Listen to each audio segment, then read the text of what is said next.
They're storming them. Both the players manages to trade one out, but by the long When you and Breakdown's been so effective going up against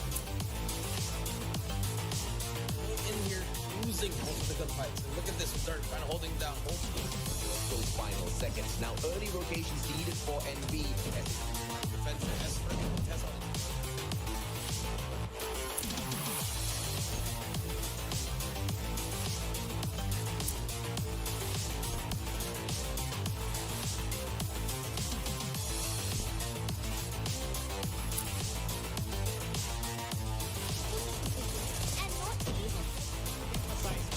common resolutions for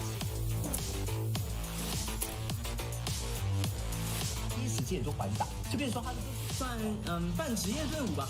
我们所说的铁板烧的黑莓选手，因为他点那些手仓库跟我们的点链。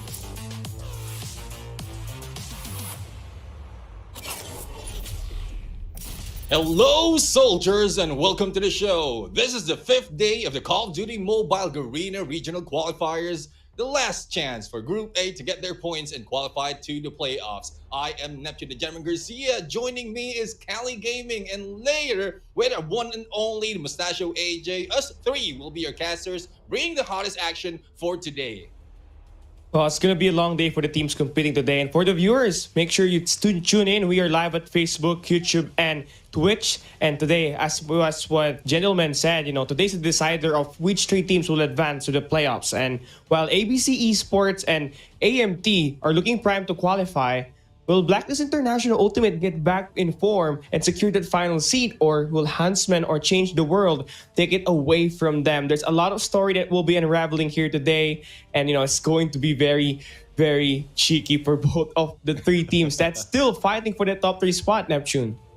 Yeah, I mean, it's really exciting right now because everything is on the line. That the playoffs is on the line right now, and those who we suspected have let go some of the series, hopefully that is not a mistake that they have done, because some of the teams as well are turning around with the gameplays that they are putting up in these games. So far, I would agree with you as well. Blacklist International Ultimate, though the record that they have is a 2-0, there's a possibility that they can get that 2-2 later on, and once they face off on the 4th match, they might be facing on a 3-2 in their favor, or it might be flipped later by the Huntsmen. A lot of storylines that we can pull out from this, but I mean, I love the lineup right now and how it has been set up from the first day. But speaking of first day, we are going to look at the schedule right now. What happened and when did it started, when it is going to end for this group stages as well as the playoffs, and what will be happening moving forward. As we see in the schedule on the calendar right now, since Friday 9th of September, we start the group stages and it will end on Wednesday the 14th, and then our playoffs will be starting from the 16th to the 18th. So as we mentioned earlier, top 3 from both of the groups, Group A and Group B, will be heading off to the playoffs, Callie. And here at the format, you have a round robin 3 games per matchup for both Group A and Group B. The top 3 in groups will be advanced to the playoffs, and where they're going to play the double elimination format, best of 5 on the upper bracket quarterfinals until the semifinals, until the lower bracket to lower bracket round number 3. Then the best of 5, 7 grand finals, best of 7 grand finals, where the top seeded team will be able to have that one map advantage. And what awaits this team is stage 5. $2 million prize pool that awaits them. So for sure, these teams would like to play for that glory and to be the best in this competition to, of course, represent Garena in that global stage. Now, looking at the group stage standing so far, Group A is the teams that Group A is the group that will be playing here today. You got ABC Esports and ALMGHTY sitting at the top. They only need one more win to secure their spot for the playoffs. Now, what is left in here is one shift to fill that playoffs, and it's either going to be Huntsmen, Changeworld, or Blacklist International Ultimate. LYNXTH is going to be out of the playoff contention, so the big question is here: will Blacklist Ultimate finally be able to find their way back? Because for the past 3 games that they played, yes, they took one series, but the 2 series against Almighty and ABC Esports kind of really underperforming for them, and it poses a suspicion that they are hiding some plays in here. But today we will find out up against Huntsmen later on. Yeah, I mean, that's one thing that we'd like to be answered as well, because a lot of questions in our heads and the questions of the viewers as well on why Blacklist International Ultimate is underperforming. Imagine them being in there on the bottom 2 of this list for Group A. From what happened yesterday, Group B in there, we still have the stats in there that happened, and it will continue on for tomorrow. So that's a different story, but we'd like to go back for Group A right now, and I would agree. Blacklist International Ultimate would like to show up today so that they can secure their spot in there on the top 3. Now, let's check out the lineup that we have right now for this team. And this is the first team to be introduced: Changeworld, M4, Arthur, Togepi, Kai, Emo, and Fu, wherein we know Cali, M4, and Arthur. The combination of these 2 guys, how they slay as well as how they clutch, especially Arthur in there, I would call him the king. And that might be a game changer for this team as they battle against ABC Esports. Yeah, I mean, coming up of a frustrating loss versus Huntsmen to qualify for the playoffs, they have to win versus ABC Esports in this game 1 and AMT later on, which is going to be very tough for them. But you obviously know that this team has what it takes. They just need to refine that communication that they lack up against Huntsmen on day number 3. And what this team actually needed again is the same performance from M4 and Arthur. These guys have been crushing it out there in the battlefield, but what we need right now is a total team effort. Everyone needs to contribute. If not, it's going to be very, very bad mishap here for this team as they go up against ABC Esports, Neptune.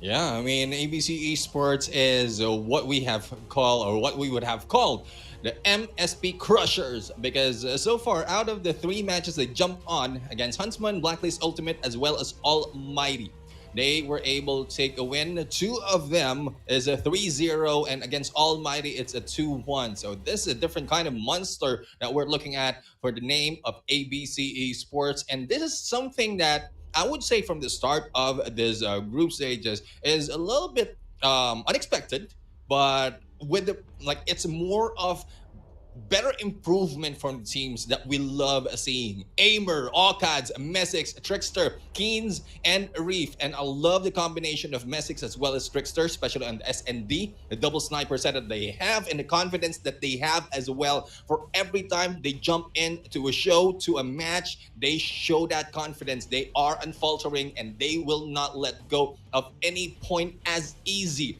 as 1, 2, 3. They are ABC Esports, guys. Basic as ABC.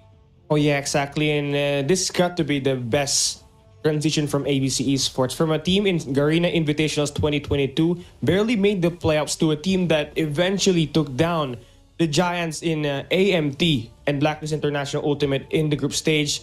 This team has been very efficient with the way they take the match. Not only they do have that gunfight, but they study their team. They play through the weakness of their opponent, and I think that's the main reason why this team has been successful so far. And if they need to be able to play their strength map, they'll be able to use it as well. This team is a complete package right now, with Alcads being that game changer. Not to mention Reef being very, very useful at that Hardpoint. They are currently having the cards in their favor in here as they go up against Changeworld. Yeah, I mean, the Reef Executioner is here as well.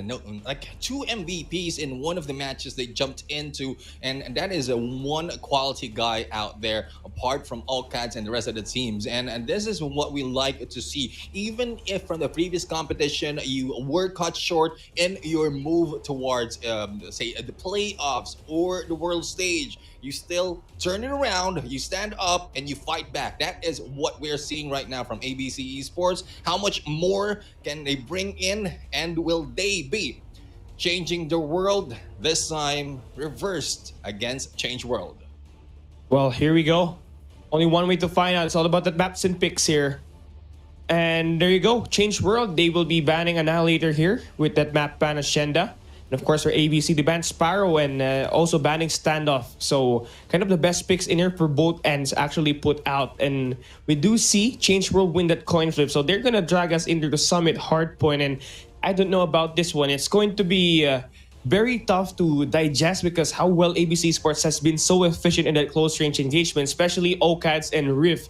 Not to mention, they are very efficient in control takeoff as well. These are one of their second map picks that they are very comfortable at. So Changeworld kind of doing ABC a favor in here, picking these two maps. But then again, after we did talk about that hardpoint and control, taking a look at Search and Destroy Slums could be a 50-50 in here. But I do love ABC dragging us in there just to hide that more map away from whoever qualifies on that playoffs. Yeah, I mean, if you look at the numbers, I'm looking forward to Search and Destroy, though it might have been a better chance if they chose Hardpoint on Slums. But I mean, Summit is a little bit balanced between these two teams. The numbers that they have right now is 100% based on the data that we have, and questionable on Slums Search and Destroy that will be picked right here in this map, in this lineup. Take off control will be a different story later on, but we are going to start this game in Summit and Hardpoint. And what we keep mentioning, Callie, the P1 chain, one thing that they need to use right now to counter if in case they lose the P3 in there, the money hill of this game. So we'll have to find out if that will be the case. Changeworld in blue and ABC in yellow starts the game. Summit and Hardpoint. As we open up this P1, it's important you maintain that second floor control. And let's see who's going to take over that. The battle will be between Aimer and 4 players for Changeworld. He gets 2 players at the same time. And well, it's going to be Changeworld for the moment, but Mystic shuts them down. So there it goes. Second floor control now for ABC. Right off the get-go, they have the power position. One mistake for Changeworld right now is this lined up in there on second floor control, wherein they have been taken down by Aimer as well as the rest of the teams in there on that lineup. Texter right now will try to go into backstab, and OCADs beat him to it, but 3 kills coming from ABC right now, giving more opportunity for them to get this point. The hill right now is counting up 30 already, and a few more. They might have the full minute just for ABC Esports, and Changeworld is not changing the world at this point. They are just changing our minds on what effort they can do against this monster of a team. Yeah, every time Changeworld players falls, it makes the push even harder in here. And they had a rough time controlling the second floor. I mean, they got 4 players in there, just got out-dueled by 2 players from ABC Esports on the altercation. But finally, they do get their acts together. It took them some time, but still, just take a look at how well ABC Esports is controlling the map. They have this favorable spawns for P3 as well. And they also have players guarding up inside a hard point, between OCATs being that front man. So Changeworld so far just can't seem to enter inside. The defense and the offense is just too strong. They can't handle it right now. Aimer in there trying to be an anchor from Cable Car, but has been taken down in there by one of the members of Changeworld. But this time, they just bash their heads into that hill, taking it over. The contention is on, but still will be failing from the side of Changeworld. Continuation of the points being gathered by ABC Esports. As you mentioned, Callie, no one can beat this guy defending this hill right now. This is a good chain coming from ABC Esports, and I'm still looking forward to that third flip off for P3. So we'll have to find out what can Changeworld do in this game. Yeah, Reef taking down Kai earlier gives this team the spawn for P3, and this is going to be as good as it gets. Right now, Changeworld now already in 9 points, but look at the setup right now from ABC Esports. They got 2 players tucking down the anchor spawn and setting out 1 player inside this point and 2 guarding that perimeter. This is going to be as perfect as it can get. The contest needs to be in multi-angles here for Changeworld. They're going to get read if they do attack in only 1 angle, but now they're starting to use the nades here.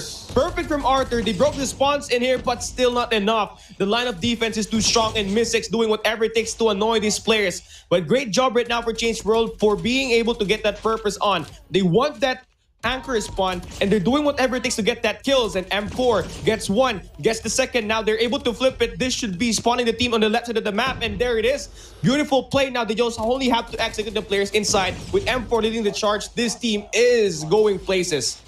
Yes, and the water tower as well as SF base has already been taken. A good chance for them to go in a little bit closer, but with only 14 seconds remaining, it might be a little bit too late. The scores right now only 10 for Changeworld right here, and it is now running over for the side of ABC Esports as they run over to the next hill, wherein two of their guys already covering this blue radar station, and also the flip of the spawns right now has been done. ABC has secured this area from Guerrilla Base, and they are just trying to defend themselves, making sure that they will be able to control the spawn and control the hard point at this point. But Changeworld was able to flip that against the teams of ABC, and they are now on the prowl to take out those anchors from the far side.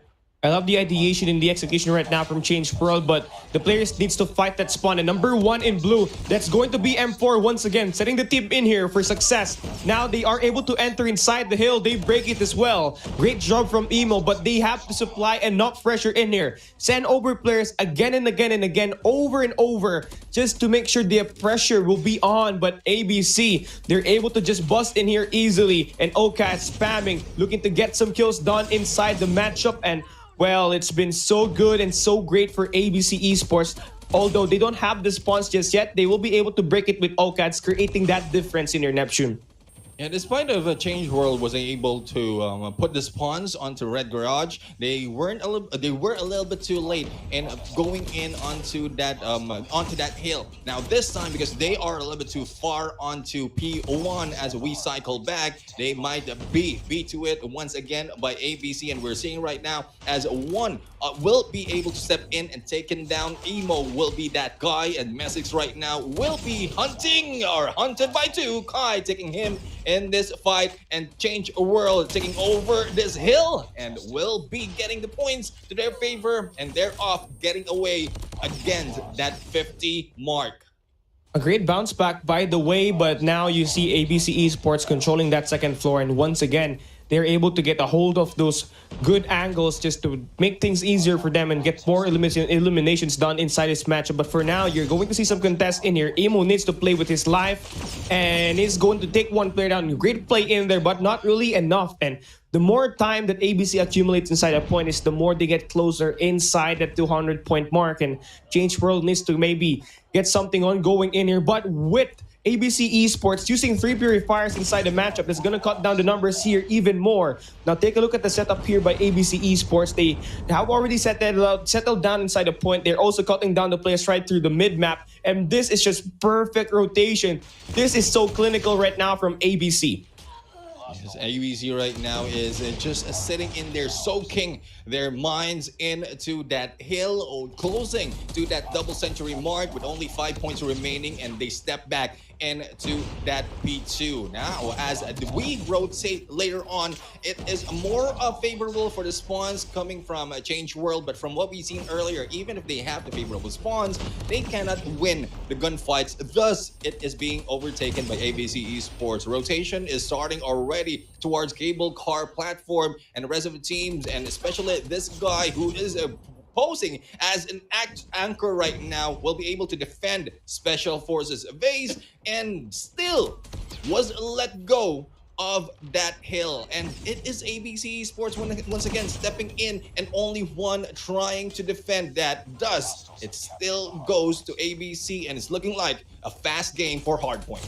Yeah, this is a spawn flip already initiated by ABC Esports. All the players spawning on the left side of the map, and Changeworld can seem to do nothing about that. OCAD's making a good use of that off angle, getting one more player outside. The control is just immense, but finally we see some break made by Changeworld with full leading the charge. But every time ABC falls, there's always going to be trades in here as we count down to the 250 point. It's ABC Esports shutting the players down, lock and loaded. They win this map, and another 50-point club in here at Garena Regional Qualifiers, and it goes for Changeworld. Great execution made there by ABC Esports. They clearly show why Summit is one of their better maps in terms of playing Hardpoint. Yeah, I mean, Changeworld has great potential, and I think it's mostly the loss that they have earlier that might have put them down in terms of motivation, and even the challenge against ABC Esports. We know that ABC Esports is a great team because they were able to put down some of the greatest team in this lineup. But Changeworld at that point, they have like better advantage in the spawns, but they are not taking the hill. So still, we don't know what plan it is for Change World right now. Hopefully, it will change on Search and Destroy. And well, looking at stats, it might be against them because we know that this guys of ABC has put a record on Search and Destroy for this group stages. The only team that went into overtime, and that is against Blacklist International Ultimate. The setup is already there for Changeworld. You know, they always battle for the spawns if they're on late rotation, but they always set up early in there as well. It's just that they can't win the gunfights when they're inside the hardpoint because of how well ABC Esports stack their numbers inside the hill. And not only that, the perimeter gameplay is strong. It's all because of Aimer, who continuously slayed it out there, cutting the cross and being the MVP inside this match as well. 34 kills, 4,418 points, and you know, Aimer's just one of the players that's gonna give you some kills. This team is depth. It has this team has depth in it. Anyone can step up for the big moments, and in this match, it would be Aimer. But when you look at the way the team actually contributes, it's a total team effort. You know, they support each other. They enable who is having that hot hand. And with that said, it's going to be Aimer and the crew taking this map number 1, 250-42, kind of a very dominating one. Now, here's the interesting thing. Slums Search and Destroy, a map picked by ABC Esports. They're not gonna pick any other maps, and the reason why is to hide those strategies. This is going to be a tricky one for them because Slums Search and Destroy on stage 3, they haven't played this S&D Slums just yet, so they are hiding Summit, they are hiding firing range. Well, it's going to be crazy in here, but there's only one way to find out if they're really showing off a curveball in here up against Changeworld. As we load into Slums, Neptune, this could either go one-sided or could be a close one, but it leans towards that one-sided, just looking at what happened on that map number 1.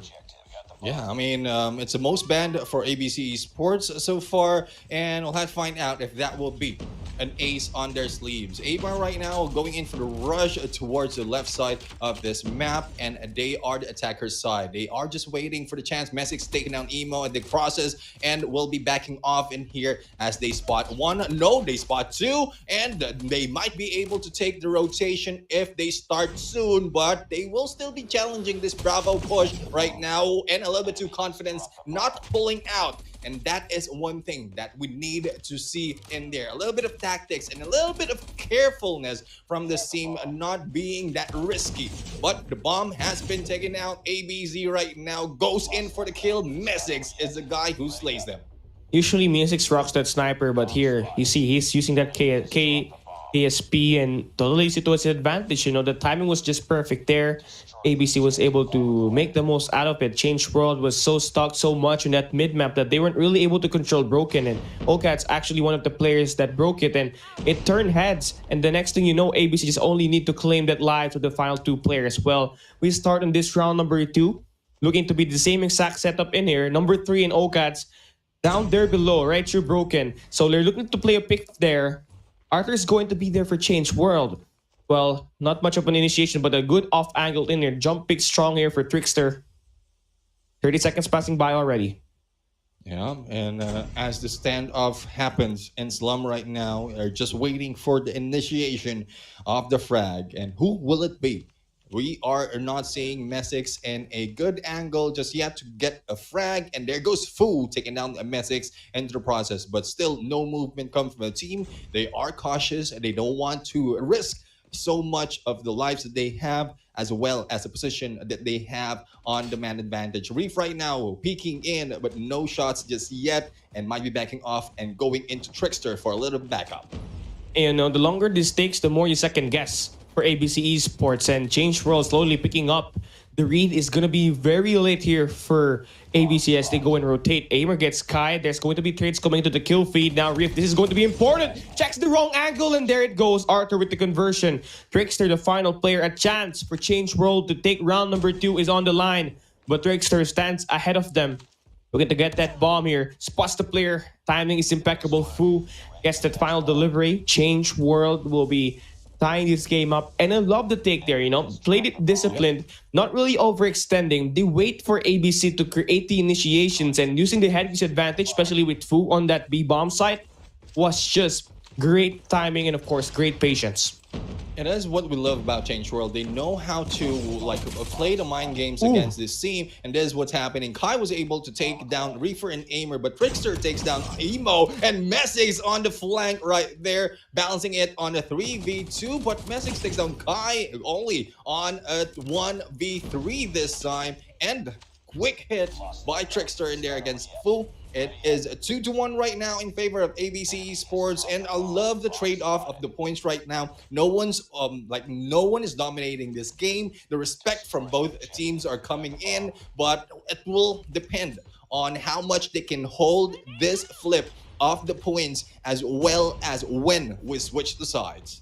Tactical utilities now getting thrown. Line up at the A side. First blood's going to be important. There, let's go. Information is already handled now for ABC Esports. Now they just gotta execute the way here. Riff is gonna be the point man. That's not gonna be very friendly for him, as 3 players stuck to wait and, of course, circulate and get the attacks and convert all of those. And Trickster, the final player alive, and Emo pushing up, gets that final kill. Changeworld got that read so well that ABC Esports, the moment that they attack, it was just kind of too late. Yeah, no matter how great you are in a sniper, with that close distance against a team, as well as the number advantage of Changeworld, it's difficult to fight them off. And it's a little bit risky from what ABC did. They step in front against 3 of the opposing team, thus slowly dying off in the process. As they started off, another standoff is happening, but once again, Kai is in there a little bit too cheeky, standing in front, a little bit near between the 2 of the members out here, but no frags just yet. There goes the hit, but I think Kai was able to survive that, and will just be waiting for the footsteps until Okaz and Reef makes that mistake. It's going to be tough in here for ABC to push that A side, because that's where Changeworld actually leans toward and up for a retake. Emo can just hold this on his own and not have a problem. All he needs is that trophy system that you already know is drop in there. So first blood going to be dropped in here for both ends. They exchange it, but Fu responds back with the better trade. That's going to be a 2-for-1 for him. And Rift needs to win this hugely, as he needs to get his team equalize the numbers inside this round number 5. That's not going to be completely done just yet, but Okaz setting that difference, and Aimer following up with the kill. 2v2 situation, and still Changeworld is still controlling that mid-map. The discipline is just on for this team. Yeah, they know how to rotate. They know how to get a better position, especially with Arthur in play, who can sneakily get behind you. And I think that is the plan right now. There goes the hit. Aimer was able to take Emo down, but Emo gets Reef first. It's now a 1v1 situation. Arthur, the Clutch King, and Aimer, the MVP. Who would win? The plan is on for Aimer, but Arthur will just be waiting a little bit too late in there for the opportunity. But I think with the 40 seconds that they have left, there's plenty of time for the challenge to happen in this game. Aimer moving over to statues, as Memorial will be taken by Arthur in here, and might be going in for that sneaky gameplay. And there goes the push, but Arthur hits him and fakes it out. It is Arthur once again clutching this game for a win. 3-2 in favor of Changeworld. Arthur is always there for the big moments, We've seen him do a lot of clutches, especially in the firing range where they had on day 1. And he never fails to really deliver with the way he always is, calm and collected, able to get the job done most of the time. Well, now that they have the lead here, they've switched it. Can they do more? So far, ABC is struggling to create that push, because you already know that the pressure in the defense is too strong. And Changeworld doing a great job so far, being able to trade those first bloods. So it's a matter of who gets this one. it's either going to be a tie game before we switch the sides, or it's going to be Changeworld up with that 2-round lead as we move on. Well, the first engagements could just be at that bit of the map with number 3 in blue and number 1 in Reef in yellow.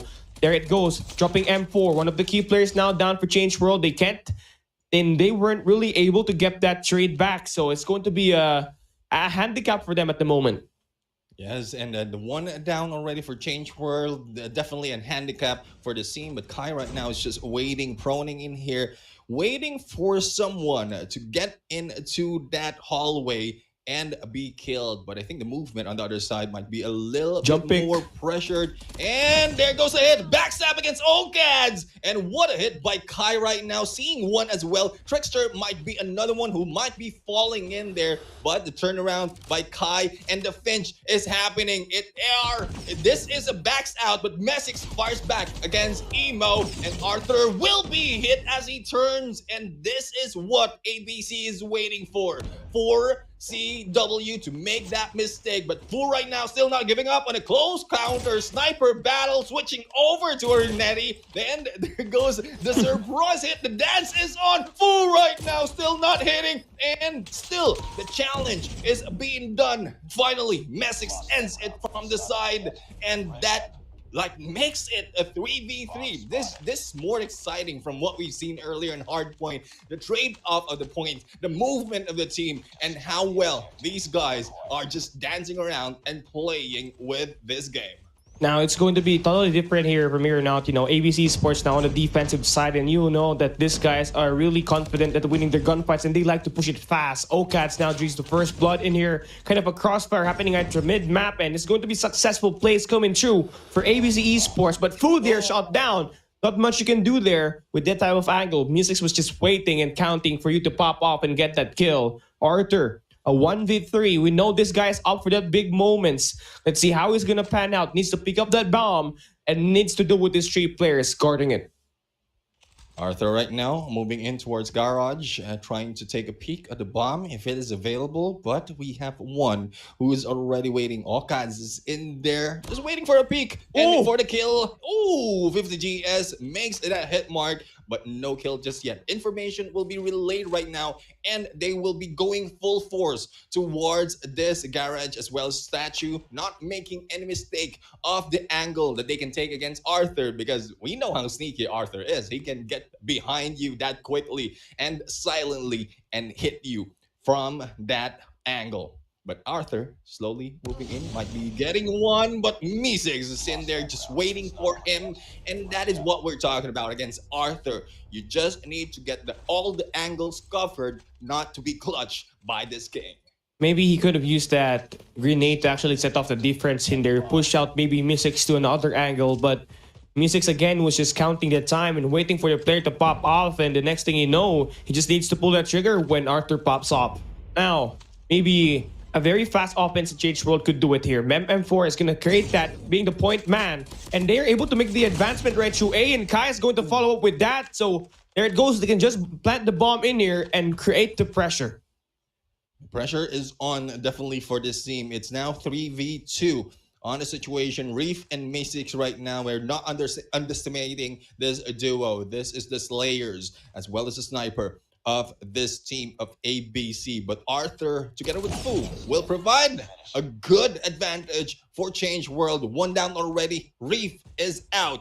It's up to Messix right now. And with Messix on the snipe, on the push, and the dance, Arthur will be taken down. And it is now a 1v2. The bomb is on Emo, and the plan is on it. It's dependent on Messix to make this play work. Now, Messix, what route are you taking? Where are you going to get these final 2 players? Are you going to defuse that bomb? 30 seconds left here. Messix needs to get a puke fix. I don't think he spots that barrel just yet. 24 seconds. Well, good angle here. Spots Fu. Spots one more player in the bomb side. He slides. He gets stuck. KSP goes down the gap. We're going to 1v1. Who's going to win it? The sniper wins it. 5 seconds left at the bomb. Is it more than enough?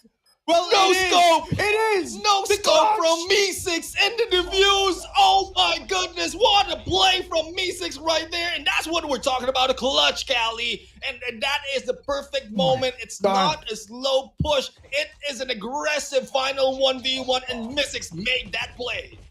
What just happened there? A big brain there, Neptune. A big brain not opting for that front or that side attack. They went in for the flank. Well, I guess M6 S&D is his baby. Definitely. I mean, imagine 14 kills already in this game. Yeah. It's half what Trickster has, and a lot more can be seen from this guy. Well, I find out what more can be offered from M6 right now, but he will be waiting at this point. Oh, Trickster still getting that kills. And at the moment, it's going to be a very slow take in here.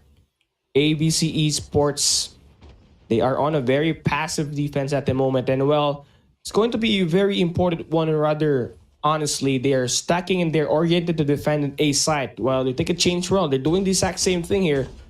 Playing a game, wasting the clock. And now, the more it takes long, the longer you second guess. It's going to be a very rough take here for Changeworld. But that free planet at B side is going to be very open for them to use. And Emo is going to have to step up for this team.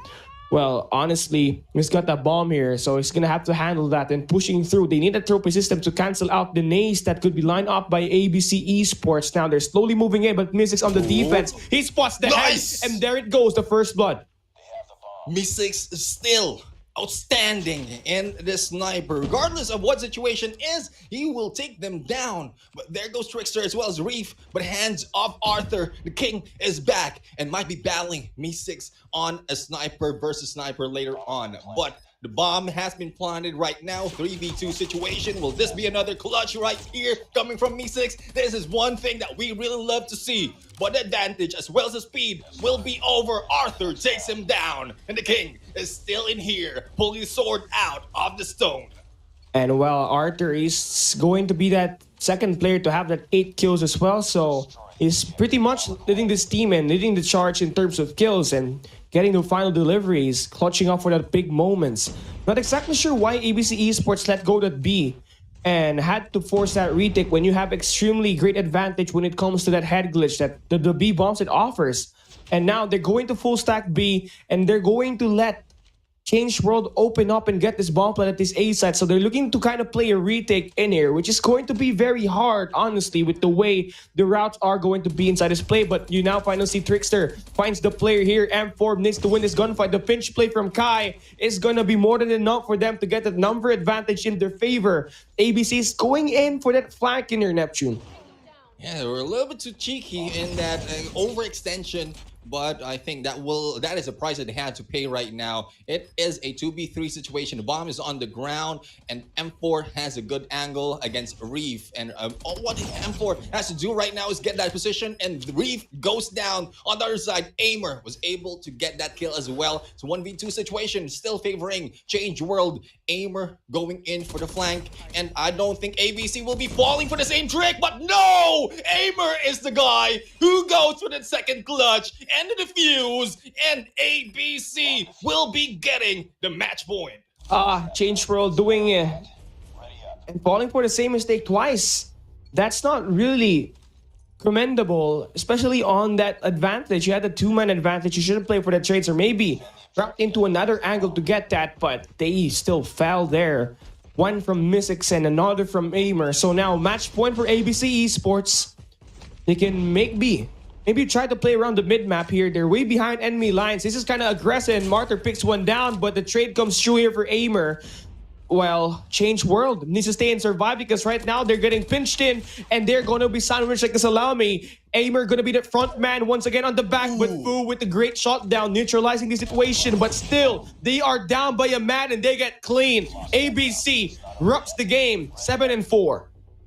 Well, it's a great game in here, despite Changeworld losing that game. I mean, we've seen such great gameplay coming from them as well, but better gameplay from ABC Esports, M6 as well as Aimer going for that clutch back to back, and it's the same strategy It's more of how you can overcome the mistakes that you've done and get back. Make sure that doesn't happen. That is what needs to be done by Changeworld at this point. And they are off to the last match that can decide their placement in here in this game.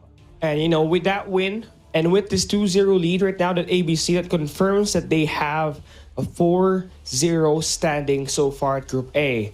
And Changeworld already eliminated into the playoffs. Yeah. So now it's down to the final two teams. It's either going to be Huntsmen or it's going to be Blacklist International for that top 3 spot. And great job right now for ABC for eliminating one more competition here at this Group A. And taking a look at the highlights in here, the teams are just going back and forth, especially on the early and the mid-game plays. But the play here from Mystics, where he was able to pick up that KSP and bring this game to a close range, and I was like, no, I can't use this gun. I need the sniper. Well, the execution was just perfect for ABC, especially in the late game. They did attack this A not once but twice, and you gotta hear it. What's the name? It's going to be Mystics with 16 kills, being an MVP inside this game. Very reliable in that long-range engagements. Yeah, long range, close range, he can do it. No scope, he can do it. This guy is deadly on a sniper. Probably one of the best. Well, we'll have to find out once they battle it on against some of the best snipers right here. Probably a 1v1 later on the sniper, but we'll have to find out. But so far, great clutch from this guy. Great gameplay from this team. And this is ABC Esports. But that is just the end of the second map of this series. Though we are jumping in to take off, and Callie has already mentioned, with the 2 points already gathered by ABC Esports, this secures and another point against Changeworld, but it's up to Changeworld right now to show up, even if they're already down, even if they don't have, they are losing that chance already to go into the playoffs. I'm looking forward to the gameplay that they will be showing in this take of control. Well, right now, Changeworld, this is going to be their map pick, but the team that they're going up against with is ABC Esports, a team that had a 4-0 map win and loss ratio in stage 3, 100% win rate in this map, and you're guaranteed to see a lot of mechanical and strategic positioning that will be used in here by ABC as they start off in the defensive side. So things are going to get rough here for Changeworld, but at least put up some fight. Here we go. ABC on the defending side, they're looking to stack up that second floor already. You get this power position, you get everything in your favor, and Aimer will be having full control of that right off the early game. Still balance on the lives though, but has been quickly changed by M4 and Arthur. But Emo will be taken out as well. 25-26, balanced it off once again. No ticks captured just yet, and it's just starting off on that alpha.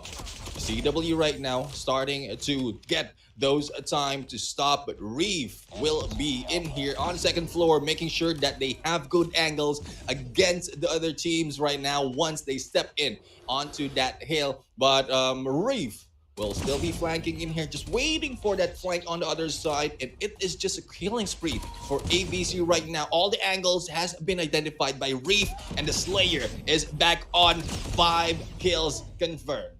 And this is not looking good for Changeworld right now. Look at ABC. They got number 3 and number 4 in blue. Already setting off the spawns and, of course, defending that A side. But they're also cutting the spawns in here. So that means they will be delaying some sort of the attacks that will be made here at this A. And right now, one thing that Changeworld needs to do is maybe put the players at this B control point where it's not really that active compared to the angles that ABC's been taking here right through the scaffoldings through this A control point. Now, you're slowly seeing them advance, but finally, we see Changeworld change up the pace. They're pushing at this B control point this time round, but I don't think it's going to be a bright idea with Trickster already on rotation. And now look at how well and how fast ABC actually adapts. They know that there's going to be push made at B, so they stack the resources right through the middle of the instances where you can also guard this A and this B control point. Okat's on point with that KSP 45. That huge double now brings this Changeworld to the final live count, and Aimer will be there for that cleanup. It's 1-0 now. ABC stands strong in this first round.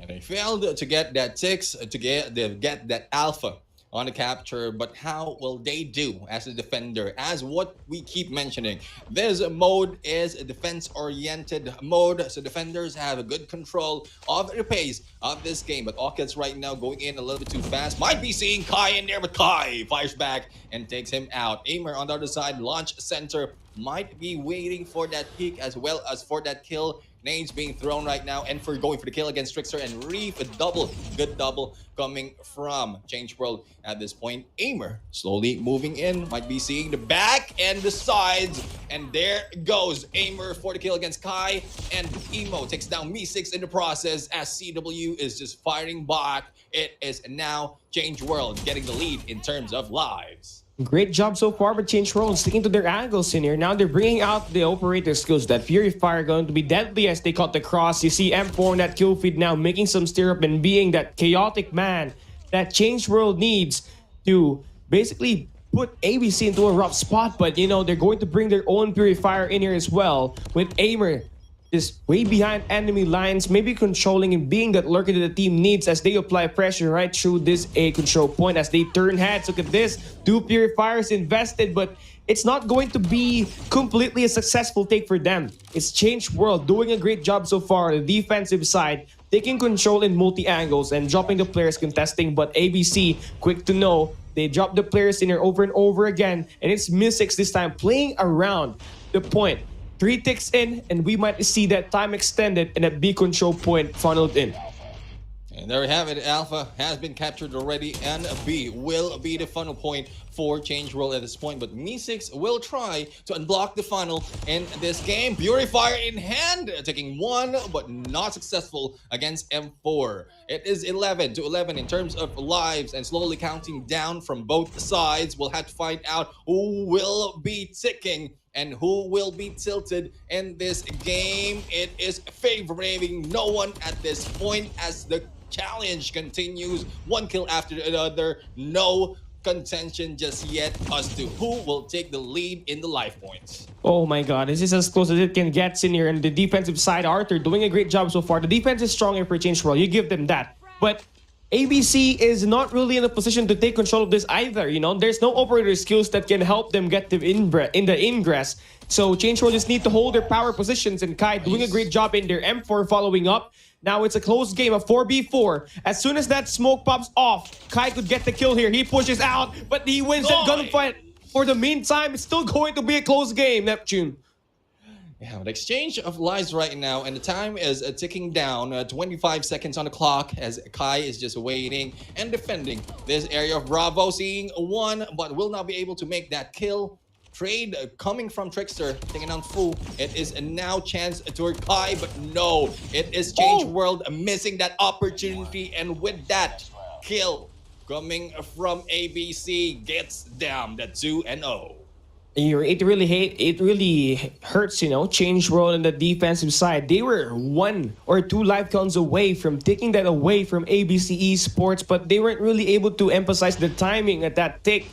That last player popped off too early. That could have been a huge 2 kills there to turn that game around, but they weren't really able to do so. And ABC, as they stand in here 2-0, they open up this round on the defensive side. And again, cards are going to be stacked in their favor. They just gotta capitalize on the situation that they are put in. They are having so much success on that gunfights, and with Me6 in here at this control center, this is more chance for them to go in and initiate the spawn trap. This is going to be a very defensive one for them. They have turned their heads already. 26-24, 48 seconds left. Still plenty of time here, but ABC is doing so great so far at winning and being accurate with their shots. And you mentioned about spawn trap, and so far this is the only instance that we've seen a concrete spawn gameplay, and it is ABC right now doing that at this point. They have the lead in terms of live, 5 to be exact, 6 rather, But Mystics going in for the flank and slowly getting the kills as well. But Mystics will be taken down from that approach a little bit too close. But Orcads will continue on, but Kai sees him and M4 as well trades them off. Only 3 lives in here, but the time is counting down and it is up to them to get that capture. But Changeworld losing plenty of time as well as not enough of reinforcement to go. They might be able to stop time right here, but the moment that they leave this area and that clock continues, they will be down and out. They are in a prime position, by the way. No players really from ABC Esports is really investing to push, but not for long. Trickster there for the cleanup. 5 seconds left here. Changeworld needs to get back inside, and there it goes. Evo will be there for the clean. They get the kills, and they're able to contest one more time. They need this A tick. Right now, this game is close, and they have the man advantage, and ABC Esports is on a meltdown. They are in a prime time to get all of these kills, and with this win, they have been able to extend that lead already. Now they just gotta convert. Arthur here. This Purifier is huge. He gets one there. One man advantage for Changeworld as they look to close this round number 3. They just gotta find the good angles in your Neptune. Teams need to take it slow right now, making sure that they won't waste lives, and that is what Changeworld's doing right now. Trickster will get a good position, but a no angle to get that kill. Bravo slowly being taken as the timer starts once again, and still favoring Changeworld with the lives. They not need to be too aggressive on the approach. They just need to be careful on not being backstabbed and not losing enough, but it is a 3-2 onto the lives, balancing it in there 1-1, and who will take this? Who will get this live out? It's still ABC, and they get the 3-0. And not just a 3-0 in this match, but a 3-0 in the overall series. ABC Esports now, they stand still undefeated in this game. Changeworld just wasn't really able to find the micro decisions at the end of the game. You know, they've been so close, but it was far. And another frustrating loss there. They could have had it round number 3, force that round number 4, and maybe even a round number 5, because ABC was looking lost out there. Took them some time to pick themselves back up, and unfortunately for Changeworld, they weren't really able to emphasize the mistakes that ABC did in that round number 3, thus leading to a loss. But hey, looking at the game, you know, Changeworld did try their best, but ABC just a bit more effort added and allocated to this game with the strategy that they initiate. Starting on the defensive side, they always went in for that second floor control and initiating the spawn trap, where we did see Changeworld had a trouble a lot of instances, Neptune. Yeah, I mean, in terms of tactics, I think Changeworld has a great chance in here. They are one of the team who has made those, like, a lot of pressure against this team of ABC Esports. ALMGHTY, on the other hand, will be your MVP. 27 onto the Slays, 32-84 in the points. But going back to the point, I mean, it's one of the instances where in ABC Esports had a little bit of challenge in terms of control. How close it was ending for the second and the third round in there. That is a challenge that Changeworld has to offer. They just keep failing. The engagement, the 1v1s that they have, thus the lives are being lost. And even from that delayed capture of Alpha, they were able to turn around, gather that 1 minute, but the approach is not that strong. Thus ABC takes over them. 250-42 at that Hardpoint Summit. 7-4 in that Slum Search and Destroy. 3-0 with the take of control, and that's ABC Esports claiming all 3 maps. And well, Changeworld, you know, after a great win at LYNXTH, they weren't really able to find any more success off of that, and it really hurts, you know. This team got the ideation, they know the idea, and they got the strategy to back them up. But when they are facing this top-tier teams from Indonesia and Malaysia, the execution lacked for a little bit, and it really cost them that games. Yeah, I mean, there are some instances wherein they have good chance, and over time, every time we see them jump in, I think the pressure as well as disappointment from previous matches that they lost are starting to build in, go against them, and we are feeling that as well even before the game start from the team of Changeworld. On the other hand, as we mentioned earlier, ABC Esports, the confidence starts building in their moment they went against Blacklist Ultimate. won that game. Almighty, the same thing. So the confidence is in there already. So it's more of, well, apart from the mechanical skills, the tactics as well, it's more of how they feel against by like for themselves that really provides them a lot of insight. But for those that will be provided, we have a code right here for the bronze crate coupon. 3 of them will be in here for you if you enter this code onto the redemption center in game.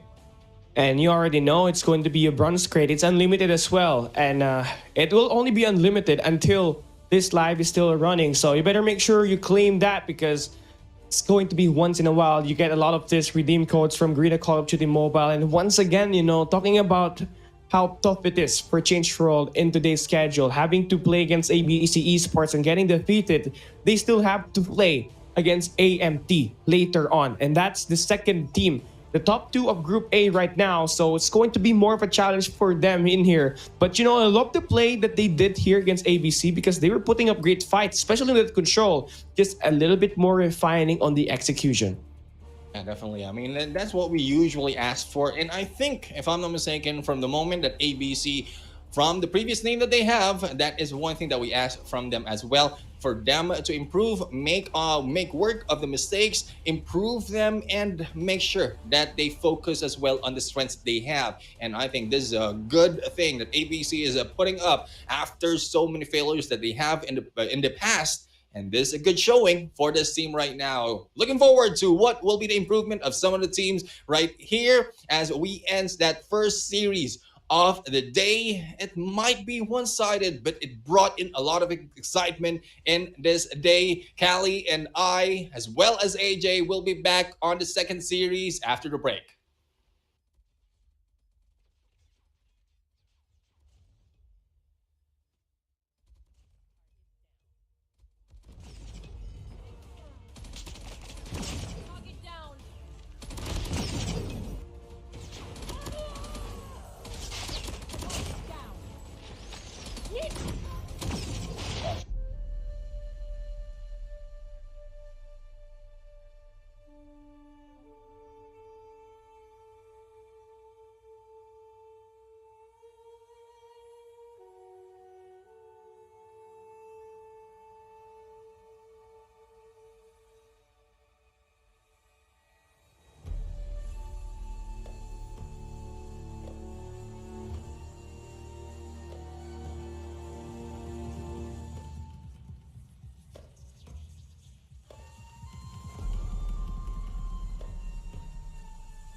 start of this, futebol continua.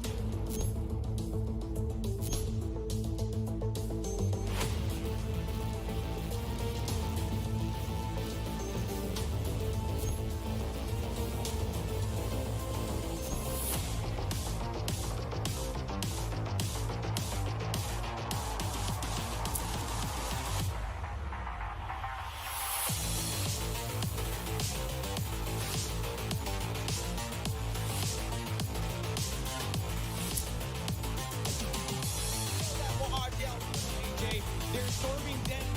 Both the players manages to trade one out, but by the lot. Win you. And breakdown's been so effective going up against. In here, losing most of the gunfights. And look at this Dirt trying to holding down both Those final seconds. Now early rotations needed for NB.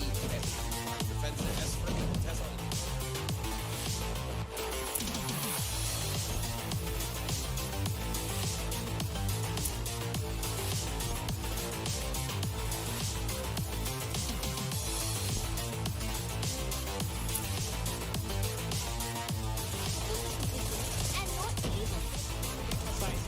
Common resolutions. 第一时间就还打，就变成说他的算半职业队伍吧，我们所说的铁板烧的黑莓选手，因为他点那些手。仓库跟我们的点内。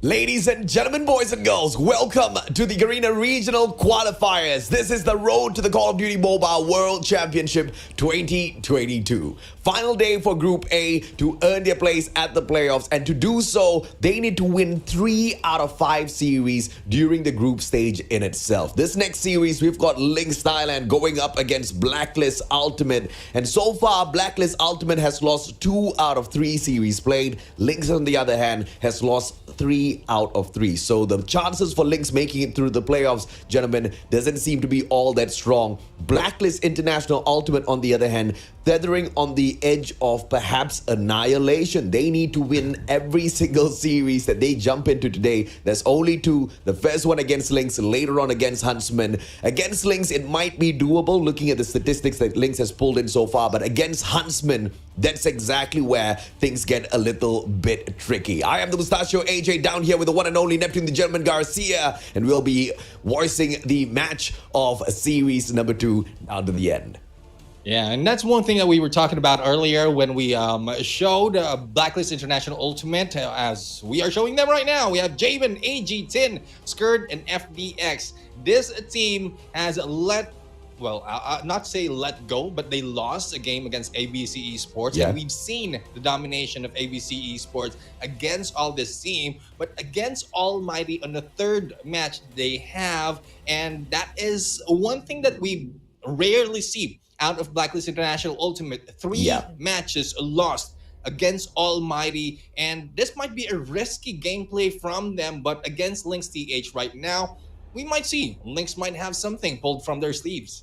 Absolutely, man. And of course, we need to see Jabin just wake up from his slumber. He hasn't really been performing at his best in the competition just yet during the group stage. And that's for all 3 of those matches. Tin, on the other hand, has been stepping up quite a number of times for the side of Blacklist Ultimate. If you look at the performance of Lynx, on the other hand, it's just a little bit painful, mainly because they haven't been able to win a single match from all 3 of their series. And I'm talking about Hardpoint, S&D, Control. They've lost each and every single one. The lineup of Iris, Purcell, Teddy, Sugus, Ambition, as well as Setak. They have been struggling, but maybe they can walk out of the competition with their heads held high as they take down Blacklist Ultimate, the Eastern champs. But even saying that pains my vocal cords, because I think it's going to be a little tough, Neptune. Yeah, I mean, it's tough right now, especially with stats that they have. The showing that they have, even against, I would say, with how they played against Changeworld. Changeworld, well, I guess this is the match that we've seen earlier from Changeworld is one of the not so best gameplay from them, because they started off against LYNXTH strong. and how strong it is. Like it's 3-0. LYNXTH on the other hand, I mean, they put up a great fight against this team of Changeworld, but not so much, and it continues on towards the third match. They were able to get one from the Huntsmen on Search and Destroy, but not so much to get a double in a 3-match series. So again, it is LYNXTH who is a little bit pressured, is in the brink of taking a loss. Actually, with the record they have right now, it's looking bleak for this team right here. It does most definitely look bleak. They haven't been able to win a single series, and to think that they can from the Eastern Champs would be asking a little too much from the Thai team. But anything happens, man. Anything goes out there on the battlefield, and it's sometimes down to exactly how the teams are feeling on the day of match itself. Can they overcome all odds and annihilate Blacklist Ultimate? We will have to see, because Lynx Thailand seems to have Lady Luck looking at them and smiling wide. They've won the coin toss and they will put the first ban. They remove Slums from the equation. Hacienda is removed by Blacklist Ultimate. Lynx takes Annihilator out of the equation, and Blacklist Ultimate does not want to deal with the Purifier. So lots of those sparrows will be popping off on the battlefield, with potentially a few of them taking the risk with the Gravity Vortex as well. Standoff is where Lynx drags us into the very first matchup at Hardpoint. Now this one, they didn't really show up all that too much against ALMGHTY, so, and even against Changeworld, I guess there were signs of life where that game was really close. But, you know, I think the benchmark here is going to be ALMGHTY, because they are a better, well-suited team to take an apple-to-apple comparison against Blacklist Ultimate. And in that game, Lynx barely got away from that 100-point mark. Yeah, and that's one thing that really puzzles us at some point with the maps as well on the modes that they're picking. So we'll have to find out. Probably this is a trump card that they have, looking at history of this team. When they played before this stage 4, they had a 66% of a win in this map. Yeah. But it's not showing just yet. But against Blacklist International Ultimate, we'll have to find out if that is one thing that they can pull out in this game. So far, they were able to step first into this hill, and they are still continuing on to pay the challenge and getting in onto the points right now. 40 seconds remaining. They have the lead, but slowly being taken down by Skirt into this battle. Let's see exactly what they can turn around here as they try to win out a majority of the gunfights. AG just jumps on around, slaying them out of the equation. Ambition so far has been stepping up for the team, but Blacklist Ultimate hasn't really waken up just yet. They are still in deep slumber, and Lynx is taking advantage of that, picking up a majority of the points from this first hard point. But the game's not over just yet, at least not at this first hard point. And Blacklist Ultimate still has a lot of opportunities to make their way back and equalize the points before we head on into P2. And as you can see, Blacklist Ultimate doing already 2 things at the very same time, picking up scraps as well as setting up P2 for themselves so that they can now take command of this game. And as they set up P2, low in numbers didn't really matter to them. They were still slaying out Lynx where they stand. Good cleanup by J-Ben in there in the gas station. Everyone was funneled in there, and he managed to survive, bringing 4 to his name already, as well as Tin taking a hold of this warehouse. This P2 will be one of the hill that might be difficult to push for the sides of LYNXTH because of how Blacklist International Ultimate has managed to take a hold of those power positions, as well as taken of those anchor spawns. Now, they are still in the play. They still steps into the hill, and the point is pouring in towards Blacklist International Ultimate. Early rotation happening from LYNXTH, but a little bit too early. They might be caught off guard a little bit too late. They might be lost into the gameplay, so it needs the perfect timing, but timing is off. AG is already in there, but it's a good thing Zugos takes him down. Zetek and Zugos both stepping up for the team, but Lynx, the initial 23 points that they picked up at that first hard point was all they have for themselves, and it looks like Blacklist Ultimate managed to run away with each and every single point at Warehouse. And that second hard point just became the money hill for the players of Blacklist Ultimate. But a good fight back here by Lynx at Granny's P3. But the numbers of Blacklist Ultimate once again overpowers them. Investing the Sparrow this time round, FDX gets the job done, plays the objective player here as well, as Kurt goes in for his own investment of that Sparrow. And Blacklist Ultimate haven't allowed Lynx to really show up much in this matchup at all, except for those first few seconds at the first hard point. That's gotta be painful if you're a player on the side of Lynx. Yeah, I mean, for the first, it is like expected that there will be a little bit of trade-off in terms of point, because you need to set up the spawns, and once the spawn has been set to the side of Blacklist International Ultimate and rotation has been built as well based on the initial approach of LYNXTH, they understand how the mind working from LYNXTH, and this just take over and run them over for every hill that they jump into. Even if Lynx started off early into a hill, they will be overcome by Blacklist Ultimate, and Blacklist Ultimate will just get the points against them. And by the way, a little bit of a correction here. I mentioned that Lynx hadn't won a single match so far in the group stage. There was a little bit of an error in information. They did win, actually, their S&D matchup against the Huntsmen, 7-4. Totally, that was a brain fart moment for the Mustachio. Totally forgot about that match. It was quite the classic one where I was deeply disappointed with the performance of Huntsmen. And as I was seeing their movements out there on the battlefield, I noticed that Purcell was, not really stepping up for the team. And on that S&D matchup, he really did impress me. He can activate a little bit more of that furiousness out there on the battlefield. I'm just waiting for that, because Lynx needs that firepower if they want to take over this match from the side of Blacklist Ultimate, who has already in their own accord run away pretty much with those points, and they still break that hill at Bakery. Nobody on the side of Lynx to challenge them for those scrap points. And if you're already struggling like Lynx, you cannot be giving up those scraps. That is one point that you don't want to give up. The scrap points is something that you can get, especially if some of the members of Blacklist Ultimate will be letting go. But I don't think that will be happening. We've seen Jabin so many times for 3 instances already taking those scrap points, and he has taken a good hold as well in anchoring some of the spawns. So I think it will be a great challenge, even if they take the scrap points from Blacklist Ultimate as we speak.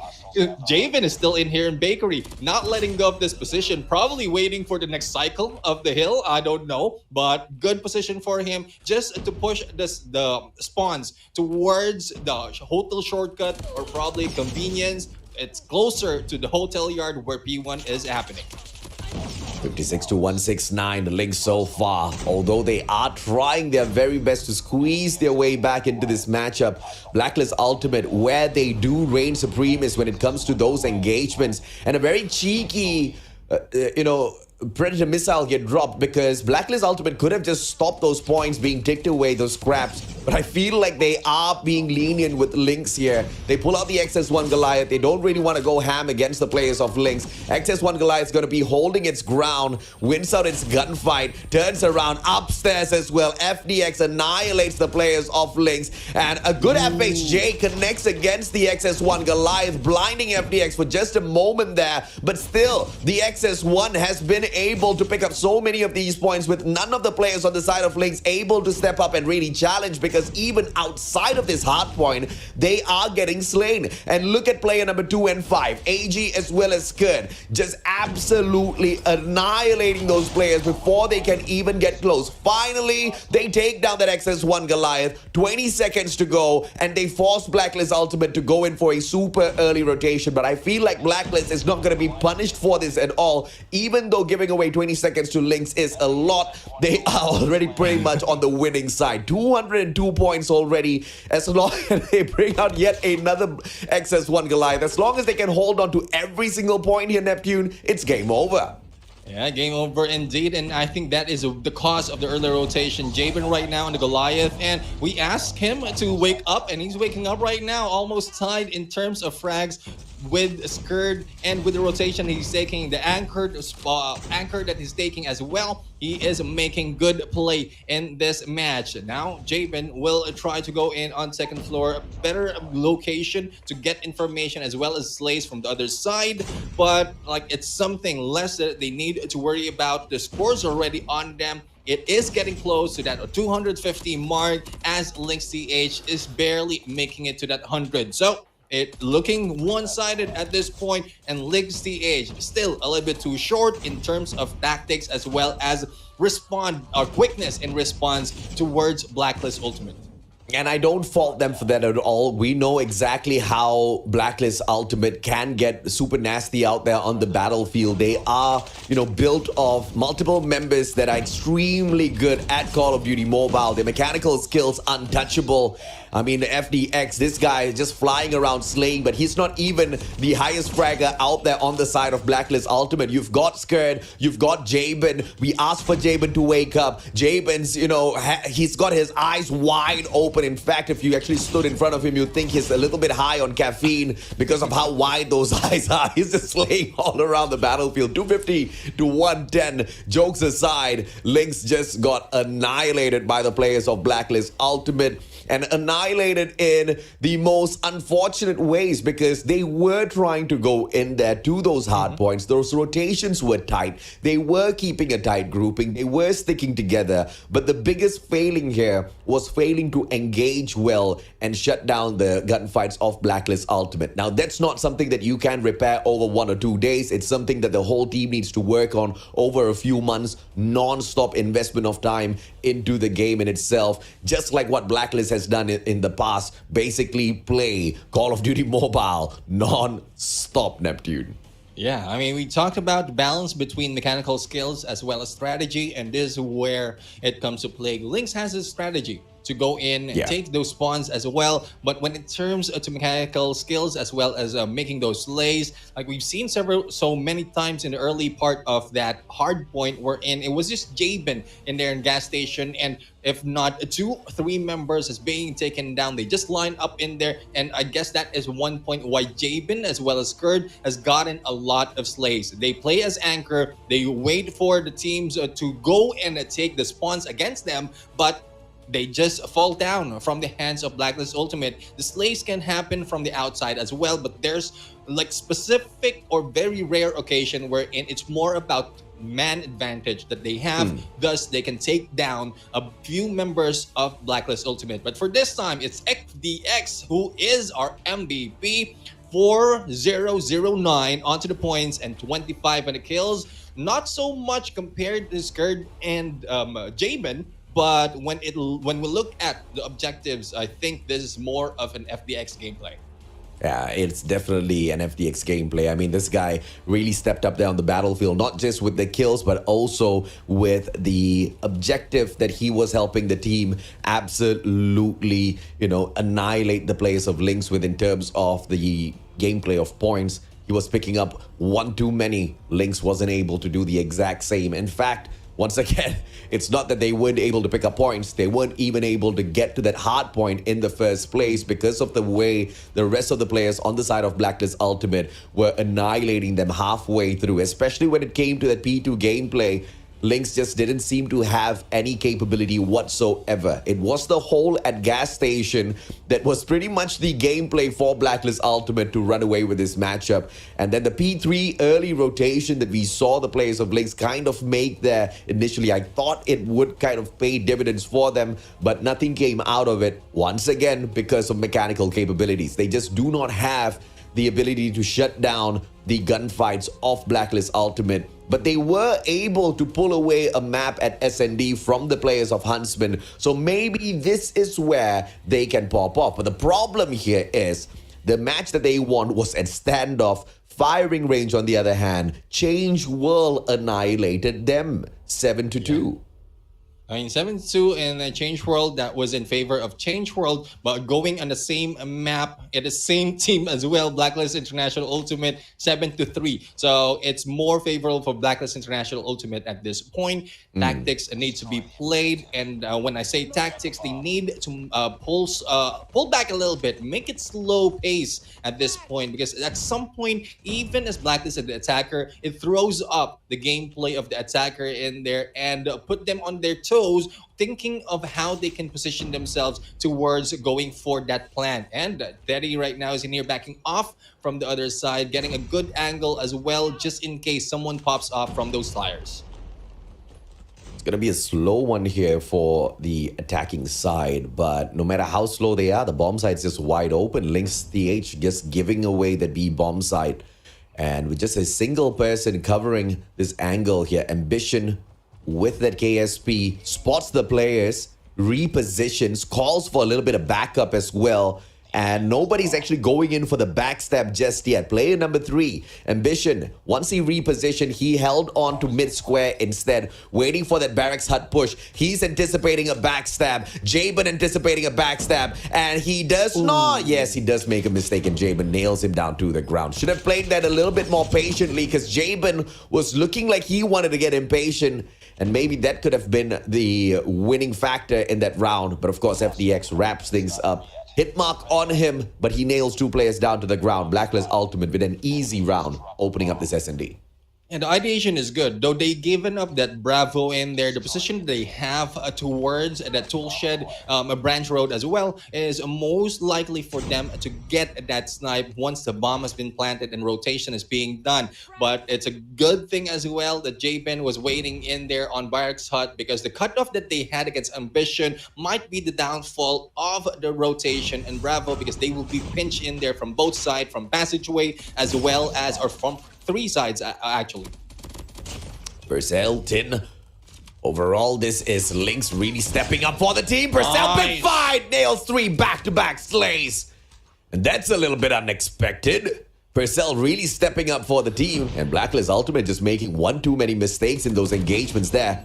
That's good for them. Jabin is going to try to go 1v4. 1 down, 3 to go. As he circles around, it's gonna be Ambition, backed up by the one and only Purcell. Up top, Jabin nails the first one, but Purcell hits that quadra kill in this round. 4 back-to-back slays, and Lynx, thanks to him, takes 1 round.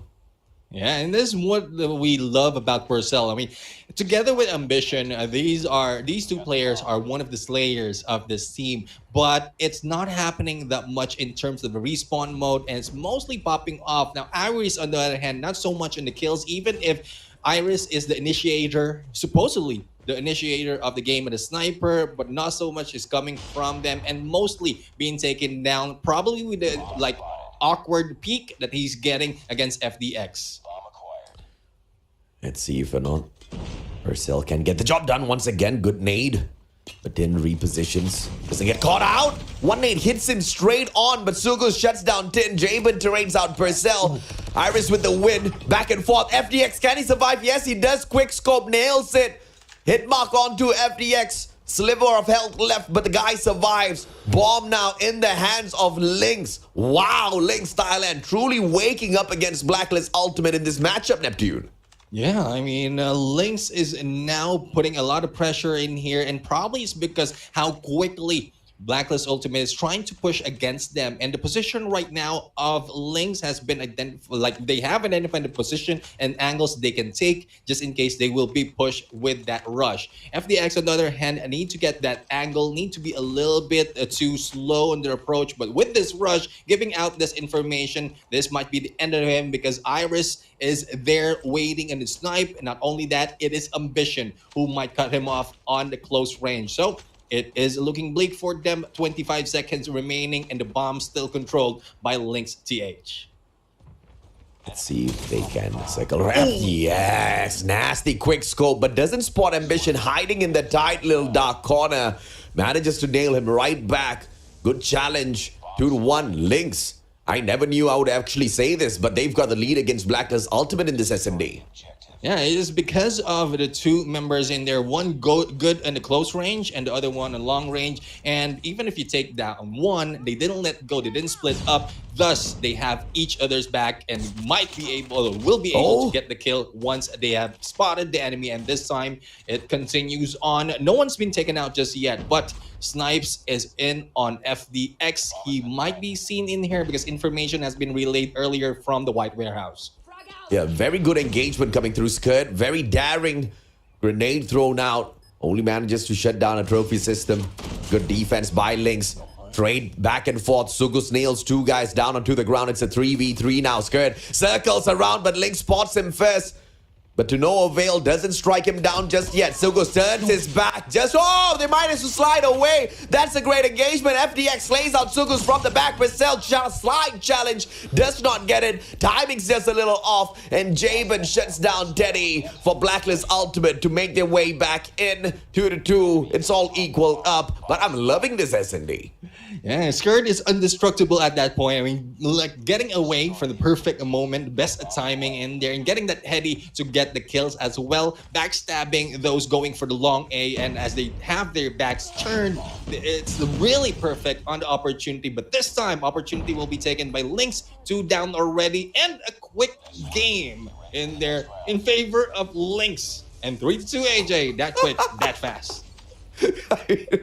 Lynx, what in the world is going on here? LYNXTH, I'm excited, man. I mean, I love their S&D matches, especially this one against Blacklist Ultimate. They're really proving themselves. And, you know, for me, I don't care if or not Lynx makes it to the playoffs. But if you're going to make your way out of the competition, you got to make your way out with your head held up high. And that's exactly what Lynx is doing in this matchup. Iris, what an angle. And the reaction time, sublime. Shuts down Skirt from afar. And now, on top of that barracks hut, you've got yet another opponent. But Teddy takes care of FDX. Fantastic play. And Lynx now very slowly circling around, trying to take back advantage in this matchup. For the time being, the numbers all equal, but the bomb has already very quickly and smartly rotated over to that B bomb side. Whereas 2 players on the side of Blacklist, they're not rushing forth to play this defense at all. As you can see, Jabin holding on to auto repair. So anybody that crosses forth in that mid segment of the map will be punished by Jabin. But Lynx, they play this so smartly. Everybody sticking together down passageway. They take the fight straight up into warehouse number 4, spotting out angle after angle. First engagement is going to come through from Sugus as he spots out the one and only AG. AG gets tagged up, manages to get the slay with the help of Tin, who steps up. Iris, on the other hand, picks up the KSP, makes that big mistake. The quick scope would have been a little bit better. And Lynx, they find Blacklist equalize.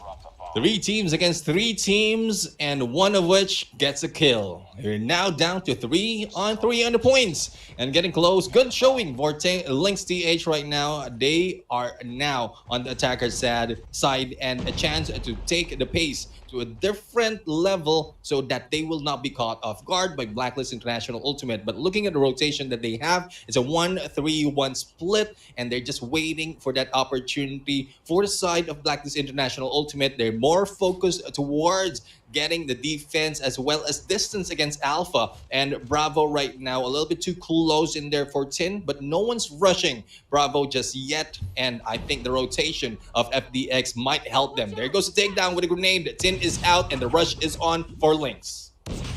Blacklist Ultimate really struggled at S&D during the stage 3, and their performance quite frankly dwindled.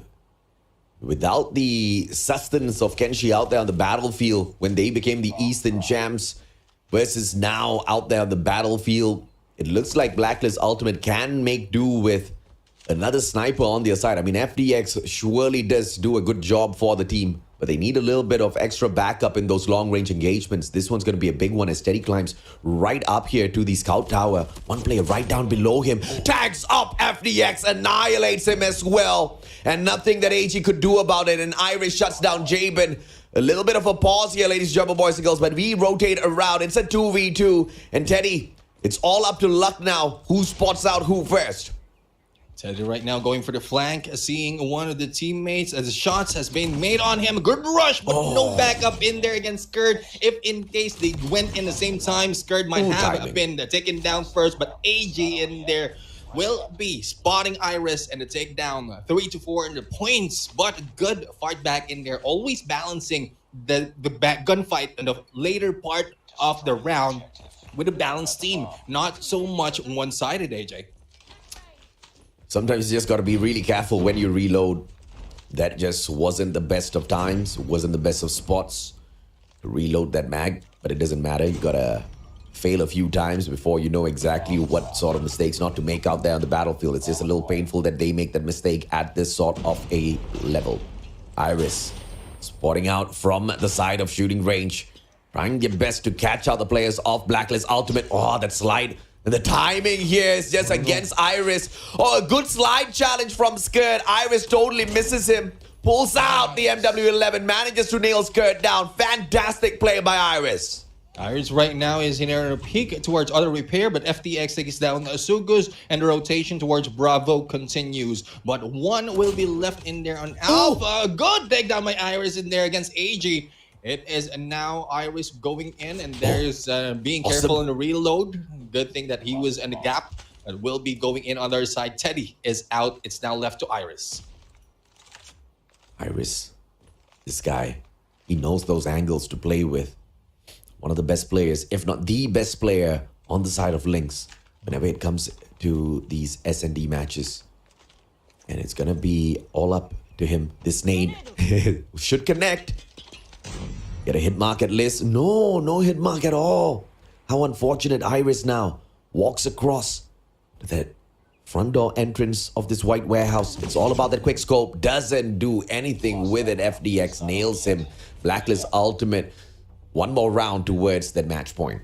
Yeah, Iris getting the information with that grenade, but since no one has been hit, no information has been relayed back against White Warehouse, and the surprise hit by Blacklist Ultimate was gone into play. FDX starting it off in here, and it is up to Lynx right now to slow it down, making sure that they will not be overcome with the numbers, but it's not happening this time, AJ.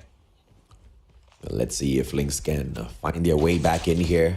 So far, the numbers look horrible. MW11 connects, 50Gs connects 2 shots. But Iris doesn't really get the slay this time around. The MW11 could have been a little bit more decent in that engagement. With the rate of fire, misses the timing. I mean, Iris started off hot, but now the Lady Lux just not on the side of Lynx as Tin manages to find a slay out there on the battlefield as well. Purcell backs Iris up. Hopefully they've got the trophy system played out here. Peacekeeper in the hands of Iris as he circles around. It's just 2 more players on the side of Blacklist Ultimate who should be able to make a play in FTX. I don't even know how he found that angle. We didn't see and we didn't find that angle. Iris right now on a 1v2 again, AJ. If only he didn't toss that nade out. Oh, Tin. Oh, push in the lap. Gets the hit mark. If he did not toss that nade out of Showers, they wouldn't have known he was there. He could have played the game of patience instead and waste the perfect opportunity to take that 1v2. And that hit mark, of course, didn't really help that situation. Lynx, as good as they were at the start of this matchup, they now look like they are about to be annihilated by Blacklist Ultimate. Match point for the Filipinos. Yeah, match point and a lot more. Needs 4 to win. Lynx needs 4 to make this win. FDX right now going for the wall bang. And I think the same story goes for Iris as well for the other side. But no one's hitting anyone just yet. Purcell taking the bomb and moving slowly towards a white warehouse. FDX right now getting another wall bang. Little bit more. No. It's like that meme, you know, Neptune, where that guy just stops digging, 5 centimeters away from the diamonds, He dug and dug and dug and dug. He could have just taken one more wall bang. He would have gotten that headshot there already. It's just a little bit unfortunate. FDX is going to get memed out. I'm sure someone's going to make that video of him. Unless I'm quick enough to make that one as soon as I jump off a broadcast. Nah, I'm not going to. I'm going to give you guys the idea. Whichever content creator out there wants to take advantage of that, go right ahead. FDX once again, hit mark this time round. Doesn't manage to punish any of the players from the side of Lynx, but I guess he won them off. Good grenade. Nice. Manages to get that hit mark. Nothing more than that. As he circles around, Sugu shuts down Skirt. Numbers not looking good on the side of Black. FDX just needs to be a little bit more patient here, but he pulls away at the wrong time. Missing that flick. FDX right now in here will be almost alone, if not for Tin. But the bomb is on the ground. Ambition was able to take down Tin then, and FDX will be solo against 2 Purcell and Ambition, the slayers of this game, getting a little bit of distance, but the hit by Ambition from afar. And point for LYNXTH. It is looking good for them. Mostly, AJ, once they get 1 point, it gets them motivated to get more, and hopefully they can balance it off on a tie to 6. 6-4. Match point. Blacklist Ultimate being held back just a little bit. But this might just be that final round if they can execute this push, because they're quite aggressive on the defense for the B side. A side's just left all in the safe hands of Jabe, and FDX engages, misses that one big time. Grenade doesn't get popped, plays the game of patience, does not waste his lethal. Good on him. That's exactly what we like to see from some of these players out there on the battlefield. I absolutely hate it when they waste those precious grenades, man. They can convert into kills as long as you are absolutely careful with it, Neptune. Yeah, I mean, especially when the bomb being planted, when the timing as well as the usage of tacticals and utilities right here can be one thing that you can trade those kills for. That AG is in here just waiting for the opportunity, probably information from Skurd. Ambition taking down 10 on the other side, and AG still waiting. Grenades on them. Skurd will be down, and Purcell and Ambition for the takedown. AG will be left alone. No kill will be converted. Back to FDX on a 1v5, but I don't think it will work. Purcell will be rushing in, and it is now 5-6. AJ, one more, and it is tied. And just like that, Purcell's right back in it as one of the main men on the side of LYNXTH to provide them those kills and slays out here on this S&D matchup. Remember, when Lynx pulled away that S&D from Huntsmen, it was Purcell, their MVP, hitting down 10 of those kills. This time against Blacklist Ultimate, he's even more ultimate. 11 slays already alongside Iris. Lynx just need to be a little careful with those engagements here. They can get this done. They've held Blacklist Ultimate to that match point for long enough now. They just need to see this all the way through.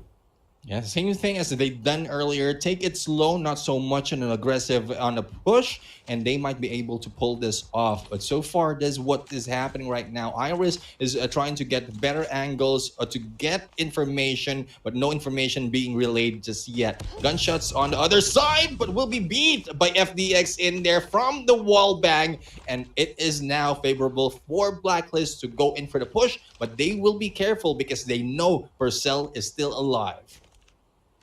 6-5, and it seems like Blacklist Ultimate wants to put the final nail in the coffin, but they are not underestimating Lynx at all. That plant, a little too patient if you ask me. I mean, they could have planted the bomb already by now, but they're just waiting to get yet another slay before they do so.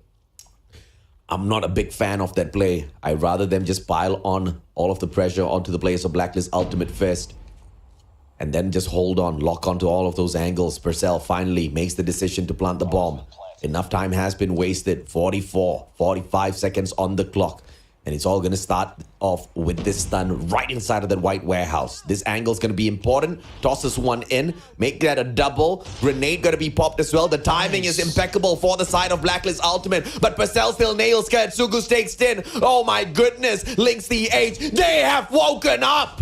Yeah, Wigan, they are. Purcell right now backstab, but FDX misses the shots. The dance is on, but FDX hits him with a pistol. And FDX right now just waiting for the side against Ambition. But FDX will go for the defuse and the backstab from Ambition. And the dream is alive. It's tied to 6-6. And we are going for overtime.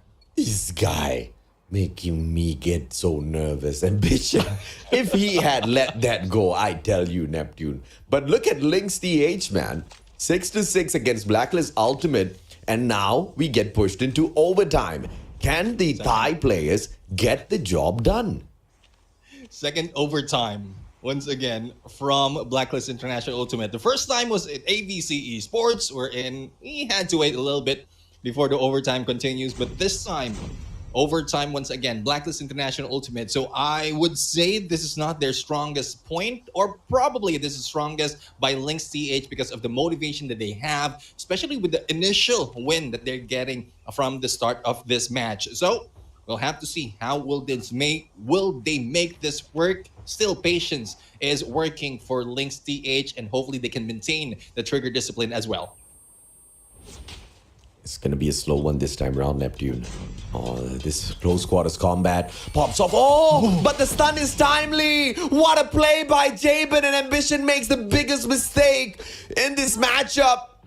Could have just played those seconds a little bit better, but Iris trade skirt right back. The numbers all equal. Jabin, good engagement. Purcell bags him and sends him right back to his parents. It is gonna be LYNXTH, but FDX stopping them in their tracks with that beautiful headshot against Iris. It's a 3v3. Bomb circles around. Blacklist ultimate already at that A bomb site. Only for Teddy now to perhaps make that difference by taking this backstab with a Peacekeeper. One mistake made by 10. Teddy nails him. Fantastic numbers on the side of Lynx Thailand. Yes, LYNXTH right now on a 3v2 situation. Teddy right now have an opportunity for going for the backstab, but they will be stuck into the white warehouse waiting for that hit. And there goes FDX for the kill against Sudus. Garage by Purcell takes FDX down. AG takes him out. It is a 1v1 situation right now. The bomb is ticking with 15 seconds. And which one will you prioritize? Will it the bomb or the kill? Teddy slowly moving in the slide and the hit by AG. And Teddy goes down. 1 point goes to Blacklist. Not over yet for the overtime. 6-7, Blacklist ultimate in front, but Lynx has shown us that they can catch up. Will they be able to catch up with a Blacklist ultimate? That is popping off on a whole other level. FDX wallbang out of nowhere with that one. I don't even know what sort of angle he was holding on to, but then it was a little premature in terms of a shutdown. And now, Teddy taken out, but he is one of the lower fragging players on the side of LYNXTH, so hopefully that doesn't really affect the team all that too much. Purcell, the king of LYNXTH, still alive and kicking. So he might just be able to get the job done here. Sugu's good angle being held on. FDX slides on top of the tool shed and fantastically shuts down Sugu's. FDX getting all of the job done all on his own in this round. Only gets a millisecond to get that information as well as to get that angle for FDX to make the kill. This time that the information has been relayed, Iris will try to take that angle as well, but no hit will be done by Iris. It is a 3v5 situation and the bomb is in there going in towards Alpha, but Skirt takes Iris down. Purcell holding the bomb. Hold dear, my friend, because you will not be given a chance. Purcell, the Slayer, will be taken down in there by Jabin and Ambition is left alone. At this point, you know, someone from the Blacklist organization just needs to ask FDX if he needs some ointment, because I'm sure his back is aching, man. 20 slays out there on the battlefield as Blacklist Ultimate finally closes this matchup against LYNXTH, who put up a fantastic fight. We talked about them walking out of the competition with their heads held high. They can walk out of the competition with their heads held high by telling people that they held Blacklist Ultimate back, almost beating them. But of course, they couldn't overcome the ultimate strategy as well as sniping skills of FDX. Yeah, I guess pushing them to overtime as well will be a good achievement because not a lot of teams can put this team to overtime. LYNXTH right now, I think they are thinking of like different ways to play control so that they can show up once again. But as we see, this seems Purcell being the MVP on the losing side, going for 16 slays, while FDX, as you mentioned, backs hurt, carrying the team, 20 frags from this game as a sniper. I mean, the engagements were just fantastic out there on the battlefield. And S&D really was the place where LYNXTH could have pulled one back from Blacklist Ultimate. I mean, we saw the quality. They managed to hold Blacklist Ultimate to their match point for quite a while, whilst they took their time to catch right back up, pushing Blacklist Ultimate into overtime. But back-to-back, Blacklist finishes it off towards that very end. Fantastic. And FDX nails this back-to-back MVP. And good on him, right? The guy is an absolute monster out there on the battlefield. And a monster is exactly what Blacklist Ultimate needs, as they have struggled a little bit, I have to say, in the group stage against ALMGHTY and ABC Esports. They dropped those matches, but one could also say they are playing the greatest fake out in the group stage, where they have chosen, because you only need to win 3 out of your 5 series. And they have won 1 against Changeworld. They've lost 2, that is against ALMGHTY and ABC Esports. They want to make themselves look like the weakest in Group A. just so that they can pull that element of surprise on some teams at the playoffs a little bit later on. I understand that strategy. But the biggest ones, the biggest fight for Blacklist Ultimate is going to be that Huntsmen matchup later on. Because if the Huntsman is able to upset Blacklist Ultimate, that's it, game over from Eastern Champs to not even making it through to the playoffs. So later on, that series is going to be a huge fight for the Philippine brand of Blacklist Ultimate. Yeah, hopefully both teams will be prepared for that fight. But I would agree, like a great fake out coming from Blacklist International Ultimate. But how much more can you do on the fake out, AJ, especially when you've already taken that place, the Eastern Champs, and you starting slow in the game? I mean, it really brings a lot of suspicion. Yeah. Even with the re-roster, even with the roster they have right now, it will, like, the record is already in there that they have taken the championship, they have taken crowns, and it's just up to them to show up in the games. Probably one thing so that they will not be read that easily is to bring out a lot of gameplay, because probably if they don't have that much in their best gameplay, then that's when they pull out the worst gameplay so that it will be a fake out later on. I mean, if Blacklist Ultimate is really faking this for the World Championship, then I think the fake out started not just here at the group stage, but it started off at Garena Masters Season 2, where they lost the title to Smarter Mega. And I don't want to take anything away from Smarter Mega and their beautiful win over Blacklist Ultimate, but that's exactly where things would have started, right? Because it's a little bit more believable that the team could not, finally lost the throne, could not regain the throne, makes it into the group stage of, stage 4, still struggles against the big teams. It's so much more believable. So if that is the strategy, whoever who's making that strategy on the side of Blacklist is an ultimate genius, no pun intended. But it's a little bit hard to pull that off, because sometimes when you start losing already and then to go back to your winning ways, it's extremely difficult, because at a certain point you actually start believing that you cannot win, and once you lose that confidence of winning, there's just no going back. Yeah, it's very difficult to really stay a loser if you are already a winner inside. So at some point you will need to feel a little bit of a loser to lose a few fights, and then, as you mentioned, it might carry over later on when the pressure is already on them. But there's so much in here, no pressure is happening in this fight. Alpha has already been captured, and Blacklist International Ultimate not so much on the defense, because Bravo is still open for the taking for LYNXTH. AG, 17-9. I mean, this is where you can see the engagement capability of Blacklist Ultimate, right? And with the difference in kills in itself, shows you what sort of dominance Blacklist Ultimate has over Lynx when they do get serious out there on the battlefield. It's not the cleanest match that we've seen so far, but there is a clear definition of who said tech. What a flick. There's a clear definition as to who's going to be able to dominate this matchup. 14 life deficit for the side of LYNXTH. With their final life, they circle around, scared, but Tin steals one away, eats that Sugus alive. 1-0, Blacklist Ultimate in front. I mean, I got a sweet tooth right now when you mentioned eat that Sugus alive. Like, the candy? Sugus? I'm not quite sure if you know the soft candy. But anyways, that's something that I might only know, because it might have been in my generation. Oh, good combination right there. But FDX died as well with a Spyro. So,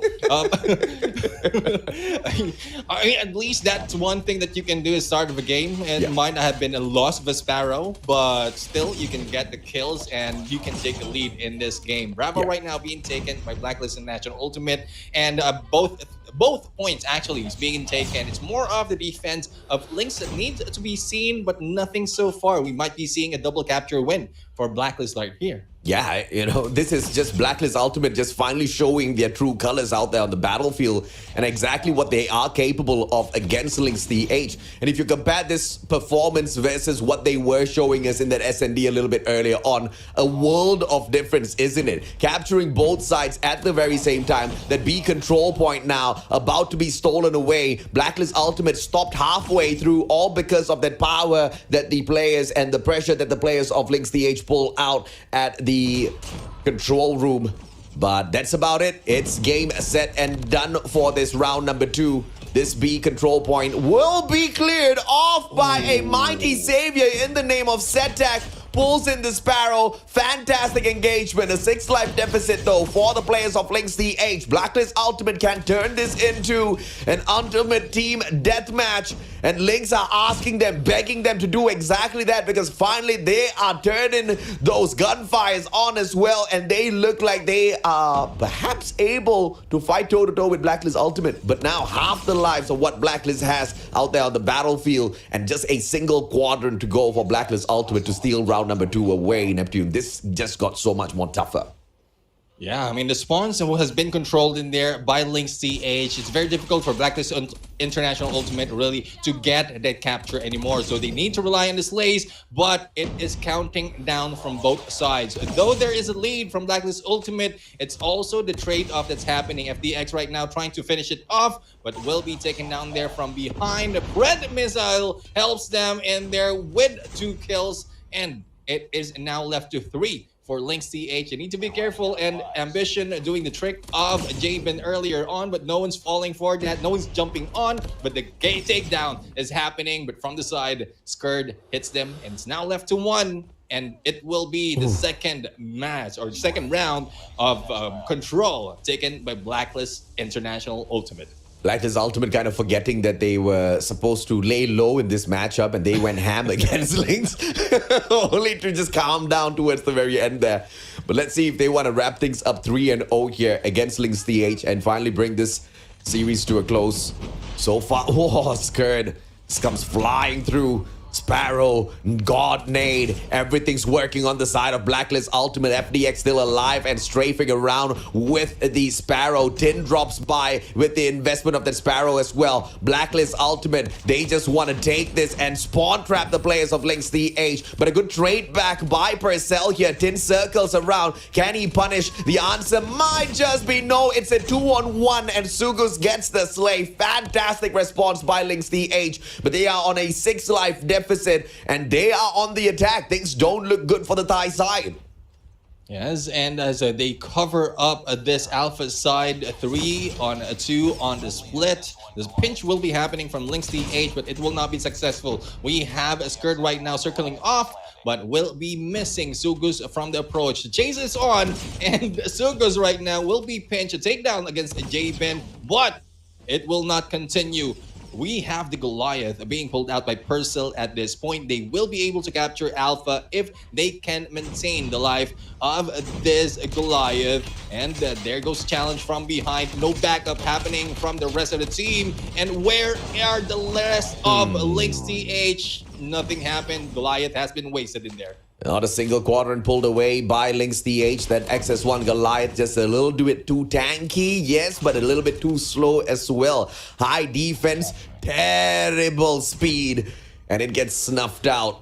Guy had a little bit of a issue trying to identify exactly which player to shoot down, and at the end got punished. Now, just one more life left on the side of LYNXTH. Blacklist Ultimate, how are you going to finish things off? With a nade perhaps. Skurd manages to get one tossed in, but only a hit mark he pulls away. But Skurd himself puts the game to rest. With 11 lives, more than the players of LYNXTH, Blacklist Ultimate take that final round in control. Yeah, and not a sweat was broken in here. And I think Jabin's ready to fall asleep once again, stretching a little bit in there after waking up. And well, it's Blacklist International Ultimate. This is something that we expect, and we've already read that based on the the stats that we have between these two teams. We're looking for that hope from LYNXTH, and it was offered in there for search and destroy. A little ounce of hope in there, but unfortunate for LYNXTH, they were beating in there even in overtime, and control is just so difficult to control for LYNXTH. Thus, Blacklist International Ultimate, they tended to held back as well from the final moment, even of how close it is for them to winning. They hold back even by with the time, especially for that final round, ending it for the final second, wherein it's a 3-0 for control.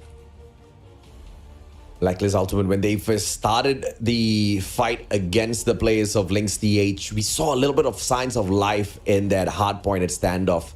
but technically just at the first Hardpoint, because from the second Hardpoint onwards, it was just all-out Blacklist Ultimate. S&D, lots of signs of life, where we saw Purcell really step it up for the team, and the snipes out of the team of LYNXTH was quite solid as well. But this guy, FDX, right, 3 MVP titles, and he takes the sweep in each and every single round. Fantastic showing, hard carry for the team of Blacklist Ultimate today.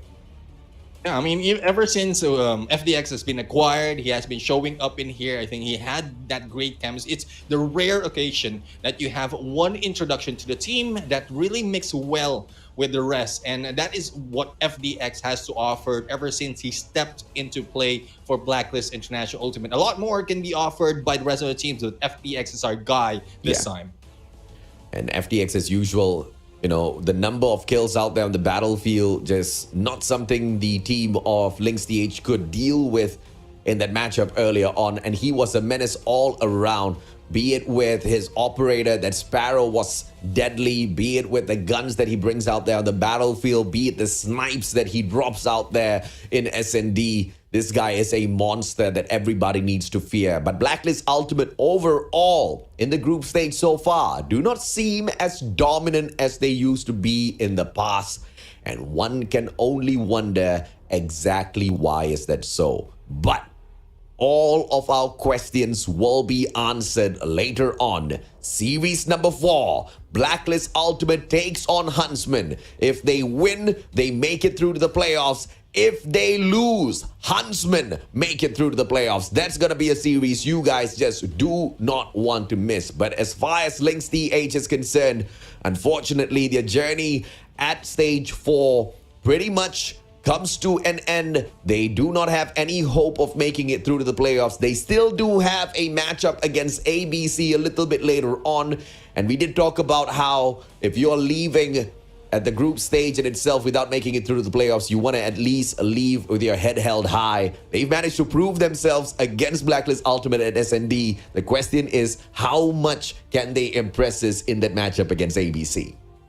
Yeah, I'm looking forward to how they can improve because of the motivation that they got, especially on that search and destroy. And they can just throw away any loss, anything that they had from the respawns in there, from Hardpoint as well as Control, because they can get that one great thing from the battle against Blacklist International Ultimate, carry it over on the final series of this match against ABC Esports. And no matter how strong, how big ABC Esports is, if they can still believe that they can, then they might. They most definitely might, man. I mean, we saw many a time signs of life in LYNXTH. Maybe not at Control. Okay, maybe, okay, round number 2, we did see a little bit of signs of life. You know, at Hardpoint, we saw it at the start, and at P3 just a little bit. But at S&D, that's exactly where they really stepped it up. When the pace is slow, when they get to dictate some of those rounds in terms of the pacing, how fast they want to push into those sites. And they even made Blacklist Ultimate second guess themselves. The angles they were holding on to at firing range earlier on was close to perfect. And one thing that we did mention in the Hardpoint matchup versus the S&D, which was so different, was the engagement capability to take the gunfight against the players of Blacklist Ultimate at Hardpoint seemed to be an impossible factor. But at Search and Destroy, it was so much more easier. But on that point, ladies and gentlemen, boys and girls, so we are going to take it easy. A quick short break for us. When we come back, it's going to be series number 3 where CW takes on ALMGHTY.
Hello, soldiers, and welcome back to the show. This is Call of Duty Mobile Garena Regionals Qualifiers, day number 5. And so far, we've seen 2 series already. First, for Changeworld against ABC Esports. Next, Blacklist International Ultimate against LYNXTH. We head on to the 3rd series where Changeworld will be coming back, and this time, it is ALMGHTY. I am Neptune the Gemma Garcia, together with Cali Gaming, to bring the action to your screens for this next series. Well, I can wait for this game to start, honestly, but you know, for Changeworld, the playoff contentions is already done for them. But for AMT, they get this victory, they'll be able to secure their top 2 spot, which means they are going to clinch that playoffs, and it's going to be great play for them, and of course, great execution from here on out.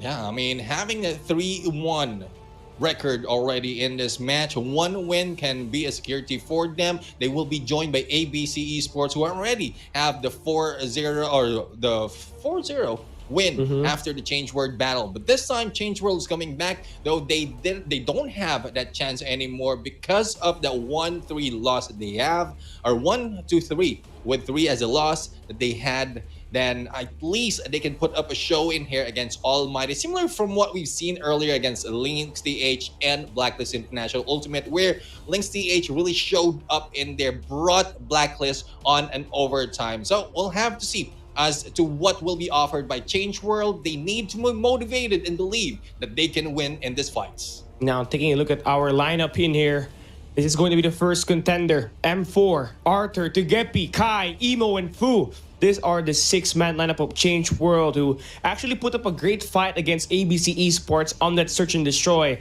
They were fighting for that tooth to the nail. It just had to go down to that wire where they eventually lost against ABC, but they still know how to fight. And moving forward, you know, M4 and Arthur continues to provide this team with enough gunfights, but we need to see more from Togepi, Kai, Imo, and Fu in here, because right now they're going up against AMT, the number 2 spot right now, the top 2 right now in Group A.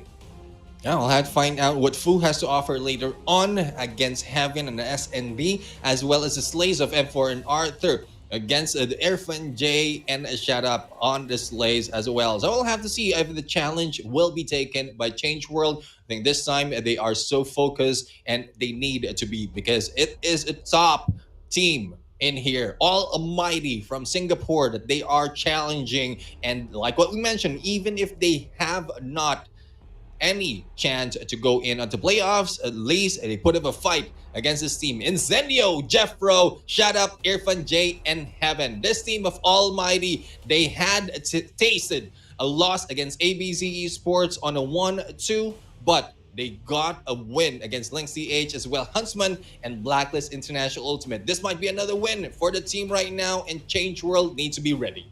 Yeah, while Heaven continues to slay with that gaming bed, Shut Up continues to play the way he did since Garena Master Season 3. One player more than likely that we did see increase his capabilities is Incendio. This guy has been putting and ripping the efforts, and has been able to convert, you know, before even Garena Master Season 3 playoffs even started. This guy was bottom fragging, but here at the playoffs and here at this Garena Regional Qualifier, totally looking solid in the game right now. Well, one thing more than likely but for AMT is that they've been so good at that control. You know, that's the only game mode that they took away from ABC, but they are mechanically sound in that game mode.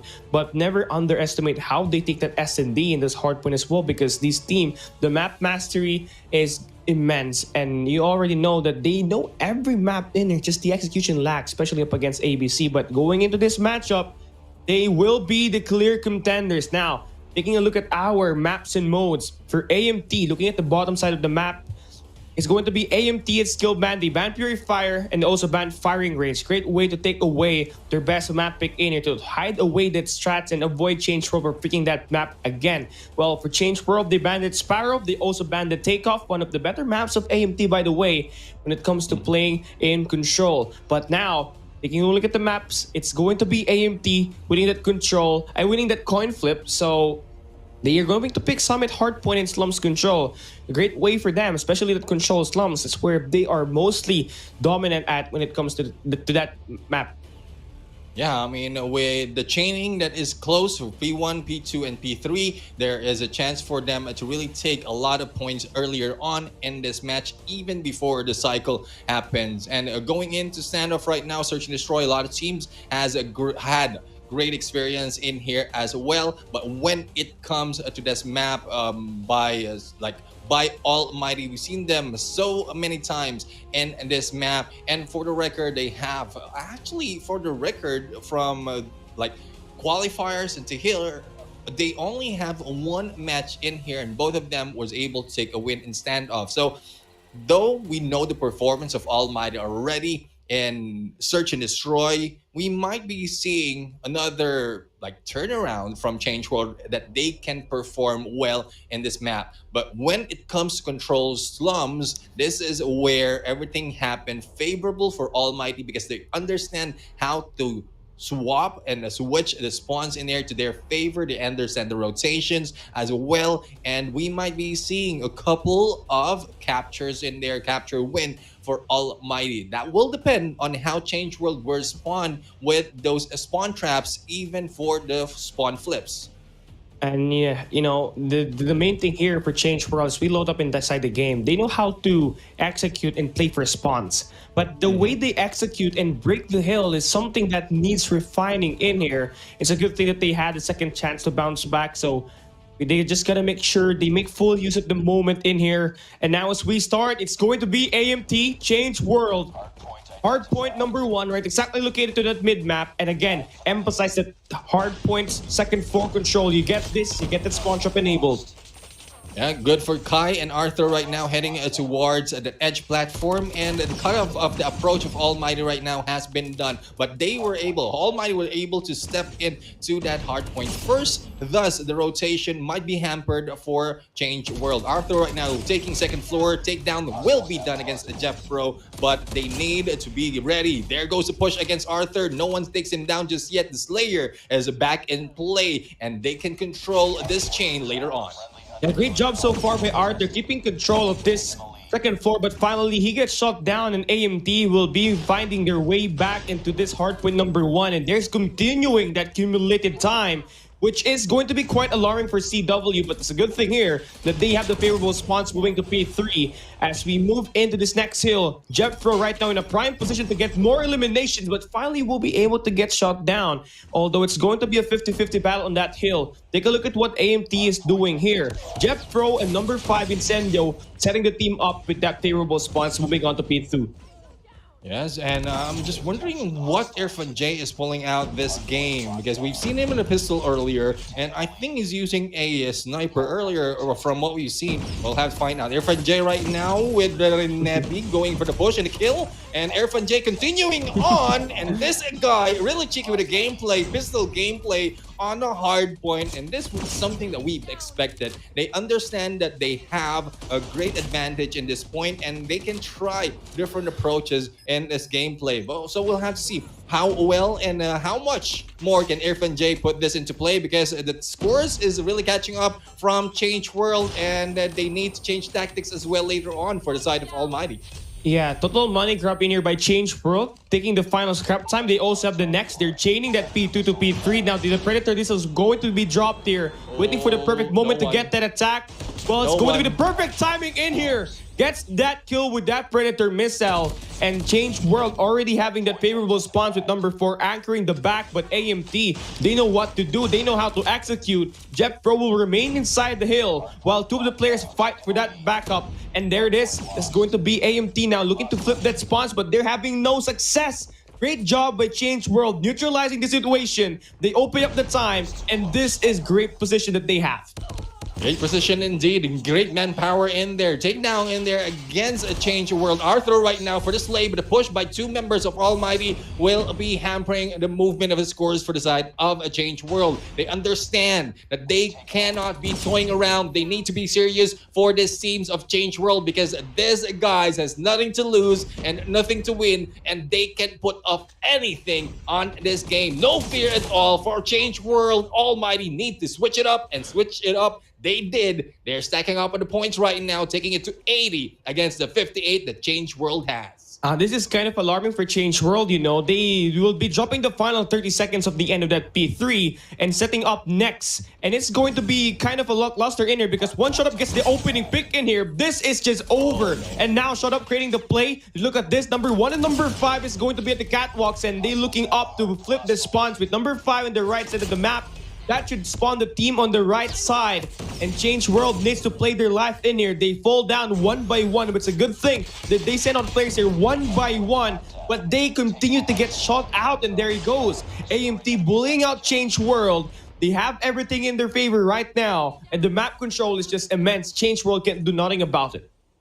Yeah, Emo right there pulling out the KRM. Not a smart move in there, especially as he is the one holding the spawns. He might be able to move a little bit quicker, but the kills might be disrupted once he made that hit mark. Incendio right now taking cover, anchor for this team, making sure that the teammates will spawn towards their favor, pushing aside Changeworld to the other side with 12 seconds. Early rotations being done by Changeworld. We'll see on how this works. M4 gets a gauge opportunity, especially on the stairs for the angle, might be able to control this, but no, he will be taken down by Incendio. Yeah, M4 and Kai is doing a great job. Same thing with Arthur, but Emo needs to get involved in that gunfight department. Still has only 5 kills in here. Now he brings out the Annihilator. That should help this team get some grounds. Well, as they're trying to battle it out here in the P2, well, Shotup is going to get shot down, and Emo starting to make some impact. So, speaking of, this guy's slowly stepping up, gonna get that 3 in a row with an Annihilator. The KRM on the hunt, but finally, Shotup will be able to take him out. But still, that time that he did there, wasting and buying the team some time, will be able to get Changeworld that 100-point mark. So that's going to be great investments in there by the scores you get that operator here for Changeworld. Changeworld right now catching up in the points, but it will be taken back by ALMGHTY from this point. Arthur trying to go for the flank, but it's Shut Up Incendio going for the kill. Jeff Pro right now also playing the KRM, same as Emo, but doing a better job right now in terms of kills. Emo needs to move up a little bit, hit mark against him, and we would have seen a KRM versus KRM battle in there with the dance, but Jeff Pro doesn't want to play that. Arthur is just waiting, spotted on the other side. Arthur gets a kill against Jeff Pro. Rotation will be cut off, but he will be taken down as well by Incendio. Well, although we did see a great place from Emo right now, Jeff Pro slowly living up to his name. You know, this is one of the pickups that AMT had moving into this 2022, and he's now slowly doing it up, being that front man in terms of kills for the team. Changeworld dropping their bodies in here, and all those drop bodies is going to give AMT the time to accumulate and soak up that heal. They will currently spawn at the right side of the map, and the setup is currently looking strong here for AMT. They might just be able to shut these players down contesting in here. Who goes in one by one? And Jeff Pro, though, will get shot down, but it's going to be Irfan J looking to get that trip with that Renette. Not fine. Not much you can do there with that pistol, especially on that range where the KSP is gonna dominate. But anyway, AMT still got that lead. It's 184 to 118. They're going to give up the final scrap time to set up greatly here at this next one. At the where as we go, AMT Incendio, number 3 in blue and Shut Up, is going to be that anchor.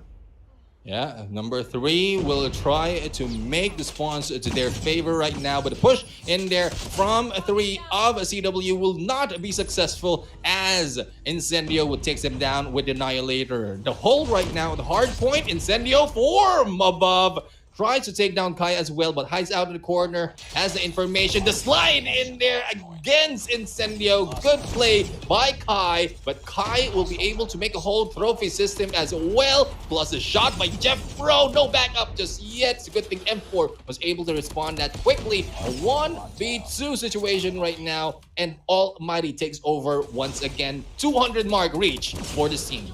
Now, if you're Changeworld, what are you gonna do in here? Are you going to continue up to contest this time, or are you gonna set up for P4, wherein you're gonna have the chance to get that beautiful defense? As we go in along the line, we are going to see some interruptions in here with Heaven dropping Emo, and well, it's going to happen the third time in here. 216 to 138, and well, Heaven is slowly getting grounds in here, pushing up. while we buffer down and wait for these games to happen, you already know, looking at that map, you know, number 5, number 1, 4 is gonna be in for yellow. Gonna have that beautiful setup at P4. But let's see though, because AMT is pushing up.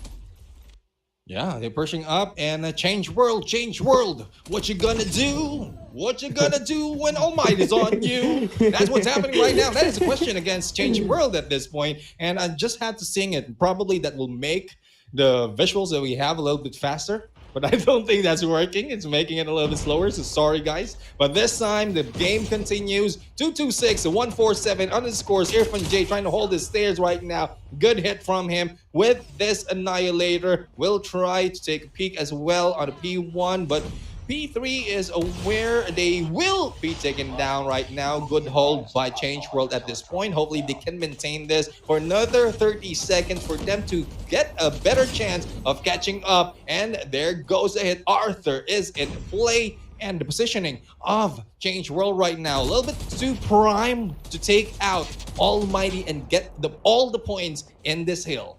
Yeah, Changeworld did a great job slowing down AMT when they're pushing down there. You saw that. The moment the game stopped, Changeworld just had a little bit more defense and setup moving into P4. So a money hill just actually granted into the side of Changeworld, and now this is where things get interesting. Emo will be having 2 score streaks earned up, so it's a matter of investing that in here as they host a comeback against Almighty. Right now, it's going to be Arthur trying to playing with his live jet throw will get laid out, so the Hardpoint is going to remain uncontested, but Heaven's going to continue keeping missing with that Annihilator. And finally, the trades come through for Changeworld. They're moving and pushing up around the second floor, and Emo's going to be the front man, but will be shot down in here. Kind of going to be very difficult from here on out. AMT only needs 10 more points. Can Changeworld contest?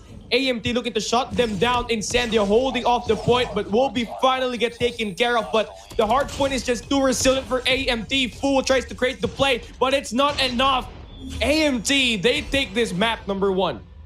And it's not one-sided though. I mean, we've seen signs of life in there coming from Changeworld. Good stride for them, but unfortunately, it's a little bit too late. And the lead of Almighty has been that great already. Though we've seen a little bit of cheekiness coming from Almighty from the start of the game. I think that's, that's Irfan J that we're talking about. But Renetti always in the hand, but he still managed to pull out operator skills and score streaks after all. So still a good play for the team.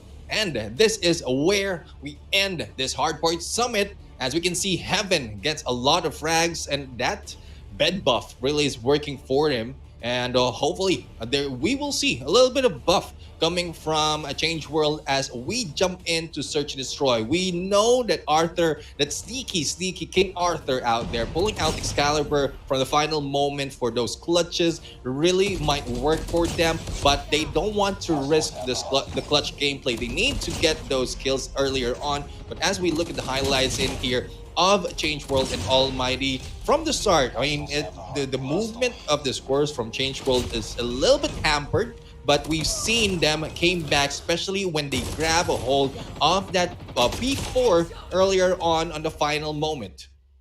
And yeah, Heaven is going to be your MVP of the game with 41 kills and 5,041 points. And I mean, although Heaven's going to be that top slayer, you know, Irfan J, despite him using that secondary, that Renetti playing and trolling the game, he actually accumulated 3 minutes and 1 second inside the point. So overall, he was successful. And I really love that play from him, honestly, because, you know, it messes up the psyche of your opponent. When you see those pistols, it usually will try to reduce, and of course, things will just not be a little bit better in their Neptune.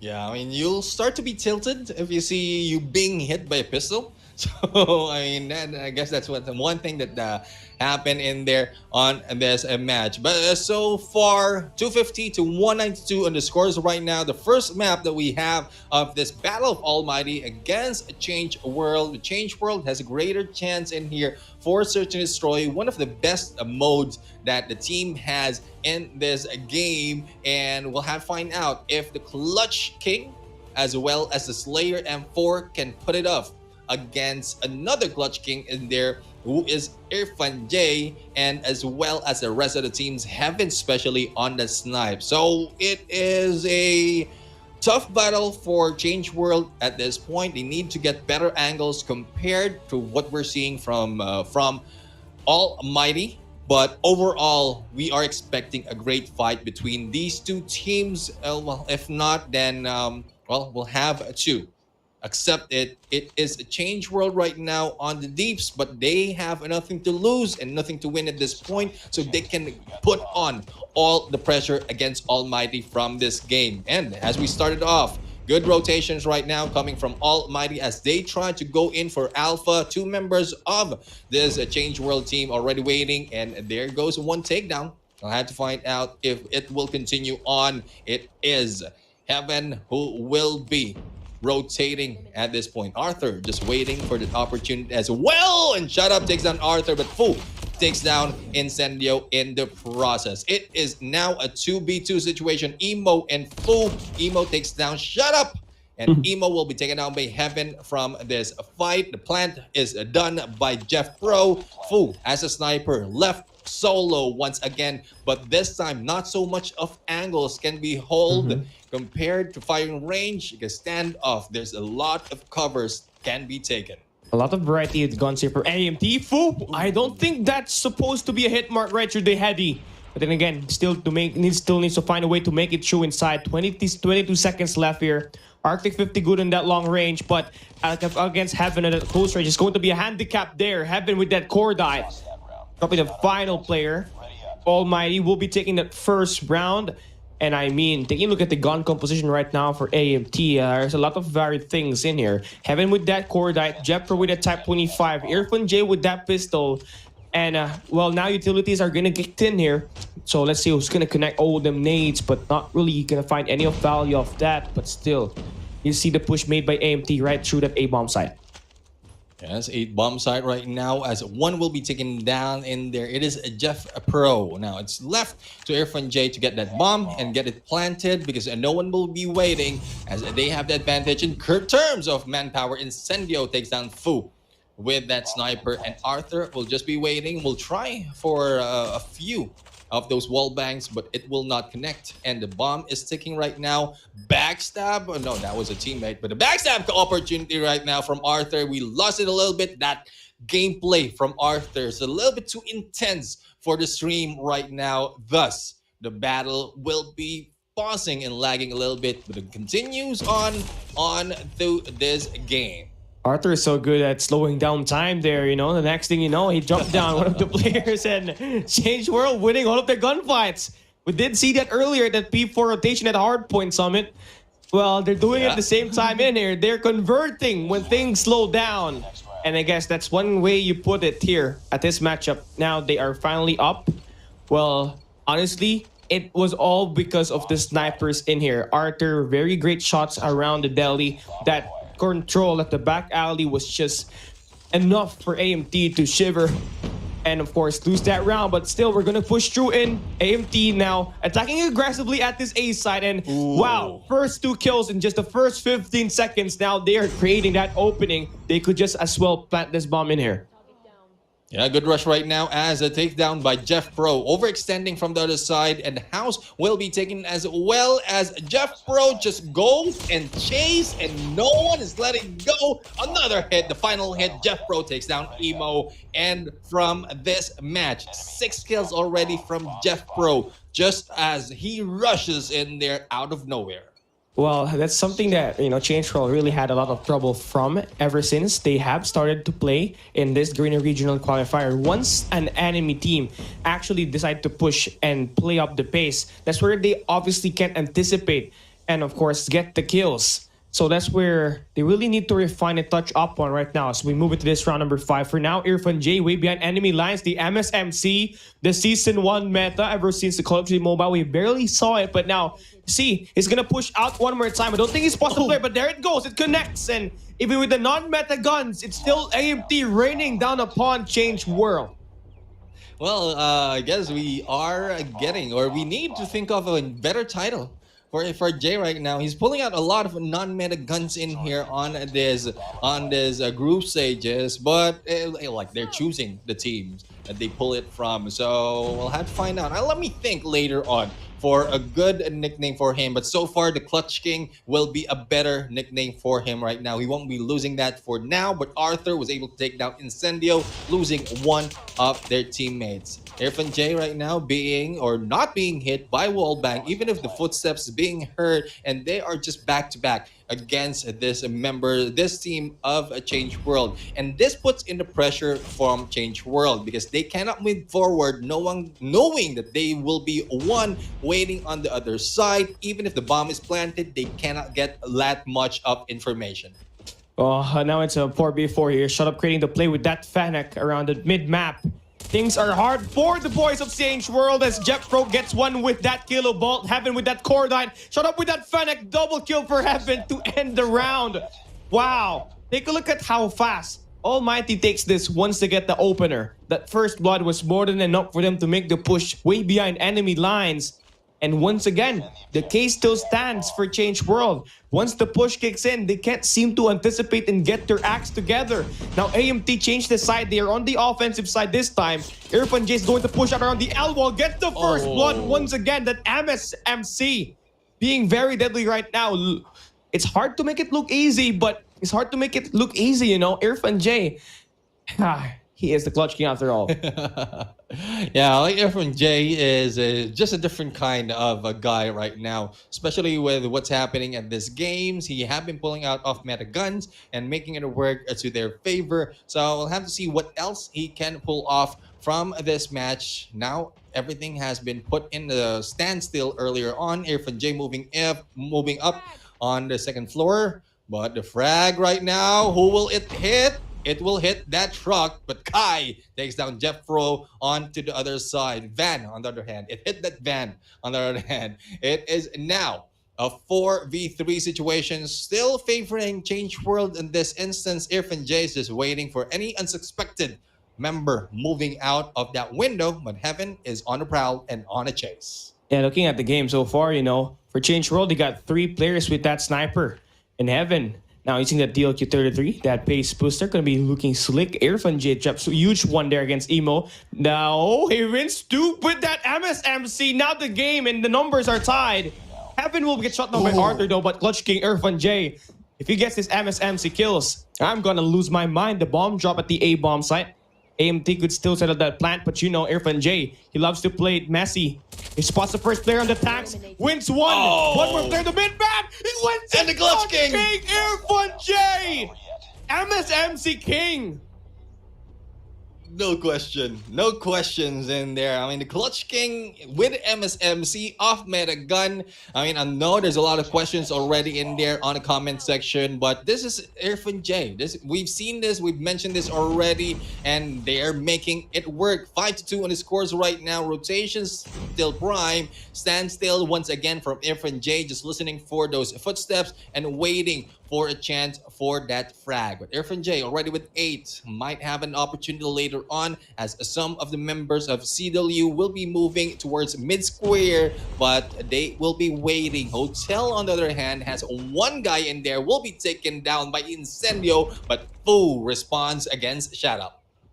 Well, now Irfan J continues to rally up, you know, at the back. Could get this number 2 Arthur in blue, but he's going to swing in the boxes where things are going to get a little bit messier in here. Final player alive. He did the 1v2 earlier, and he makes this a 1v4. Needs to isolate his players one by one. He spots the first player in the tanks. Nade is out. Can we see that perfectly cooked up to get this kill? No trophy system down. It's not going to connect with a kill, but it does damage Emo. Irfan J is still wrapping around the map.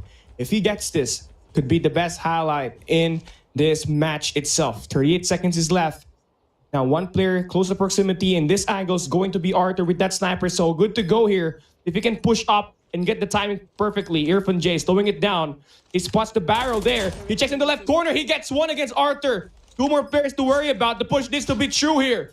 But the players already know the location. He was going to use a sniper, going to miss the shot, and Emo with the punish. Finally, Changeworld wins some rounds. As the timer counts down in there, Irfan J could have rotated on the other side, utilized the distance for the snipe because he has been waiting in there already because of the frag and the kill and he done against Arthur. So if he was hoping for a clutch in there, that would be a good rotation. Arthur, on the other hand, taking down Heaven with that explosion, and M4 takes down them. Shut up. It's now left to 3 members of Almighty this time, as well as 3 members from Changeworld, and the response will be the same. But Irfan J taken down, Jeff Pro goes against M4, and it is now left to the King Arthur, who might be doing another clutch against Jeff Pro and Incendio. We'll have to find out if he can pull this off. Ooh, Arthur is fast here. You know, he's prepared for those big moments. He knows when to clutch it up and step up. The bomb is going to be planted in here by AMT right through the A side. As soon as they pick it up, that should be pressure now allocated. Arthur still a very prime position. Initiating that wall back. It's not going to connect anything just yet. And for AMT, you know, they're doing a great job staying away from the player whatsoever. Keeping that distance is going to give them somewhere. But I think Jepro finally spots the player. Look at Incendio now. He gets the information. He's waiting for the anticipation. Wrapping around the deli as well. Arthur really going in for the long route here. Long-sided flank is on the way, but Incendio, he cuts this cut. It should be over. There it goes. The read is gonna come true for AMT. It's going to be 3-6.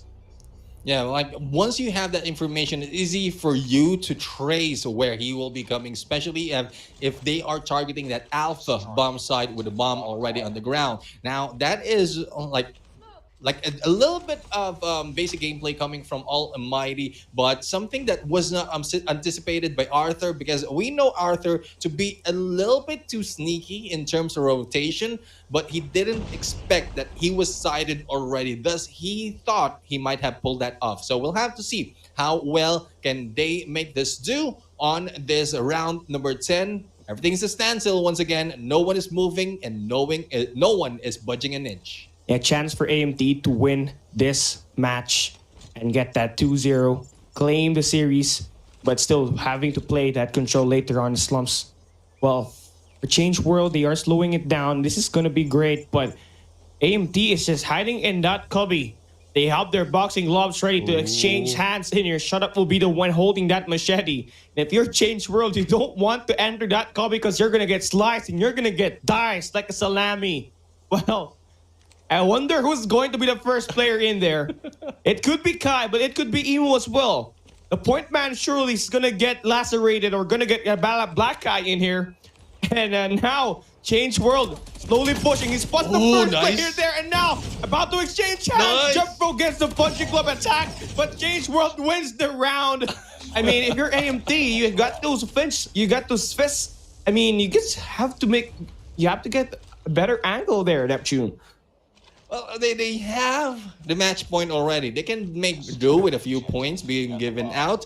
And, well, that is just AMT for you. That's Almighty for you. They want to have fun, and they want to bring Changeworld along with the fun that they have, giving them an advantage with the points they're getting. But later on, once it gets to a point wherein Almighty really has to put a lot of effort, then I'm looking forward to what they can do. But Incendio starting it off right now against Emo, and I think this is it. They don't want to give another point. They've had that already earlier on, and they will start it off and finish this off from this round. That would depend on how Changeworld responds, but as you can see right now, we have Shut Up as well as Heaven just chasing around Special Forces base. Not quite sure what is the angle out there. So we'll have to see. Arthur for the kill against Jeff Pro. And I think the information has been relayed because of the gunshots being relayed as well by the 2 members from the other side. Well, for Arthur, good timing on that kill against Jeff Pro. Removes one of the punching gloves in the game. But you see Kai, who will be able to eliminate Incendio as well. And Changeworld just gonna get what's going to be happening inside this game. You know, Heaven and Irfan J still gonna be around the game. And you don't want these players to actually play. Heaven on the back could get this backstab with that punching gloves.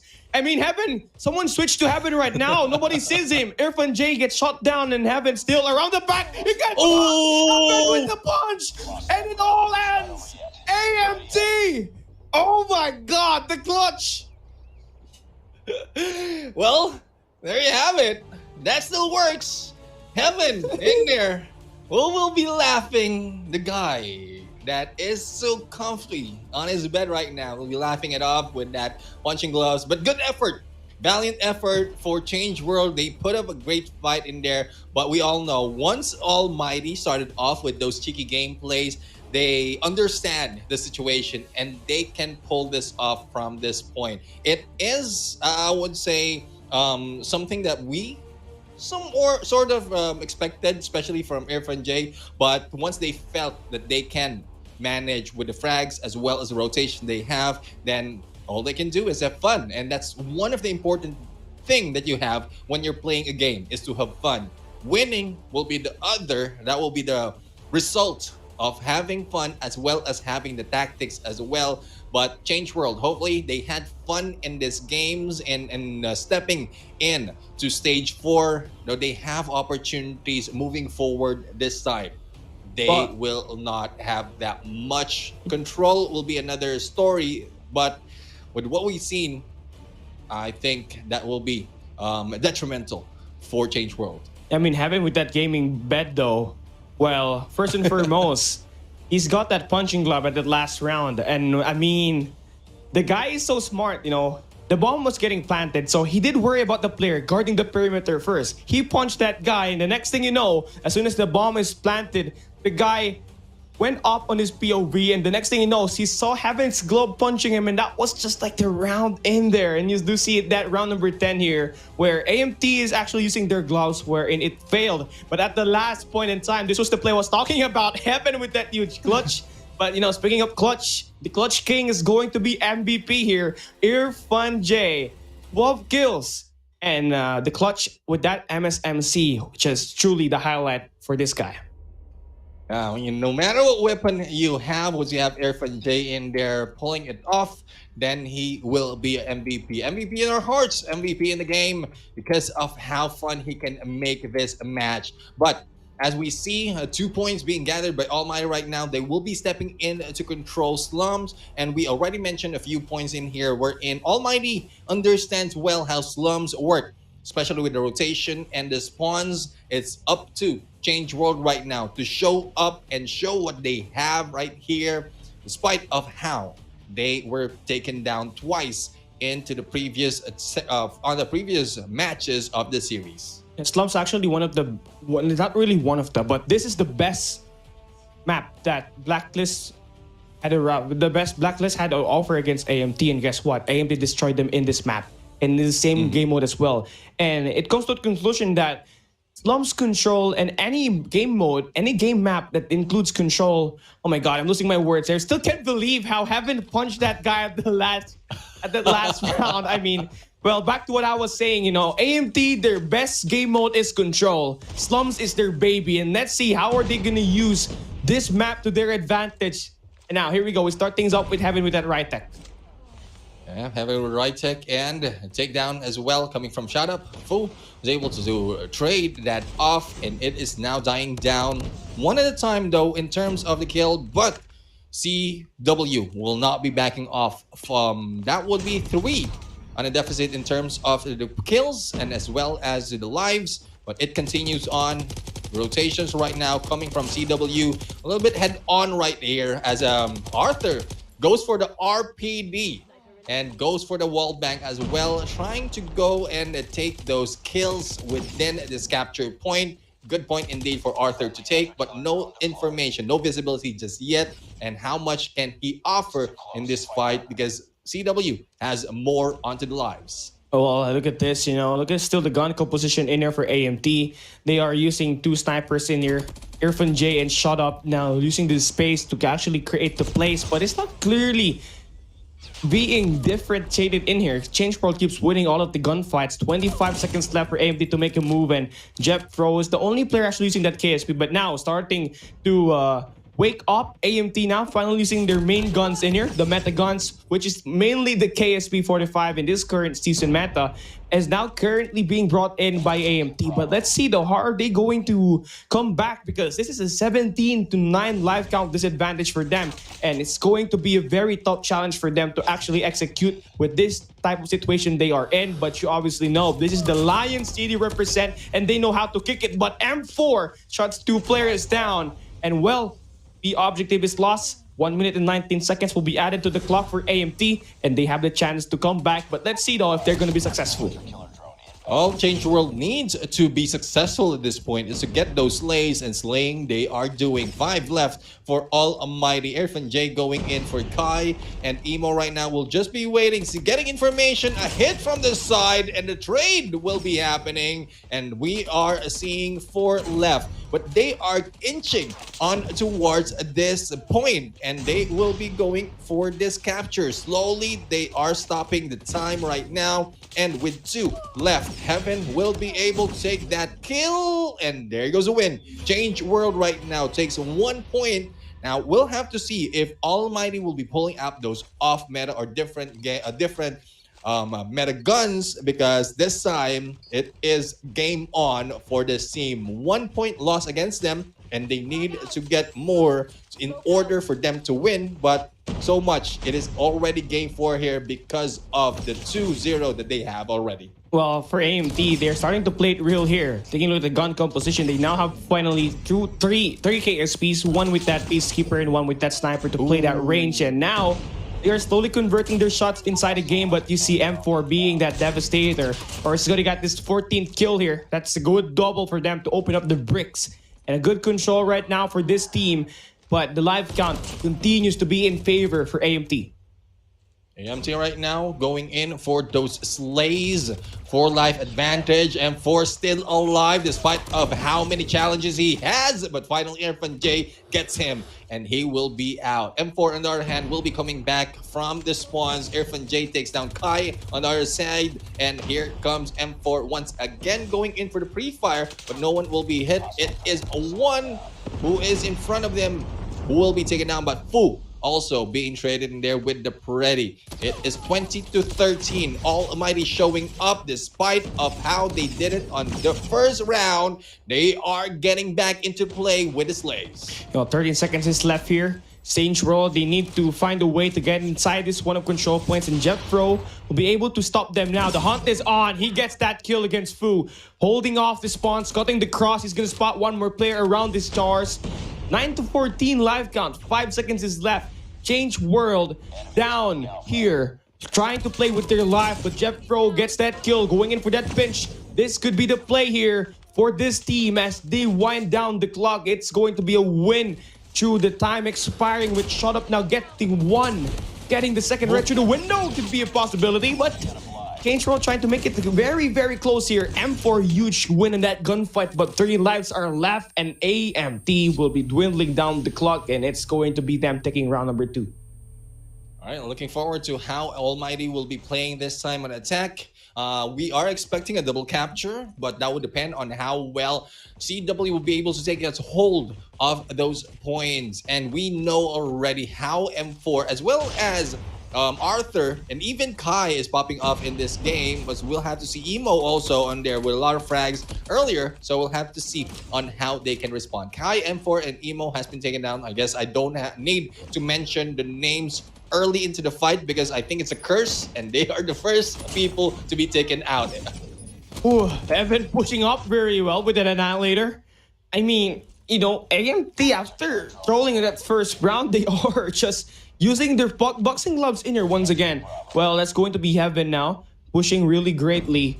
Well, look at the attacks happening at this B control point. You know, Jepro is going to be initiating the mid-map. The divide and conquer is going to be initiated in here. AMT doing a great job. You know, they are distracting these players by a mile. You see number 5 in yellow extending out way towards the junkyard, and it's going to be more response initiated in here, by the way, from AMT. All of the attacks that they made basically game change world. There's 12 live counts left, and a very efficient offensive hold there by AMT. It's right through B. It took them 9 lives to cost them here at this B control point. Now they move in at the A. They might as well play this as a team deathmatch. M4 finds a huge double. There it goes for this team. But again, it's kind of too late. AMT having too much of a lead here. Yes, 10 lives as a lead, as a capture and alpha might be attempted and might be going for double capture, but when the life count for CW dies down, then that will be it. A 2-1 will be a score. Shot up in there, take it down Emo. Here comes Heaven, just piling up onto the fountains. Is CW. Heaven going for the rush, left and right, and they will be taken down only by M4. 2 lives left, and Shot up is just waiting. Nades onto him, but a hit in there by Shot up, and the trade-off by Kai. Irfan J for the final kill waiting, but Kai beats them to it. It is Heaven who gets that final hit, and there goes a 2-1 onto the points. Match point for Almighty, but still there's a chance for CW to get a point in this series if they can take advantage of what Almighty is doing. Now, what I am scared of the most here, since AMT already got this good lead, they might try to play around once again and win in style. But let's see though if they're going to execute just business in here. Heaven finds a good kill, taking down over bricks, and now they're going to push out around the statue. They get this control at mid-map. They get the opportunity to go and initiate the spawn trap in here with Heaven leading the point man as well. 25-29, 4 down here for Changeworld. They're looking to get that more. Good trade there for Kai. Huge timing on that Gravity Vortex. Finds that double.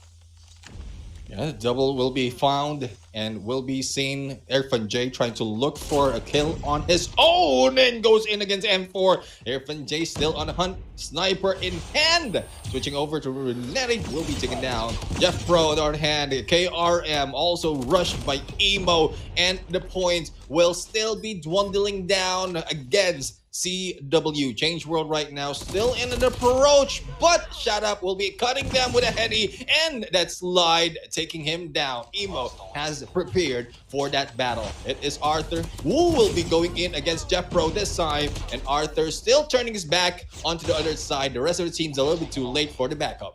Well, for Changeworld, you know, they're getting spawn trap in here. Maybe try to play push as a team right through the bricks. I think that's the best opportunity for them to overcome all of these players right through the mid-map. But Shut Up's going to be messy here. He's invading the spawns. He's going to find one with that Frank, but not any more than that, as finally gets shot down by Arthur. Final 2 players left in the clock ticks, and AMT wins this 3-1 and, of course, dominates the overall series, winning in style here, Neptune. Yeah, winning in style, winning with fun. That is what Almighty has to offer in these games, in this series. And there we have it, Changeworld in there. Well, need to accept what happened, because this is what happens when you go against Almighty. The Almighty team from Singapore, this time taking their 4th win in this group stage, securing their place onto the playoffs, while the rest of the teams right now need to prepare, especially Blacklist International Ultimate as well as the Huntsmen. This is one of the most anticipated battle we want to see because of how close it is in terms of the points. But as we review this post game of this match, M4 did well in terms of frags, but when it comes to Almighty, like we've seen a couple of rounds out there, I wouldn't say thrown, but I would say that they trolled for most of that. Thus, they only have they had 1 loss in this match. But so far, overall, Almighty is still dominant in this game. Even if the trade-off is happening, the kills is just dying down from Changeworld. Well, you know, for Changeworld, it's always M4 or Arthur and Kai that actually plays very, very great. But the other 2 needs to step up greatly, and unfortunately, they end this series with a loss, all because of Irfan J, the MVP of Search and Destroy and the MVP of Control Slums with that 29k. Irfan J really knows how to troll people and be successful at it, man. Hey, that's what you can do if you're the clutch king. If you can clutch a game, you're confident, and if you believe, it will happen. And that is what they are doing right now. Almighty believing that they can take a point in here and also have fun. But so far, it is over.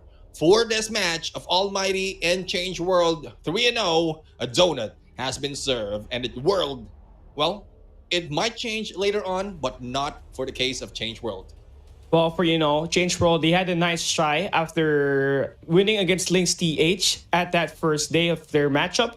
They're really able to find any more kills than that, and that's the reason why they won't be able to play for that playoffs. As AMT, with this victory, they finally secure their playoff spot. They clinch it before even this playoff ends, and well, it's going to be great for them because they will be ending up with that number 2 seed, and who knows what might happen in that playoffs, because all the best teams is going to be there. And although AMT is strolling in here right now, you're guaranteed you're going to have a tough fight when you go up against this team.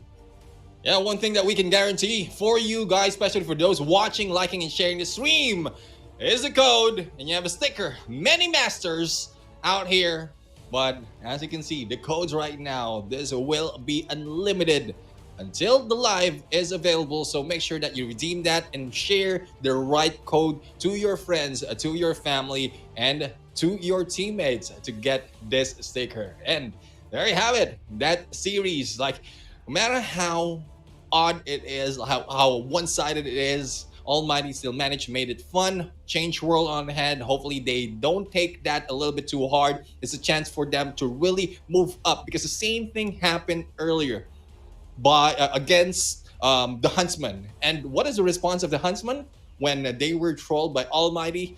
They need to get better, and better they did. And that is what you need to do. Though there is no chance for Changeworld right now, but what about the next season? That might be the case, that you will show up in here. Changeworld, changing the world. And you know what? This is actually the best version of Changeworld out there, because they are formerly the Fun Plus Phoenix, and of course the former AFN Gaming, and they were able to team up with Team No OBJ, which is the team that actually placed second for Taiwan, MO, and HK region in CGI 2022. And both of these teams struggled, but they came up in their Garena regional qualifier and made sure that they are actually the best in their region. And not only that, they're able to win. That we didn't see from them on CGI 2022. So it's a bit of an improvement, but not really there. But progress is key. Take it slow. It's not always about that skyrocket improvement that you got over time. You just have to build it over and over again. And with that said, Changeworld will be ending their playoff run in this group stage. They will not be able to actually advance. Well, it's a nice try. They did put up a great fight, but AMT just really stopped them from getting there. All right, so, well, 3 series already over, and we are up to our last 2 series. So when we come back, you are going to see Blacklist International Ultimate back again, this time against the Malaysians Huntsmen for the battle. We'll be right back after the break.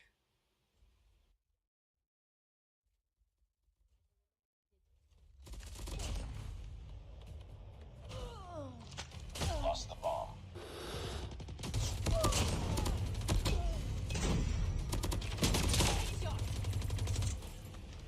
Be advised, hostile Predator missile inbound.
Ladies and gentlemen, boys and girls, welcome to the Garena Regional Qualifiers. This is the road to the Call of Duty Mobile World Championship 2022. And right now, it's do or die time. Winner moves on to the playoffs. Losers, unfortunately, have to go home for this next series we have on our hands. It's Blacklist International Ultimate going up against the one and only Huntsmen representing Malaysia. I am the Mustachio AJ down here with the one and only Cali Gaming. And we will be the voices that guides you through this particular series. A lot is on the line for this game, Cali. A battle for placement, and not only that, a classic David and Goliath. Goliath being Blacklist International Ultimate, who is the Eastern Finals champions of COD M World Championship 2021. Then you take a look at Huntsmen, who continues to struggle in every season of Garena Masters. They are now up here, having the opportunity to be the underdog and take one game away from Blacklist Ultimate and put them away off to that playoffs. But hey, you got Jaben, AG, Tin, Skirt, and FDX comprising Blacklist Ultimate. And one player to really look forward to the most in here today is FDX. This guy scored 20 kills on that S&D. A lot of carrying load he did there earlier, AJ. Oh yeah, absolutely, man. And let's hope that his back is not hurting from that previous matchup, because if it does, it might just affect his performance. But jokes aside, two of these teams, they've both gotten wins over the exact same teams, and they've both gotten losses suffered at the hands of the exact same teams. They both won over Changeworld and Lynx, lost to ABC Esports as well as ALMGHTY. But before that, the lineup of the Malaysians: Huntsmen, represented by Crush, Raven, Esfer, Derb, Zen, as well as Notchy. Now we've seen the rise of Zen, and we've seen the slow awakening of Crush. Everybody else on the team doing absolutely phenomenal. Notchy, the newest addition as well, alongside Zen and Crush, has been stepping up. And this is one of those teams that has not needed a lot of time to get their chemistry working out there on the battlefield. And clearly it is because they are putting in the bulk load of hard work before they even appear in front of everyone. They have been scrimming non-stop. They have been training non-stop each and every single day. They have been working for this one opportunity, and it all comes down to this series to decide if or not they do move on to this next level of play at the playoffs. It's going to be a total team effort going up against Blacklist International Ultimate, a team who has been very efficient with the way they take on players. But, you know, before we even talk about that map and mode, let's take a look at the map bans in here for this Blacklist International squad. They ban Shenda. For Huntsmen, they ban Standoff, so that's going to be key. Well, for Blacklist, they banned Purifier and Annihilator, leaving that Sparrow open in the game. But, you know, Blacklist International Ultimate, they're going to be favored moving into this matchup, winning that coin flip, meaning to say they take that Hardpoint and control maps, and they bring us to Hardpoint Takeoff, their best map overall. And they're not going to hide strats in here anymore. They want to play in their strength, and Takeoff's got to be one of them. Yeah, let's not say hide strats anymore, man. I mean, YouTube and some of those people in the chat segment might just lose their minds. Oh, how do you dare say hide strats? Nobody hides strats in competitions. Nobody hides strats in tournaments. Bros. Okay, calm down. Calm down. They do. They most definitely do, because a lot is on the line. We're not just talking about mastering stage 4. We're also talking about qualifying for a competition that has got a $2 million US prize pool. They need to hide every single strat that they can hide. But no, as we start things off in here, Blacklist International Ultimate, very early capture onto this first hard point here. And the strategy by the Huntsmen clearly is to overtake some of these power positions. We are mainly talking about the scaffolding on launch center as well as the second floor of control room. But as you can see, Blacklist Ultimate winning out each and every single one of their gunfights, snuffing out the players of Huntsmen who were at those power positions, forcing them to spawn from the right-hand side of the map. And they use that right-hand side to get up onto another power position, the Aurora launch. I like the strategy from Huntsmen, but they need to have a couple of objective players playing those points as well, Cali. Yeah, I mean, I have to agree with you on that one. You know, they've been able to control the power positions, but I feel like they've been struggling to win their gunfights in here, and I think that's a solid reason why Blacklist International is gonna have 3 players with 4 kills already. Not only that, they're also chaining this one to a P2 rotation, with Tin actually being the point man, moving on to P2. One thing that Huntsmen does have though here this time around is going to be that hardpoint in their favor, and also the spawn. So that's going to be huge 2+ for them. It's about how they capitalize from here on out, because right now they are down by a lot. Down by quite a bit of points here, but it is Hardpoint at the end of the day. You've got one superb hill for yourself. You should be able to make it all the way back through. Crush on fire, taking 3 back-to-back slays, has got the control for P2 here. Nobody's holding on to the anchor spawns on the side of Huntsmen. Now they're playing a little bit too much of luck here out there on the battlefield. Crush taking the initiative to shut down the approach from that red area into the command center. Fantastic decision made, and he alone was the main reason as to why Blacklist Ultimate has not penetrated this hill just yet, and they force the Filipinos to back away towards an early hold onto P3. Now those spawns are secured. Challenge still in for Blacklist Ultimate. Player gets slain, and Huntsmen are right back in this game. Crush is the main reason why this team actually have a lot of chance winning that P2. 13 kills already in the game, leads the lobby in total kills. Now we're down to the 5-point lead that Huntsmen needed in here, but they're going to be late on rotation. And the question here is, where are going to take the route? Maybe try and attack that spawns. They're going to put 4 players in there. They flood the point. So now on the generators is where we see Huntsmen. Jabin needs to win and play with his life. The flank is going to be perfect for him. He gets 1, he gets the 2, and now looking to get that 3rd, but Crush continues to crush the game. They break the point here, AJ.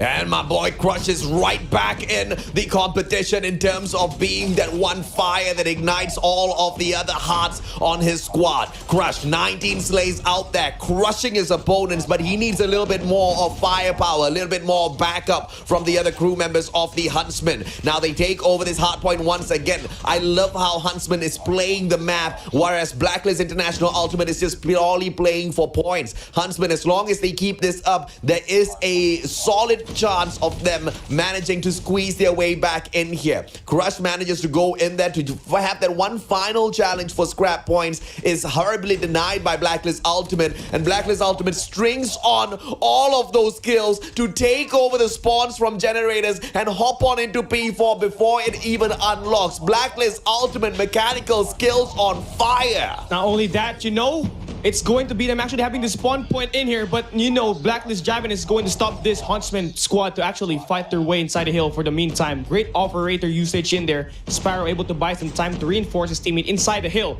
But Crush, 21 kills so far, and all of his teammates are going to have single-digit kills, which is not truly going to help this team win some rounds. They need those skills to advance inside the hill. And right now, the strategy here for Huntsman is going to be around the flag, but they get shot down with Blacklist. These guys are just shading every after hills, and they've been so successful winning the gunfights as well. 100-point lead out of a sudden. Huntsman, one little error, and Blacklist picked up on it, and now they got this huge sum of lead. We've been waiting for Crush to wake up all throughout the group stage, and finally he's hitting the high notes, but he's not getting the support he deserves out there on the battlefield. The rest of the players on the side of Huntsmen, Esper especially alongside Notchi, they need to step up. Usually the Crushers on the side of Huntsmen this time around not stepping up to the plate. We don't know exactly why just yet, but once again, this is Hardpoint. Even if your opponents have got a 60-point lead on you, anything can happen. You can still make your way back in there. Second round on that first hardpoint at Fountain. You see the Huntsmen playing things so much more differently. This time they send in 2 objective players, picking up all of those important points. Blacklist International Ultimate, on the other hand, being forced to spawn all the way from the side of Business Center, and they will have to eat up potential scraps here. But no, an early break, 30 seconds to go. Blacklist Ultimate has a lot of opportunities to run away with this matchup.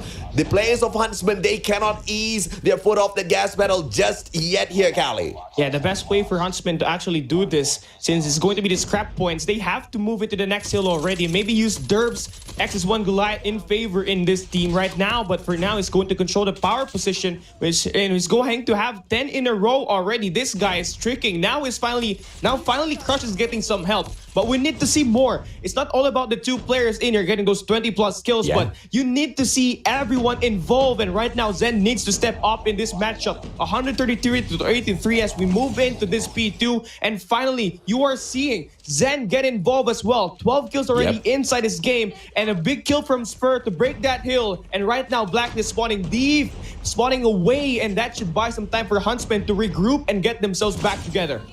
Finally, Zen as well as Esper slowly waking up, but Esper still has got a lot of work to do in here. AG with a long-range engagement from the other side of the command center's second floor, but the pressure that he plays is just enough to make sure he doesn't allow the Huntsman players to steal away all of these points from P2. His only job is not take points, but make sure Huntsman doesn't run away or at the very least catch up with them in this fight. But the Huntsmen have gotten the job done already. Early rotations once again for Blacklist Ultimate. Derp has managed to catch up with Crush to a certain degree. 22 slays out there on the battlefield. But now, the players of Blacklist Ultimate investing that XS1 Goliath, holding on to the spawns that generators as well. But that is broken by Crush all on his own. But FDX takes him out of the equation. Now, this is going to be a bigger fight. Now, the players of Huntsman being forced to spawn out of the Gorilla base. Backstab. XS1 Goliath going to be caught off guard. But it's holding on to a tight little angle here. And unfortunately, Derp just cannot get on in there just yet. Has to hop on over to the second floor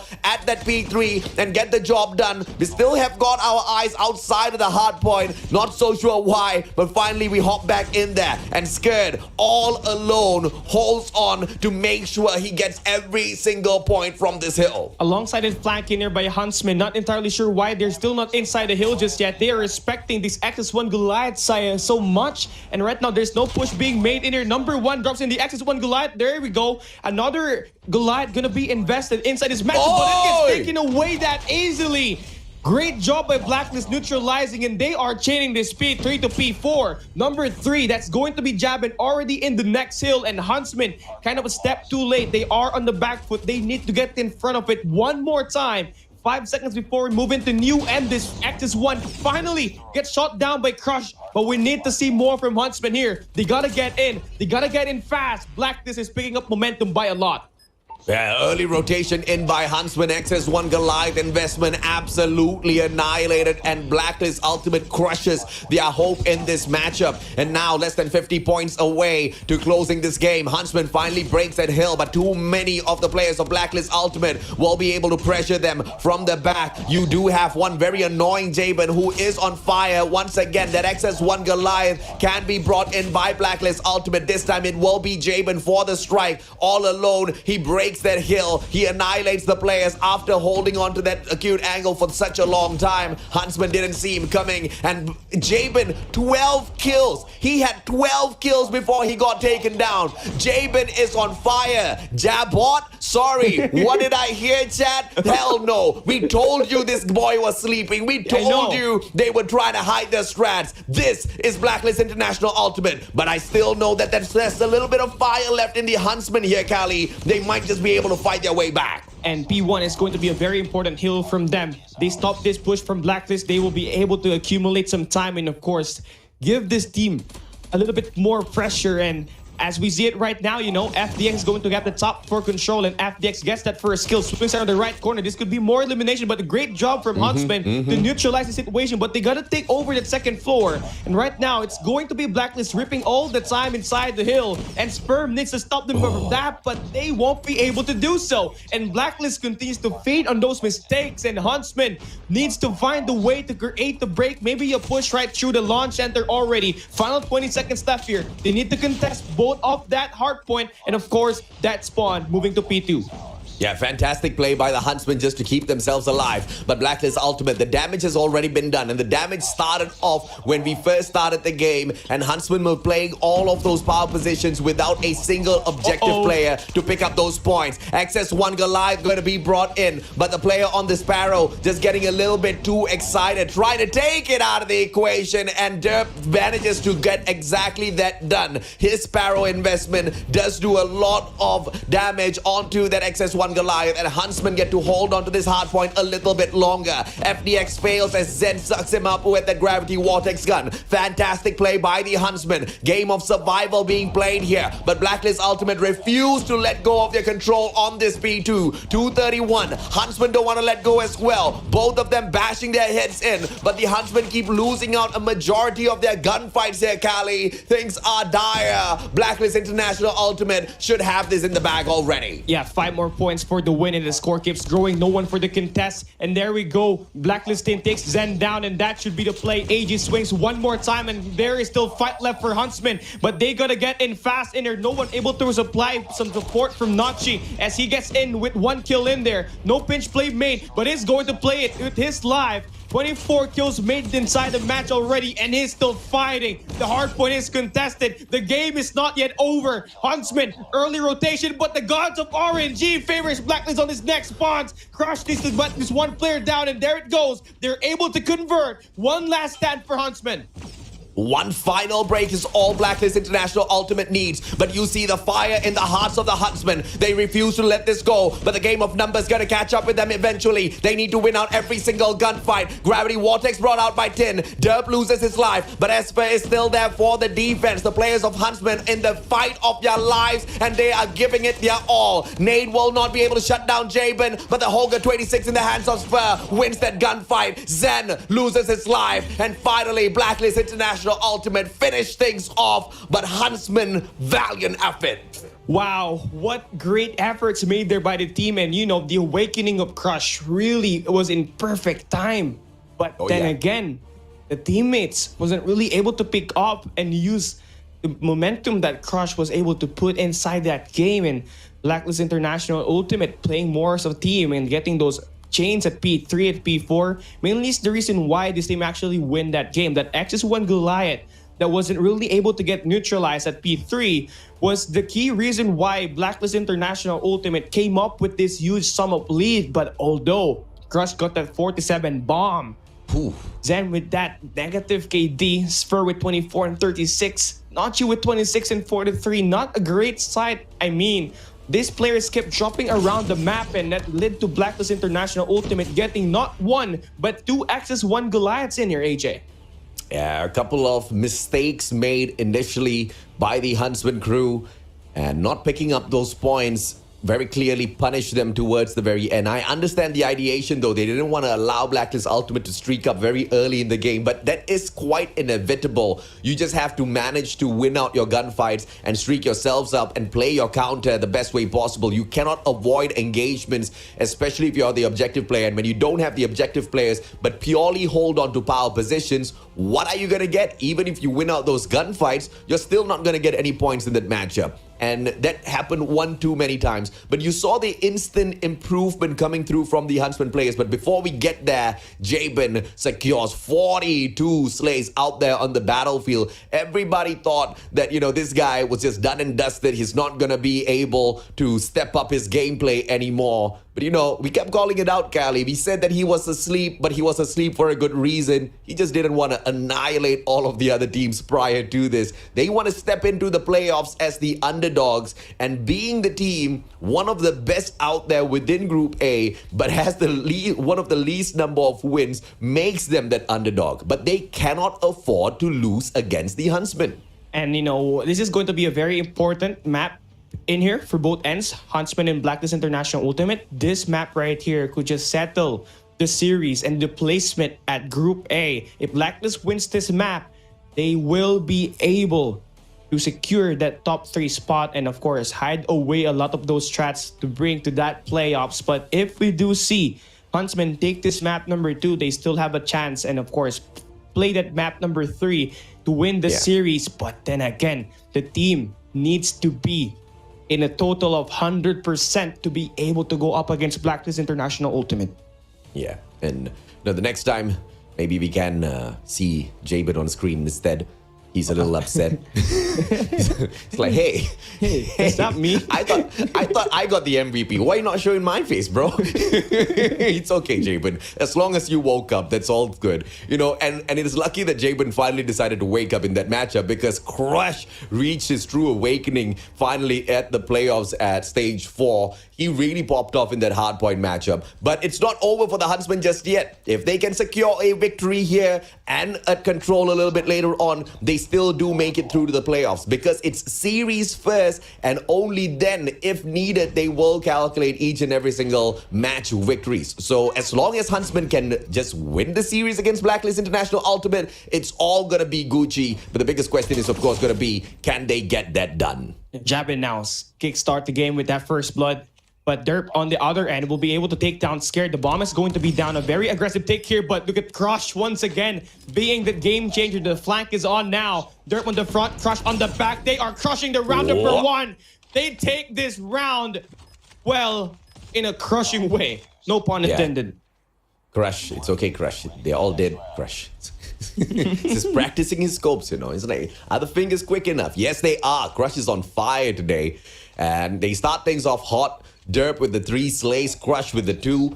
Both of these boys really stepping up for the team. But Zen needs to activate his bionic eyes and just annihilate his opponents like he usually does out there on the battlefield. Oh my goodness, Crush! What a risky play. Zen loses his life. That's an overall loss for the Huntsman crew. But let's see if they can make the best out of this. 1 man down. The players of Huntsman need to depend on Derp now with some long-range engagements and hopefully a slay. Well, obviously Notchi and Sphere needs to step it up in here, AJ. Now, they really have to rely on Derp on that first pick, but after that, they gotta be able to help this team and get some success in here. Now that the bomb is getting pushed in around this A-bomb site, it's going to be a play for retake in here for Huntsman. Now, the route is going to be likely not being pictured just yet, but you do see number 5 in blue going to wrap around the jungle section, and that could be the spawns and this trap that the team needs. Kurt shot down, jabbing with the trade. Still a 2v3 situation in here, and Blacklist is playing distance in AJ with that open plant. Yeah, Notchi cannot get too excited here. Good tags. And he manages to just spray and pray, but no Slade coming through just yet. Manages to take a little bit of an aggressive push in that initiative. You get a tick on that, but the accuracy as well as slaying capability, that's an unfortunate minus. Now Derp does manage to get spotted out by Jabin, who's holding down to the mid area, and he wins that gunfight. Huntsman 1-2-1 as Blacklist International Ultimate show that they're not going to take this line down. A very aggressive take for Huntsman, by the way, in that round number 2. Crush was just lost in that smoke, just extending out way behind enemy lines. And not to mention, Zen was really overextending in that A-bomb site. And that's the reason why Scared was able to pick them up there with that huge double. And now, at this round number 3, looking at the defensive setup, it's going to be quite passive in here. So it's going to be a plus. They're waiting for wherever Blacklist is going to take that bomb. And maybe for Blacklist, that opening at that A side is going to be used here. Notchi with that first blood with that nade against Teen. Right tag AMR in the hands of Derp. The question is this the right move? Derp's confident so far with the 3 slays in that first round, but second round brought him nothing. Jabin, very slow in terms of the approach. He has been tasked to get that intel on the B side and tell the team if or not they can push on through. And this is exactly where Notchi needs to shine. If Notchi can get this kill onto Jabin, this round should be in the hands of the Huntsman. But God made out of Skirt. Zen taken out of the equation. Zen still struggles. Notchi makes his move. Oi! The hit as Notchi tries to run away as well. Might have just been the kill, but manages to sneak away with his life. Ooh, great play there made by Blacklist International Ultimate. They got that read correctly. Huntsman now tasked to a retake here. Scared is going to shut them down. Not going to be a familiar sight here for Notchi. We've seen this over and over again, but can he clutch it this time? Can he spot the first player? Connects that pet Scared there for the cleanup, and Blacklist going to take that round number 3. And I love that divide and conquer made there by Blacklist Ultimate. It really turn, they divided the attention of Huntsmen even more. There was a push made at that B control, that B bomb site, and the bomb plant was at the A site. So the team really had to make a decision, and unfortunately, they were not that fast to begin with. And there it goes. The first blood kicked in. FDX start to kick things up with the team nade. Here from Dirt again, scared. Well, the first blood is exchanged already, AJ. And this is the problem when, you're just a group of friends who want to go out there and dominate together as a team, right? It's such a huge difference in comparison to Blacklist International Ultimate, who are backed up by an organization that supports them financially as well, with all of the resources that they require to go out there and dominate. So much of quality in the Huntsmen, but just nobody on the Malaysian side to pay any attention to them and help them achieve greatness. They've managed to dominate the Malaysian scene, but every single time they step out of the compounds of their nation, they get annihilated out there. I just wonder what can they do with the proper guidance and the proper assistance out there on the battlefield. 1-2, and the Huntsmen still struggle in this round, but Derp gets massive information though. He knows that the rush towards the B bomb site is coming through, and they quickly rotate around. Esper is going to be the first one there with the Peacekeeper, needs to spot this out. Derp spots out one player, with the second one manages to shut down Jabin, but first down. This means it's a 1v2 and information's been given away. Derp, it all is in his hands now. Things is just looking worse in here right now. Spur having a rough time winning the gunfight. Same thing for Zen. The bomb is going to get planted now, and Derp has to rely on that sniper to create the difference. He gets ones against AG. Now a battle between snipers in here, but Derp playing for the win. Looking for that KS-45 attack here. FDX looking to get that pick. Inches apart, centimeters apart. Now FDX on the flank, picks on the wrong angle. The beam came from the left. And Blacklist takes a 2-round lead in here. And this is where you start to worry if you're a Huntsman, Blacklist is starting to hit up. And you gotta make sure you're able to suffice that, and of course get some of your round wins as well. And I believe it's time for Zen and Spur to step up, because Huntsman, Crush, and Derp is doing a great job.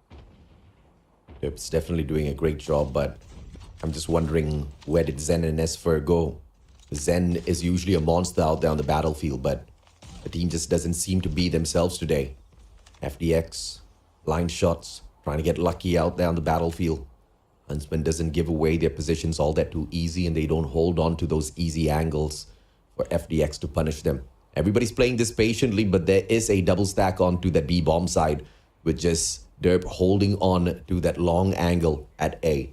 And he's the best one to hold on to that. As long as AG makes a mistake here, Derp can capitalize, and at the very least cripple Blacklist Ultimate for a little bit. But with 1 minute, 7 seconds to go, a lot of time to work around with here. Oh, FDX not pulling that trigger. Notchi in a very off angle here.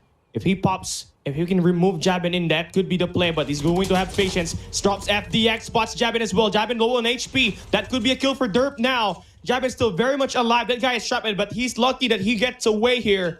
But the push is going to move at the A bomb site now for Blacklist International Ultimate. And Huntsman, Derp gets shot down at that barrels, and they have to play for that retake. The bomb is down. 40 seconds is left. And well, what a nice fake there for Blacklist, AJ.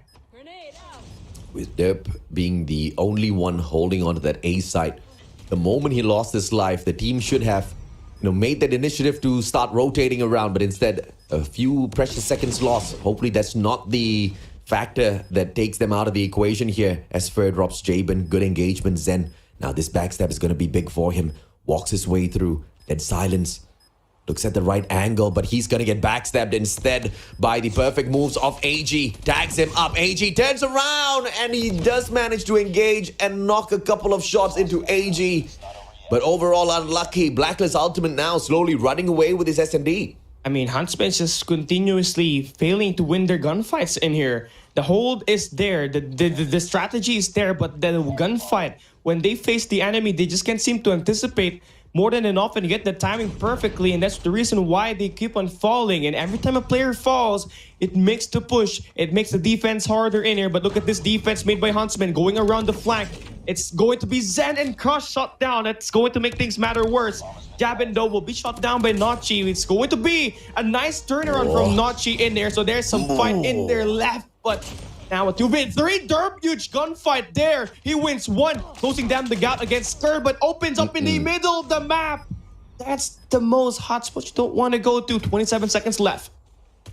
Esfer, Peacekeeper in hand, but Wild Sprays, information given away already, but should be able to shut down this player from afar now. Manages to tag him up 17 seconds, and Tin just purely with the wall bang secures the slay. Huntsmen with the single round that they started off hot with. I don't know exactly what's happening to the team, but Zen really needs to find his angles out there. This time he invests the sniper rifle into this matchup. Hopefully it goes his way. Derp taken out of the equation. What a time for Zen to pull out that sniper instead. He still sustains out there on the battlefield, but no angles to play around with. Esfer, big engagements, bait and switch. But they do not punish Esfer. Good play by the Malaysians. But they just need to survive a little bit longer. Tin shuts down Crush as he does manage to take Jabin out of the equation. Good trade back by Blacklist Ultimate. That bait and switch isn't going to work anymore.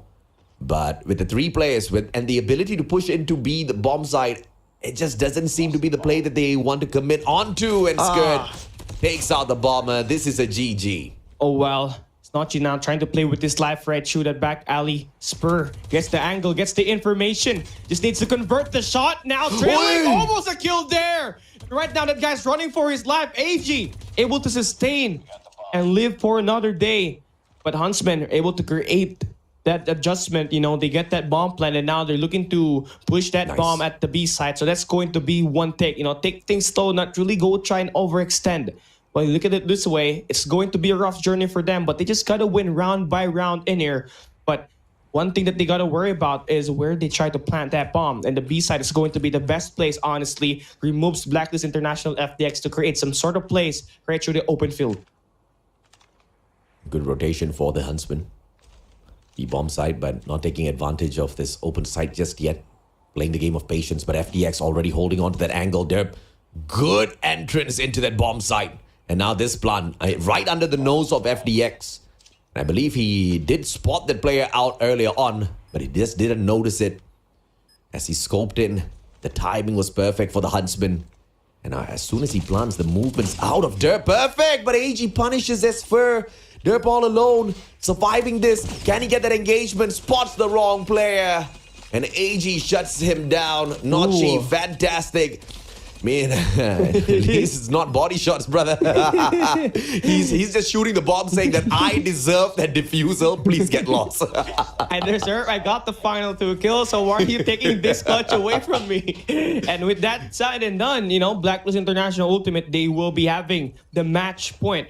One more win, and they secure the series winning 2-0. And if you're Huntsman, a good comeback is officially out of the picture. Just got to win this one scrappily. Needs to force that overtime to win this match. Now, as the attackers, where are you going to put that bomb down? It seems like they put 2 players around this B site. They just maybe dislocate Blacklist International Ultimate in their rotation. That's going to turn some heads. Good pick for Spur. Now they go back away, but AG, perfect timing on the trade. Now we get a 4v4. Let's see if the Huntsman can turn the tide here. They have to win back-to-back 6 rounds. And even then, we'll still be in a overtime. The Blacklist Ultimate can, of course, close out very easily. We've seen them do that a couple of times already. But this time round, against Huntsman, will the Malaysians be able to rise up to the challenge? Zen hasn't hit a single proper shot and gotten a kill for himself just yet. And Tin's just going berserk just because he's got unlimited ammo on this yellow jacket. There you go, But Zen. Zen, finally, you know, and of all people, he takes Jabin out of the equation. That's a good start. Skirt tagged up. Zen can't slay him out just yet. This is just some signs of life from the Huntsman, but just signs of life isn't enough, Callie. Oh, there, Crush will be able to get that kill. Notice how Huntsman is actually trying to push his bomb at A because they know they're going to get flanked in here. And Jabin was there for the cleanup, but they're scared is going to get that shot against Notchy. Scared, dropping that huge 2 kills. Now Crush needs to stay alive, and now he gets that huge win against Skirt. Needs to win a 1v1, but Tin stops that, and Blacklist International Ultimate, with this win, they claim the top 3 spot, AJ. And it's all over for the Malaysians. Huntsman, valiant effort, at least at Hardpoint. S&D, on the other hand, was just in shambles. Zen needs to figure out exactly what's wrong with him as well as his plays, because when it was most needed, when not the world, but just when the Huntsmen needed Zen the most, unfortunately, he did not show up, and the world of the Huntsmen came crashing down. Their hopes of making it through to the playoffs, unfortunately, burnt along with that S&D where they got annihilated. And now into control for at least to give them an opportunity to walk out of the competition with their heads held high. This is the final series and the final match in the final series for the Malaysians. Let's see if they can pull a dub. Yeah, a fight is definitely went in. A fight is definitely held at that map number 1 at takeoff, where it's a 250 to 203 victory for Blacklist International Ultimate. But you know, Huntsmen, they held their ground out there against the Eastern champs, but they just really lack a little bit more gun power, and of course that timing on that operators and the XS1 Goliath that they failed to neutralize. But here at this S&D, it was totally different. You know, Huntsman seems to not be able to communicate fast with the team, and a few reckless plays leading to Blacklist International Ultimate leading with the kills. And the final few plays in here made by Scared and Huntsman was Scared, and of course Tin was basically great because they were able to pull up a 2v3 win. And you know, it's going to be a total team effort when you have your MVP in AG with 6 kills, AJ. Yeah, absolutely, man. I mean, I guess you don't really need to do much when your opponents aren't really doing much on their side. And, you know, you know for a fact that it's going to be quite equal in terms of the number of slays on the side of Blacklist when, like you said, Callie, even your MVP is just picking up 6 frags overall on the battlefield. But you know, Huntsmen had a chance in that hardpoint match and they were giving it their all. We saw that fire in them, but a couple of players just weren't stepping up to the plate. Esfer just could not find his mojo in that matchup. Zen couldn't wake up. And as they go into this control match right now, it's just a game of pride. Can they play so that they can walk away from this competition with their heads held high? Or will they walk away beaten, annihilated, and shamed by the Eastern champs, who have successfully hidden away all of their strats so far in the group stage? I believe they haven't even flourished truly. They haven't really shown us exactly what they're capable of just yet, and they're saving all of that for the playoffs, Callie. I have to agree with you, and this one is another fluke in here, AJ. Remember, they were able to win the coin flip, so they are able to get the pick at hardpoint and control. And this map right here, Raid, is where the offense struggled at. So they are hiding away their best map pick in this game mode. So that's going to be a plus. And remember, this was actually the map where they were almost able to get a 1-score win against AMT, but they backed out and of course hyped their strats even more. But as we start this game, you know, Huntsman is going to be controlling that mid map, so they have a potential flank to happen in here as Blacklist International Ultimate makes their way at the control A, which is going to be very important for them, especially that they're on the attacking side. But do take a look at how well Notchi now is able to control the grounds, and Crush is always still been able to get some kills in right now. But take a look at it in here, it's going to be 0 kills for him for now. Jabin, just a good angle being held overall. And Blacklist Ultimate just trying to sneak away that A control point. And they should have an opening here with that kill out of Garden. Jabin doing the majority of the heavy lifting at basketball court. But inside of safe room, you still do have Derp being extremely annoying, trying to stop the players from sneaking away this control point. And out of nowhere, yes, you do see Zen making a little bit of leeway in here. Finally, the boy wakes up. Zen, we needed you a little bit earlier. The Malaysians needed you desperately, but it's all right. One final match for the road, 13-22. It's still a multiple life deficits here for the players of the Huntsmen. Both of the control points already have 2 quadrants controlled by Blacklist International Ultimate, with the B control point now snatched away, and that A control point just a sliver left on it. Huntsmen truly are struggling with a 12 life deficit against an attacking Blacklist Ultimate. This is what you call a pro gamer move for Blacklist, you know, going in for that divide and conquer and being able to capture and get some skills, and it just makes things matter worse here. Blacklist FDX on a way to get that spawn trap enabled. Now looking to exchange that hands. 16-5 live count in here, and saying that this is a map where Blacklist ultimately struggled the most. They are dominating in AJ. I mean, We won't say it, man. Chat will lose its mind again, right?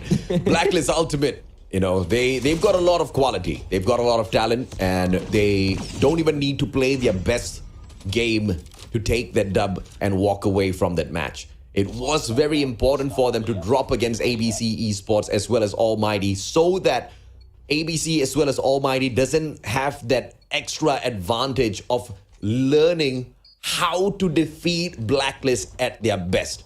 Now, all ALMGHTY as well as ABC Esports have on their side is, yes, we've got a win over Blacklist Ultimate, but they don't know exactly what to do when Blacklist Ultimate reaches their best potential out there in the battlefield. You can try to pick up a lot of information based on some of these other games, but if you think that Blacklist Ultimate is playing their best of matches against Lynx, Changeworld, as well as Huntsmen, you gotta be kidding yourself. Blacklist Ultimate, they are capable of so much more annihilation out there on the battlefield, because it's just them, right? Not just because they are the Eastern champs, but because of the individual quality that all of their players on the roster bring into the competition, Gally.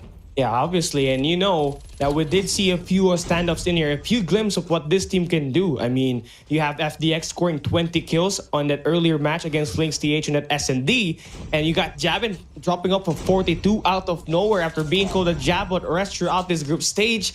This team is basically off to something. Now you see for Blacklist International Ultimate, they are already in attacking the spawns while Huntsman is busy controlling that B control point. You see number 5 in yellow just dominating that spawn trap. Scared is doing a great job crushing the competition. Well, for the meantime, look at the live count department. Not looking good for Huntsman so far, and Tin making it worse inside his matchup. But good thing for Huntsman that they're able to get 2 ticks inside the B control point, but the damage is already done. They have to be very efficient with the way they take this A control point, because right now, not only do they have to worry up front, but there's a guy in spawns that's basically giving them more hard time, and it's going to be the name of Tin.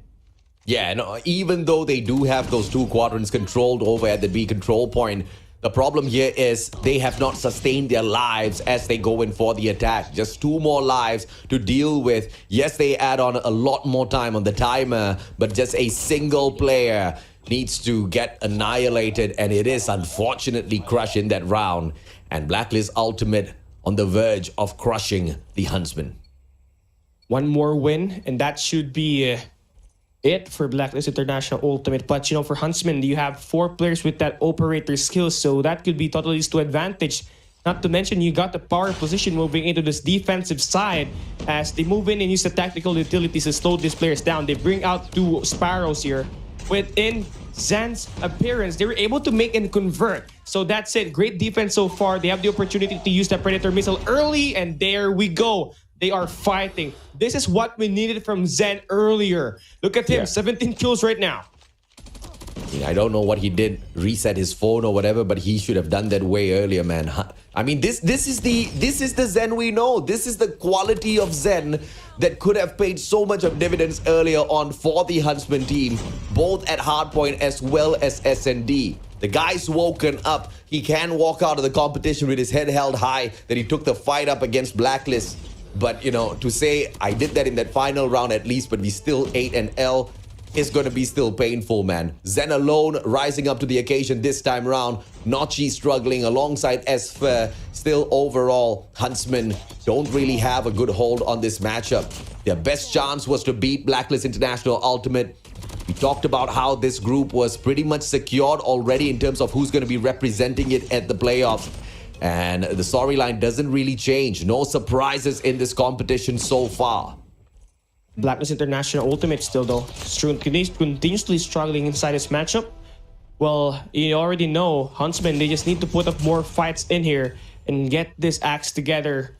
Well, for now, for Blacklist International Ultimate, they do have players moving around this A control point, and AG pushing around that kitchen control, and they have been able to set up a pretty good spawn trap in here. But it's a good thing that Huntsmen will be able to use that little utility to push out AG and having to back away. So that's that. But the push is made by Blacklist here at this objective B, but they only have 5 live counts. So this should be a round win now for Huntsmen, and 1 step to get the win here at this control. But it is going to be a tall order. Zen continues to rack up a lot of kills in here. Already 22 kills, but you already know it came in too late, and Blacklist just needing to find a way to get their acts together in this round number 3. This just be a fluke out in. Chapin will be blading for that bait and switch, pushing out, extending to way behind enemy lines. This Sparrow right here could be detrimental. Look at that, 5-1 now. And Blacklist still in striking position. Yeah, fantastic round by the Huntsmen. The question is, can they turn things around? Can they actually rip this control match away from Blacklist Ultimate? Because this round was quite good for them. But, even if before we started, when you're on the defensive, you have to make the best of it. You have to allow your opponents to just rush into you, pick up all of those skills. Derp needs to just, make good use of that right tech AMR. He was using it a little bit early on in that S&D matchup, which, I didn't expect to do a lot for him, but he did manage to pick up a couple of slays. But in this control matchup, this is exactly where that right tech has to be really popping off. But now you are on the attack, so the Huntsman players have to be really careful. Notchy whips out the Sparrow, gets a slay. Derp taken out by AG, who goes in for the investment as well. But Esfer puts an end to him instantaneously, so just a single kill out of that Sparrow. So good play by the Huntsmen, managing to control Blacklist Ultimate before they got out of control with their operators. Good play here and good read from Teen right now as they look to initiate the spawns in here once again. Take a look at this. 10 on this bedroom doors. Number 1 FDX going to be at the gym. Right now, this is just a very interesting take for Blacklist. Take a look at how well they are and composed when they're on the defensive side. Well, although we do see Huntsman right now pushing very aggressively in this B control point, we are seeing some accumulation in kills here for Blacklist International Ultimate, so still kind of a parity situation in here. But do take a note of how Huntsman is able to take that B control point, stacking their 3 players in there. Now, it's a very efficient round for them. Only took them 11 lives, so they can make a push here at this A control point. They should be getting more kills here. AG going around the back could be a little landing blow there as they get back the kitchen control and remove the players of Huntsman who will try to play for spawns. AG locking things down in here, playing it like a film, but finally will be able to get removed. But take a look at the damage that he did there, putting this team to a 3 life advantage. Huntsman finally woken up already with a 3 life disadvantage. Make that 4. Can they still secure this? 1 quadrant snatched away from that A control point. But look at the multiple trophy systems all set up. FDX playing a masterful defense now. Spotting out the player from across at bedroom. And from that bedroom, you still will see Esfer doing the damage. Tin hops on in. Annihilates him instantaneously. FDX with the damage as well. With 6 more lives left. The Malaysians are struggling in this round to snatch it away from Blacklist Ultimate. A single round is what Blacklist will give you, and apart from that, you do not expect any more mercy from them. They are out to annihilate. 4, make that 3, and time is running out for the Huntsmen. They are running out of lives at the very same time. Blacklist International Ultimate, not only have they managed to make it through to the playoffs, they have also managed to annihilate the Huntsmen in that process. 1 more player kill here, and this should be a round win now for Blacklist, and this should be the series crush. Still, Derp fighting, but then again, only 1 life kill here for Blacklist to worry about. And you see number 2 in Blacklist 10 could get that kill there, but things are going to slow down, and an FDX secures the final kill, and you have Blacklist International Ultimate winning 3 maps in a very close and interesting manner on that hard point, but a dominant 1 hin at that map 2 and map 3. Yeah, and I believe the match number 1 in itself, the Huntsmen could have done so much more damage if every single player for the Malaysian side was playing on equal footing. I know Zen is going to be upset. I know he's going to be very disappointed with himself, but unfortunately, sometimes you've got good games and sometimes you've just got absolutely horrible games, and he just had a horrible game. In fact, back-to-back horrible games on the wrong freaking day. And that just cost the team overall. Because this time around, you see him rise up to the occasion. 28-22. He did extremely well for the team, managing to secure those objectives as well. He is the MVP on the side of the Huntsmen. But what is the point? Because he needed to have woken up a little bit earlier. Once again, Crush was doing so much of heavy lifting in that hardpoint matchup, Cali, to no avail, because as well as the one and only Zen in that matchup, they just were hitting all of those soft notes and they just could not get those slays. And, obviously, if you have 1 player popping off, that could translate to a win already, a momentum shift already. But I mean, for Blacklist International, Blacklist International Ultimate, they did a great job canceling out the other 4 players, and it's a total team effort for them in that matchup, only enabling Crush to be that good player on that first few hills. But here, this time around, Tin is going to be your MVP with 24 kills with 3,247 points. Well, this guy obviously had a field day, taking over the player's spawns and using that Peacekeeper in the mid-range to get all of these kills. And with that raid control to a close, we bring this map to a 3-1 win for Blacklist International Ultimate. And it's going to be a sweep here made by Blacklist to be able to clinch the top 3 spot for Group A to play for that playoffs, while Huntsmen will be placing at the top 4 spot, AJ. And you know, if only we did see Huntsmen win that map number 1, they could have been able to translate that energy at that map number 2. But then again, they lost and it crushed their soul. They lost that one dominantly. It's okay. It's all right, because once again, I feel like the Huntsman team is full of quality. They have got potential. They just do not have proper guidance to reach up to the top. And it's just a matter of eventuality. Eventually, they are going to be picked up by a good, proper, responsible organization, because there are a few out there who, you know, might not bring a lot of value to the table, but there are some very few golden organizations that might just look at these boys and give them a fighting chance. Because without that guidance, without the resources, sometimes the job just gets so much more difficult out there on the battlefield, Callie. And, you know, a good support maybe could help you afford some coaches and, of course, be able to improve your team overall and, of course, be overall motivated. But I love the fight that Huntsmen actually did enter despite of the inconsistency that we had on that map number 1 with Zen and Spur really having a rough time. But then again, this team still has a chance, you know, in the other major competition that we have. This may be their journey ended at this Garena regional qualifier, but their fight is still on in the succeeding major events that we have. But with all said and done, we're headed for a quick break, but don't go as far, as when we come back, we'll see more group stage, Group A action, live and exclusive at Garena Call of Duty Mobile.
Hello, soldiers, and welcome back to the show. This is Call of Duty Mobile Garena Regional Qualifiers, and we are now on the last stretch, the final series of this day, where we're going to see LYNXTH as well as ABC Esports, the classic David and Goliath story, wherein the ending might not be that biblical. I am Neptune, the Gemma Garcia, and together with me is amazing Mustache AJ. It's not going to be a biblical ending because I believe there's going to be a lot of sinning happening out there as one team gets annihilated. Or we might just see the uprising of LYNXTH. They have struggled quite a little bit, even against the Huntsmen, who aren't really the mightiest within this group. They still took an L. Against Changeworld, they couldn't pick away a single map from them. And, valiant effort at that Hardpoint matchup against Changeworld, where it got really close. At one point, they even had the lead for just a little bit, but then still got annihilated. So if there is going to be any sort of winning on the side of Lynx, I think there will be a little bit of miracle involved in it as well. ABC Esports have been perfect in every single way possible within this group, and I feel like they do not want to let go of those perfect scores just yet, Neptune.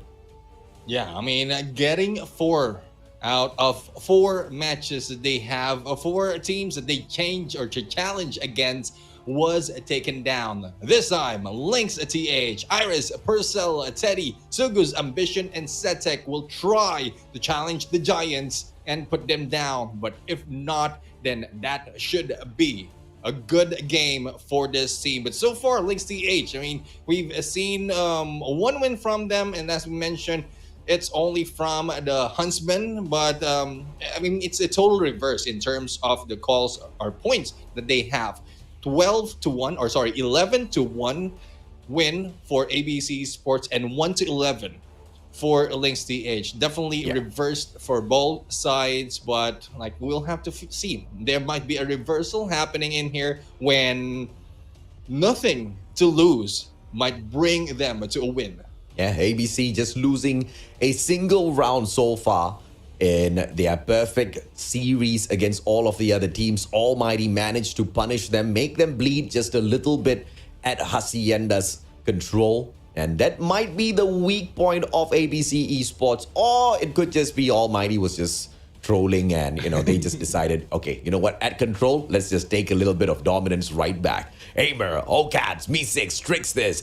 This whole squad of ABC Esports made up of monsters, and whenever we jump into those S&D, Me6 always finds a way to deliver. OCAD's Aimer as well as Reef, all 3 of them deadly, and then occasionally you see OCAD's just popping off, showing up and reminding everyone that he's still gonna be a danger out there on the battlefield. You've got a lineup of monsters on the side of ABC Esports.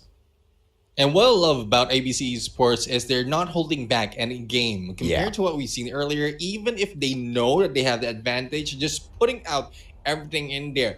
It might be detrimental because we keep talking about some of the strats being hidden by the other teams, thus they're getting the loss. But ABC Esports just putting everything out in the open. So we'll have to find out if that is, or if they have some reserves in terms of game plan. But as we look at the maps and bans right now, Lynx taking out Sparrow as well as Slums on to the skills and the map. ABC on the other hand, Annihilator as well as Takeoff, as we jump in on Hardpoint firing range. That P1 open area would be a little bit of exchange unless the spawns will be early controlled by either team. Yeah, Lynx threw the bait and ABC ate it. In fact, ABC ate it while saying thanks. You want to allow us to burn you with a purifier? We will do so gladly, says the Indonesians. And, I just get so nervous whenever I see the Sparrow as well as the Gravity Vortex available out for play on the battlefield, because there's a high probability of shutting yourself down in the process. And, once again, ABC has that allowed out there on the battlefield. So maybe we might just see a few more hilarious moments. But the Sparrow being taken out, I'm happy about that. But you are going to have to deal with the Purifier, which is pretty much still OP on the patch that these teams are playing on right now. Once again, it will be quite the miracle if Lynx does manage to defeat this team on any of the maps out there on the battlefield, because it doesn't seem like ABC Esports wants to drop the ball after the players of Almighty managed to punish them at control. Yeah, definitely. We'll have to see right now as we start it off in this game. Early initiation on this white warehouse, and here we go. Aimer right now already for initial frag and a double already. Might be going for the triple, but Cedric takes him down. Messix will be responding, and there goes the kills as well as the control of this white warehouse provide more information and opportunity for that P1 to be captured. Yeah, ABC already starting off hot here, not allowing a single player on the side of Lynx to step anywhere close to the hard point, and it just seems to be a total annihilation for the time being. Lynx finally makes that break, all thanks to the one and only Sugus, who manages to get that final kill, hops onto the plate as well, picks up a couple of points, doesn't get to the 10th point just yet. And ABC Esports annihilates him once again. Scrap points, not going to be able to be played here by the players of Lynx, as they still have to deal with Ocaps, who is a monster on that hill. And look at Ambition. Ambition's not even going in for the challenge at all and finally gets taken out by Reef. That's a little bit of a waste of an opportunity. Yeah, Ambition in there has been punched dead from that get-go. But as we see, it's not so much of a rotation coming from Lynx at this point. They are focusing more on just staying as well as keeping a distance against ABC Esports. But they maintain the hold of this hill and they will gather the points. But here comes the rush by 3 of the members of ABC Esports. 1 has been taken down, but 2 rushes in. And they will be able to control this hill. And with that guy, a number 2 getting that play, and there goes Trickster for the slay. Yeah, 26 points picked up by Lynx here. As long as they don't get inducted into the 50-point club in this matchup, I will be a happy man. Just want to see them pop off a little bit more. I want to see them dominate ABC Esports, if that even is a thing, because so far ABC has been so perfect at each and every single one of those hardpoint matches that they have played out there on the battlefield, Neptune. Yeah, surprising hit in there by Sugus from below of the tower, and like I didn't see that possible, but that has been seen right now. And here comes a grab vortex right here being introduced to us by Mezix, and it takes down not only one of the enemy but also a teammate in here. And there goes Lynx going in for the push on the white warehouse as they prepare on the approach. They stepped out in there, not letting anyone go in for that hill. It's a good thing they were able to slay and get back into this hill. 48 on the points and still moving up. Purifier early into the game, getting 3, and there goes Ambition as well for the slay. No 50-point club, and Lynx showing lots of signs of life in this matchup. And they are starting to heat things up. ABC Esports breaks the hill as we move on into P3. White Warehouse taken over by the Indonesians. But Lynx put up a strong fight. Earlier on, it was the Purifier making the plays for them. But this time, as Reef goes in for the investment of the Purifier as well, things get a little bit more difficult for Lynx. Final 10 seconds. They cannot afford to go on in there and give away deaths. And they back away towards P4. No, I have no idea what they just did there, but they just lost their lives. And now it's ABC who's at P4. I do not even know how that turned around. ABC just won every single gunfight from the time they wanted to go in and pull away that P4 from them, even though Lynx already had all of those angles covered, Neptune. Yeah, I mean, the spawns could have been controlled by the Lynx in there on as they stay on a shower room. But unfortunately, as I would agree with you, mechanical skills as well as engagement, ABC was able to do and take them out, push them out as well. But this time, Lynx was able to step in onto this, onto the barracks hut right now. Sugus right here on the floor and will be able to take down a Reef. Good up and down movement to avoid being gunned down, and good position as well. But no, on the other hand, he will be taken down from above. And there goes Ocads right now going for the rush as they goes for the approach. Final 15 seconds, scrap points will be taken, and the lead will be going in for ABC Esports before they head in over for the cycle. Almost a double lead in terms of points here for the players of ABC. Lynx quite a way back OCAD's making sure he eliminates all of those players from the equation before the hardpoint gets activated. But great backstep by Sugus. Ambition shuts down Tricksters as well. And Lynx opens up this hardpoint. Signs of life, and you do not see Lynx giving up at all. Even though all odds are against them, this is the kind of gameplay I respect out there on the battlefield, Neptune. Regardless of who your opponents are, you gotta give your best. And Lynx are doing their very best out there on the battlefield. And it seems to be paying dividends. Now, up to that 100-point mark, they're still keeping up with ABC Esports, not allowing the Indonesians to run away with this game just yet. Yeah, and as we look at the history, Almighty, they scored 115 to 250. So this is a good chance for them to really high score or score high at this point, because the lead is not that far by ABC Esports. They are catching up and they understand the gameplay. They understand the spawns already and they are putting it into this play. But Cedric right now going for the rotation, but will be taken down in here to approach as they prepare on to P2. ABC is already ready, but no one is challenging him from the side of Lynx. Let's see if they can make a difference here though. OCAD's beautiful slay. Players rotating one by one. Gravity Vortex, Me6. Pops it, but not at the right angles. And the players in the hill, Lynx, still able to survive all throughout that. Winning out their gunfights as well. Setec, perfect investment into the Purifier.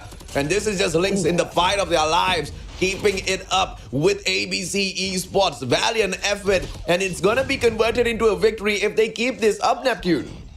Yeah, I mean, it's good play coming from Lynx right now. It's unlikely that they will be taken down that far in terms of score if they keep this up. But this time, it has been turned around in their Purifier, has been used against them, and no one can dare step in onto that P2. We have 12 seconds remaining in here before we get into the P3, and it is being prepared, being cooked hot in here by ABC. No one from Lynx still seen from this area, apart from this guy on number 4, but Teddy will be taken down. The rush is on. 4 seconds before it gets unlocked. Yeah, 134 to 177. Things are getting hot out there on the battlefield. Lynx, as they continuously try to step things up, ABC Esports show that they can turn it up a notch as well. You can see slay after slay. The kill feeds just being lit up with those yellow colors, just winning out a majority of the gunfight. But Sugus and Ambition trying their best to fight back. Reeve has got the KSP. Predator missile to Dragon a little bit later as well, but if it is used here, it will be a major waste. So ABC just needs to focus on winning out purely through those gunfights as they hop on in here. Preddy gets brought in by Reeve either way, as he does have Tricksters to take over the hard point.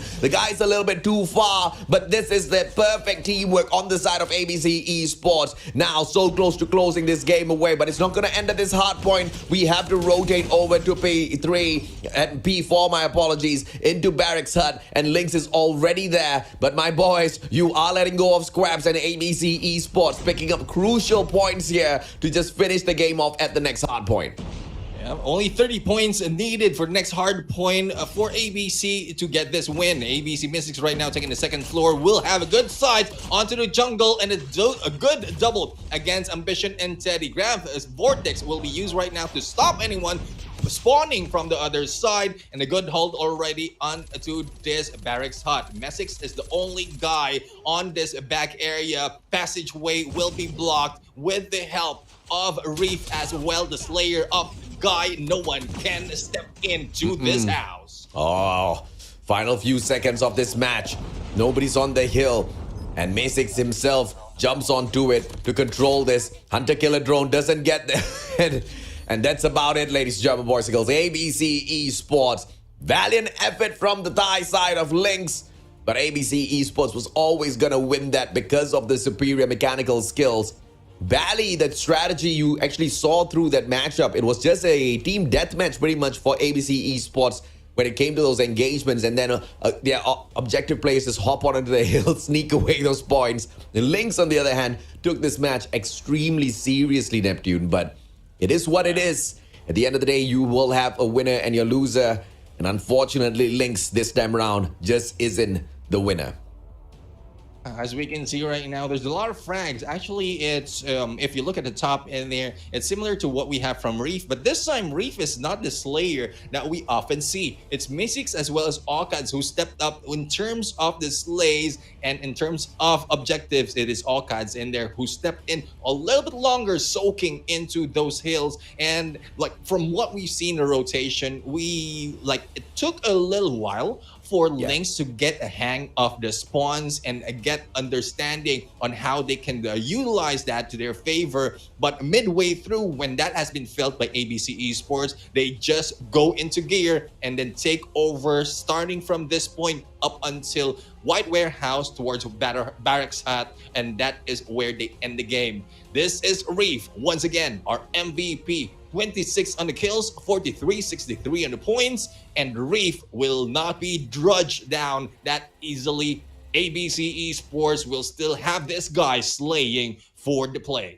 Yeah, and the importance of knowing what your role is out there on the battlefield and just playing it to perfection, right? Reef just focuses on picking up all of those points, absorbing every single hard point that he can manage to hop on into, and he leaves the slaying to the rest of his team members. No ego challenge in here, no showing off. He just allows the rest of his brothers to pick up all of those kills, whereas he picks up the points necessary to get that dub and move on to this next match. You gotta respect how ABC Esports respects all of their opponents. Hacienda, S&D, opportunity once again for Lynx. They managed to pull it off against Huntsmen at standoff. It wasn't a close match, 7-4. Purcell popped off truly in that matchup, but he wasn't the only guy who was performing. He did have a lot of heavy backup from Sugus as well. But this time around, against the players of ABC Esports, they have to be really careful, because there can just be the double snipe setup that we always see out of Tricksters as well as Me6 that will be quite the issue at such a big map like this. Yeah, last time we saw Hacienda S&D against Lynx, they went in against Almighty and losing at a 7-2 point. Now, Mystics right now in here will try to go in for the initial, but nothing happens just yet. Nades has been thrown already, but they still have a few on the bag. And as they wait for the approach, Mystics right now just waiting, and Sugus for the God Nade. Mystics pulls bolts a snipe against Ambition, and there goes the trade of 4-4 on to this team. Good engagement so far. I mean, a 1-to-1 trade. Lynx isn't really losing out on a lot. They are on the defense. All they gotta do is just hold on to those angles and punish ABC Esports whenever they show up. Player number 5, Sugus. This is gonna be quite the big engagement for him as he waits at the second floor of Manor. Through the lobby, Olcats approaches KSP versus KSP, and Olcats manages to shut down Sugus, although he already had that angle there. That's a little unfortunate, Neptune. Yeah, I mean, if you go in and you have a good angle, all you have to do is pull the trigger, but unfortunately, the trigger is a little bit faster from the other side. As ABC right now, still not knowing where they can go in and plant. I don't think they're planning on planting that quickly. They have 30 seconds and only 3 enemies just left. They circle around to Bravo, tricking Lynx to go in onto the other side. And there goes the signal. Trickster goes in for the kill against Purcell. It is now a 2v3. The bomb has been planted. Oh, we know. 2v3. Iris. Those scopes better hit. Good. Backstab by Teddy. Fantastic play. It's a 2v2, and now all Teddy needs is timing against Aimer, but decides to go the long way round. They're running out of time, 27 seconds, but they want to stick together. Good idea by the players of Lynx. Iris does not hold that longer angle. Instead, it's going to be Teddy.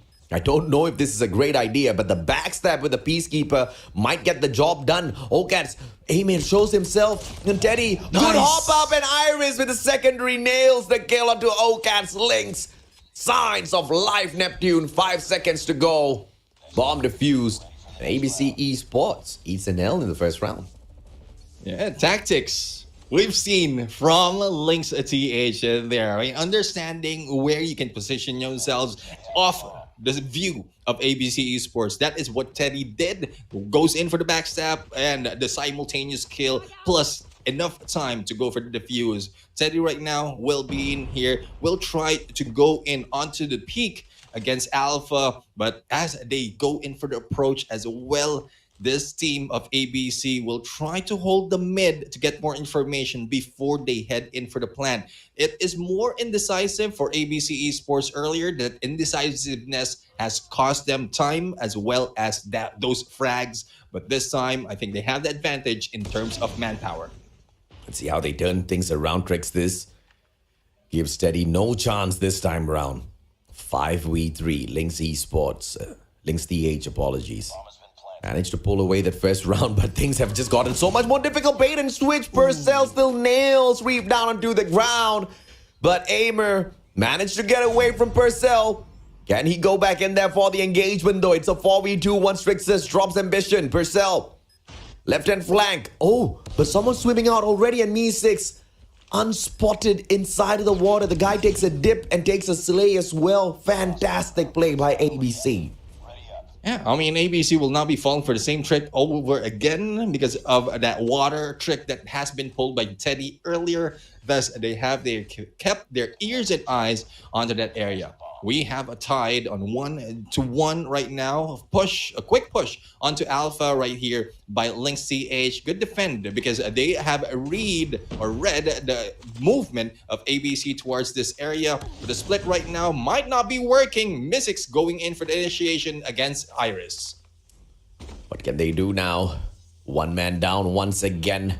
Round 3, Me6. Oh, hit mark is all he gets, but Tricks this. Manages to shut down Sugars.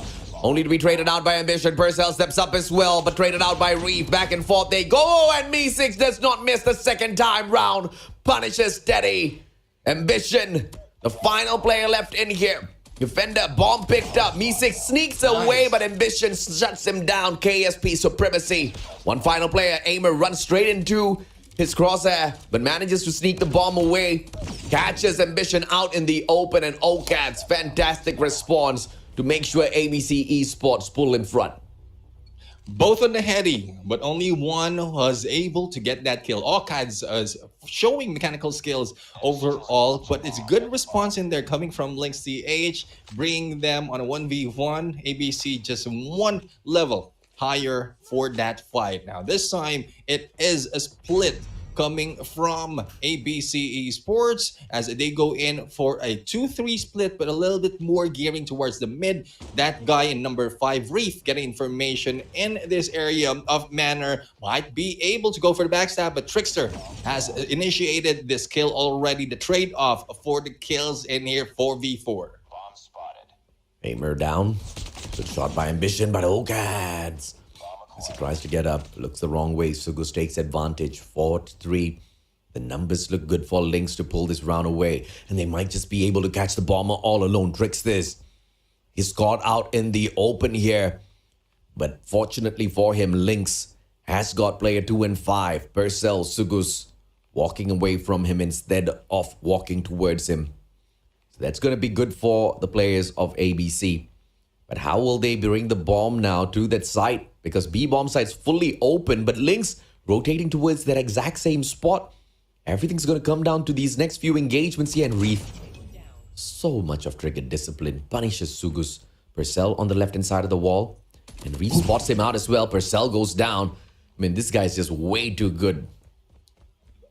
Yeah, I mean, Reef right now a little too sneaky with all those backstab being done, and there's only one left. Teddy's the only one. Oh, and a God nade in there. Good finisher from Reef. 3 consecutive kills from this guy, and this is why he's the MVP. Good plays from ABC Esports. Obviously, we didn't expect them to struggle in this matchup against Lynx at all, but, you know, I'm just waiting to see some magic from LYNXTH. See what sort of bombastic maneuvers they can pull off against the players of ABC Esports. Is to surprise all of us, shock the crap out of us, and that's exactly what I was expecting. Iris, good engagement with Reef, shuts him down. But just taking out one player on the side of ABC is not enough. You still have monsters on the side of ABC Esports. Aimer's not really doing the job just yet, but it doesn't matter. because they still can depend on Tricksters as well as Mace who are quite good. Engagement, but panic. That quick scope does not work. Teddy punishes Tricksters. This round should be in the hands of LYNXTH Esports. ALMGHTY right now going for the response and will bring it to the 3v4. ALMGHTY taking down Iris in that fight. Now, ALMGHTY will try to go in, waiting for the rotation of LYNXTH. Aimer taking down Purcell, balancing it on a 3v3 as Messix moves in a little bit closer on to this A bomb side. Now, there goes Teddy going down. It is now a 3v2. The bomb is being planted by Aimer, and the push and the pinch will be done by LYNXTH. Chat has already abandoned all conversation about the match. Chat's just concerned about the giveaways as well as collecting cards. I understand. You got to complete your collection. Everybody's got to complete the collection. I mean, once you do have that collection completed, you know, it gives you that sense of satisfaction, just like how Aimer is satisfied that he cleaned up house. Lynx goes down once again in ABC Esports 4-1 with a good lead.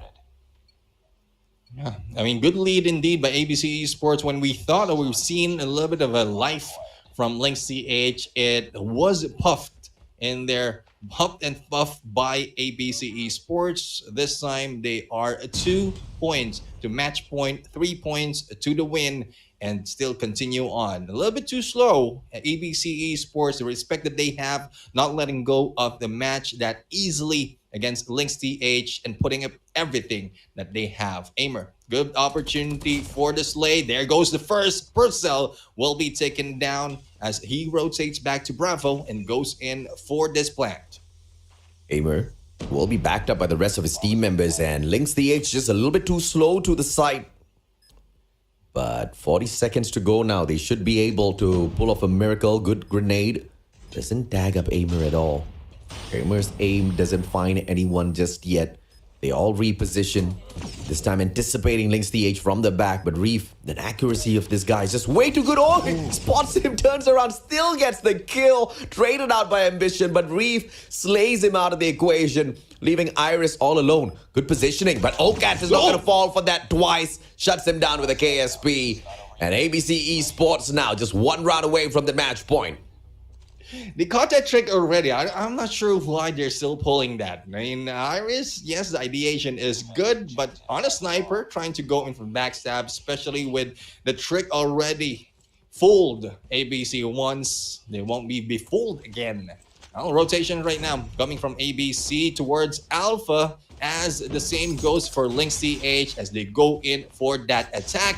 It is a shot of Teddy taking down Reef from this battle. Ambition right now will try to go in for the kill as well. Missix, and frags after frags will be happening. It is now left to ALMGHTY, and this will be a hunt right now. Not quite sure if they will still be attempting for a plant, and there you have it. The plant will be done, but Iris takes down ALMGHTY as he approached that wall. And there you have it.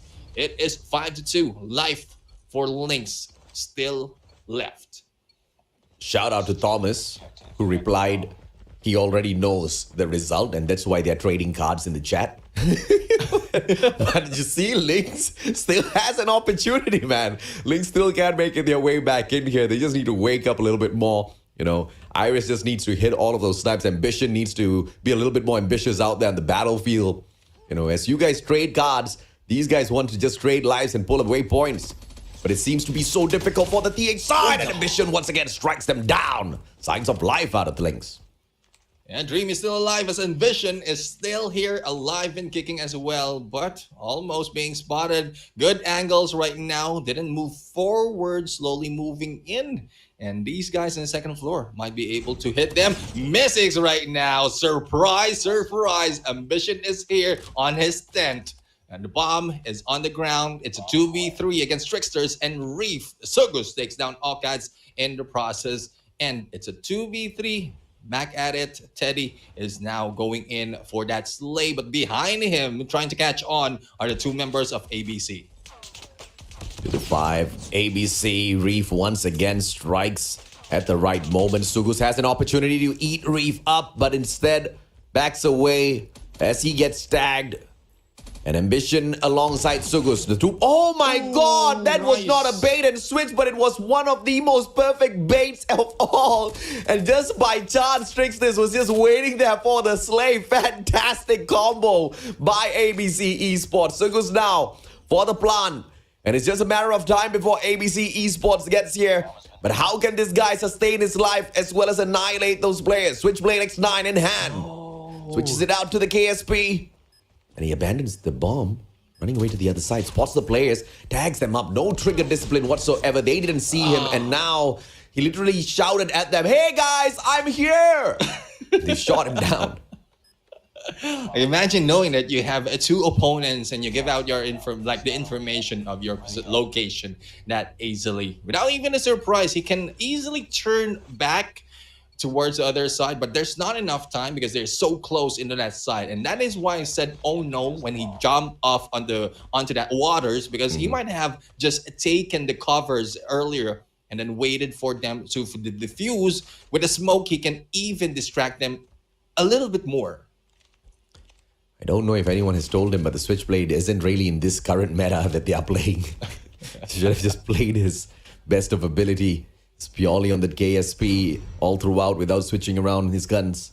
Reef takes Iris out of the equation. Match point for ABC Esports to be converted into a victory here in the next few seconds as Aimer takes Ambition out of the equation as well. This work gets so much more easier for the Indonesians. One win already in the bag. Looking for the second. Okats, Reef both strike down. Final survivor, Sugus. And he gives away his position as he shuts down Mi6. Runs to the top of Mana, only to be welcomed by Reef, who stands there, gets shot, returns fire, secures the game. Yeah, a good chance in there. If it wasn't for that Switchblade, probably a KSP versus KSP, he might have won that against Reef. But against the rest of the teams, well, that is one thing that we will not see, as ABC will take the search and destroy with that win. That was a quick one, really, but LYNXTH showed a little bit of signs of life, but not so much that they will be able to get close to winning that fight. So far, 2-0 already in the series, and we have expected a 3-0. We'll have to find out what Lynx has to offer for that control mode. I think ABC Esports obviously wanted to remain perfect in terms of series wins, and they do remain perfect in terms of series wins. But are they once again going to show signs of weakness at control? Against ALMGHTY, that was the case.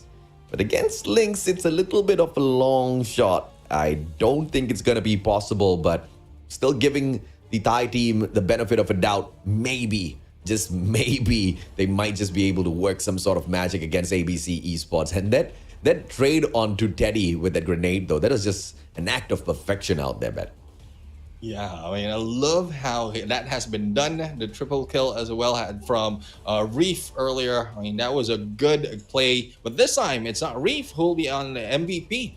It is Aimer with 9 frags, 15-14 onto the points. And we have ended 2 of the matches on this series, heading over to control. But you mentioned, like, what capacity or what can LYNXTH show at this point so far. From what I've seen, it's only against a Changeworld on that raid map that they were able to get 2 rounds in control. So not so much, especially it is the same map, raid, wherein it was 3-2 against Changeworld. So far, there's no showing just yet for ABC Esports on raid and control, but from how they played it on Slums, standoff, as well as takeoff, they have done it perfectly. It really looked like Changeworld was toying around with them, though, in that matchup, where it was really close between them. I mean, not just at control, but Hardpoint was super close as well. But it's all right as long as they move on with this matchup, dominate control some way or another against ABC Esports. At the very least, they can leave this competition, their heads held high. I'm hoping that's the case, Neptune. Yeah, looking forward to them popping off in here. Not so much that they, well, looking forward to them winning if they can, but at least get the points a little bit closer. Get a 1 out of the 3 possible wins that they get for each round. Now, We'll have to find out how and where will they start, especially on the rotation as we just hovers above and beyond on raid. And there's so much hovering. Like, it's getting me dizzy, AJ. Observers showing that their cam work is fantastic. I like the diagonal moves of the cam guy. It's cute. Now, hopefully, we see a little bit of the cam work in the matchup as well. Yeah, I mean, I'd like to see how the movements can be followed from above out of that. So, like, mostly it's just stationary, moving left and right. So, let's see if there's some flair that can be shown to us by the cameraman out there. But when we come in here, it is just a full-on attack by ABC against LYNXTH, heading over to Alpha right now. But Iris was able to go in for that slay from the other side. Fantastic play by Iris, because he's just giving a breath of life for the rest of his team members, protecting them. Trix is trying to annihilate as they sneak away that A control point. Sugus takes the advantage, initiative up top, but Reef snuffs him out from inside of safe room. Aimer finally shuts down Iris, and that's their teamwork. Wombo combo from the side of ABC Esports to quickly equalize and neutralize the forces of LYNXTH on that A control point. And now that B control point is up for the T's. LYNXTH, I'm actually very, very impressed with their approach towards this control match. Yeah, I mean, this is where they showed signs of life, as mentioned, against Changeworld, and they are showing it this time. B about to be captured, and Lynx still have the advantage in terms of life. They are not risking it that much. Iris in there a little bit too forward on this hit, but will be able to take down Mystics, and that is the only threat that they have on a long distance. Let's see if they can play this range well. 19 to 19, lives all equal. And this is just a fantastic attacking side of Thailand. But just like that, ABC Esports suddenly finds a little bit of a fight in them. Slays out the boys from LYNXTH back to back. 3 kills, make that 4 with a 5 live advantage now for ABC Esports. Make that 6. ABC is just going mental against LYNXTH once they lost that B control point. Yeah, and then this time, I think ABC is just playing with the spawns right now, understanding and triggering a trap. But we have a see and how they can pull this off this time. Amar and Reef going in. Messick's a little bit too fast in there onto that swipe. And will be going against Teddy. 4 remaining and a backstab possibility. Messick's missing that, but still gets that kill. And that is what we're talking about. Even with a disadvantaged position, like Messick's compared to those on LYNXTH still managed to take them down. And with only 1 point right now for LYNXTH, it's not looking good. Nice. 1 point can easily be taken. And there goes Tricksters finishing them off. Teddy was so good, man. I mean, slip in, slide in, check in corners, everything he was doing. But, unfortunately for him, none of those proper maneuvers managed to spot a player out at all. And even when he did, his teammates took the kill. And then the one time where he does not have proper crosshair placement, he gets annihilated. How unfortunate.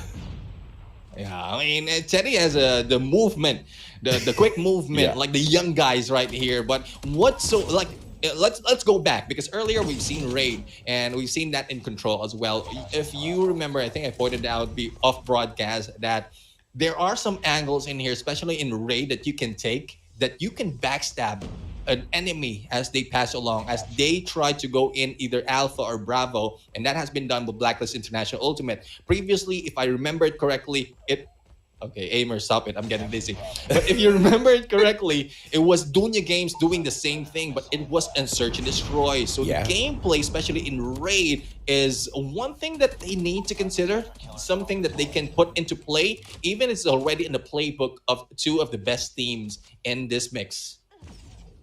Let's see exactly how LYNXTH can make the way back in here. Aimer gets burnt out by Purcell, who makes that investment into the Purifier as well. I mean, you boys wanted the Purifier, you get the Purifier. Everybody's out there on a barbecue today. This is the barbecue spree, but LYNXTH is the ones getting burnt a little bit too much. 9 more lives to go. ABC Esports, fantastic attacking side. one more control point to take away the A control point out in the open. And ABC doesn't even care about the control point. They just want to slay out LYNXTH. They're having fun out there with those engagements.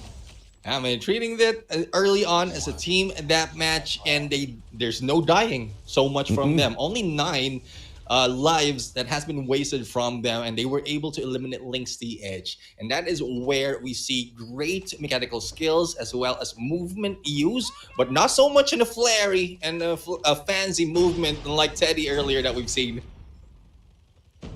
Not fancy, but Teddy, Godnade, Aimer, Godnade response as well. Both players, fantastic engagements, but LYNXTH continues to lose life after life. Oh, Cats, fantastic engagement. Purcell this time does not survive. Oh, come on, Lynx. There's not even a single one of those engagements where they could go in and take a proper fight against ABC Esports, who's just annihilating them back and forth. And finally, some signs of life by Lynx. Ambition shuts Reef out of the equation. Just a 3-life deficit for Lynx. But they are on the attack. And everybody's just swooping in to now pull away that B control point. Nobody's on the objective. Everybody turns around to play the game of team deathmatch. And thankfully, we see some signs of life as well as gameplay IQ from the side of Ambition. He sneaks away the second quadrant successfully as well. A little bit of backup for the players of LYNXTH. But look at ABC Esports.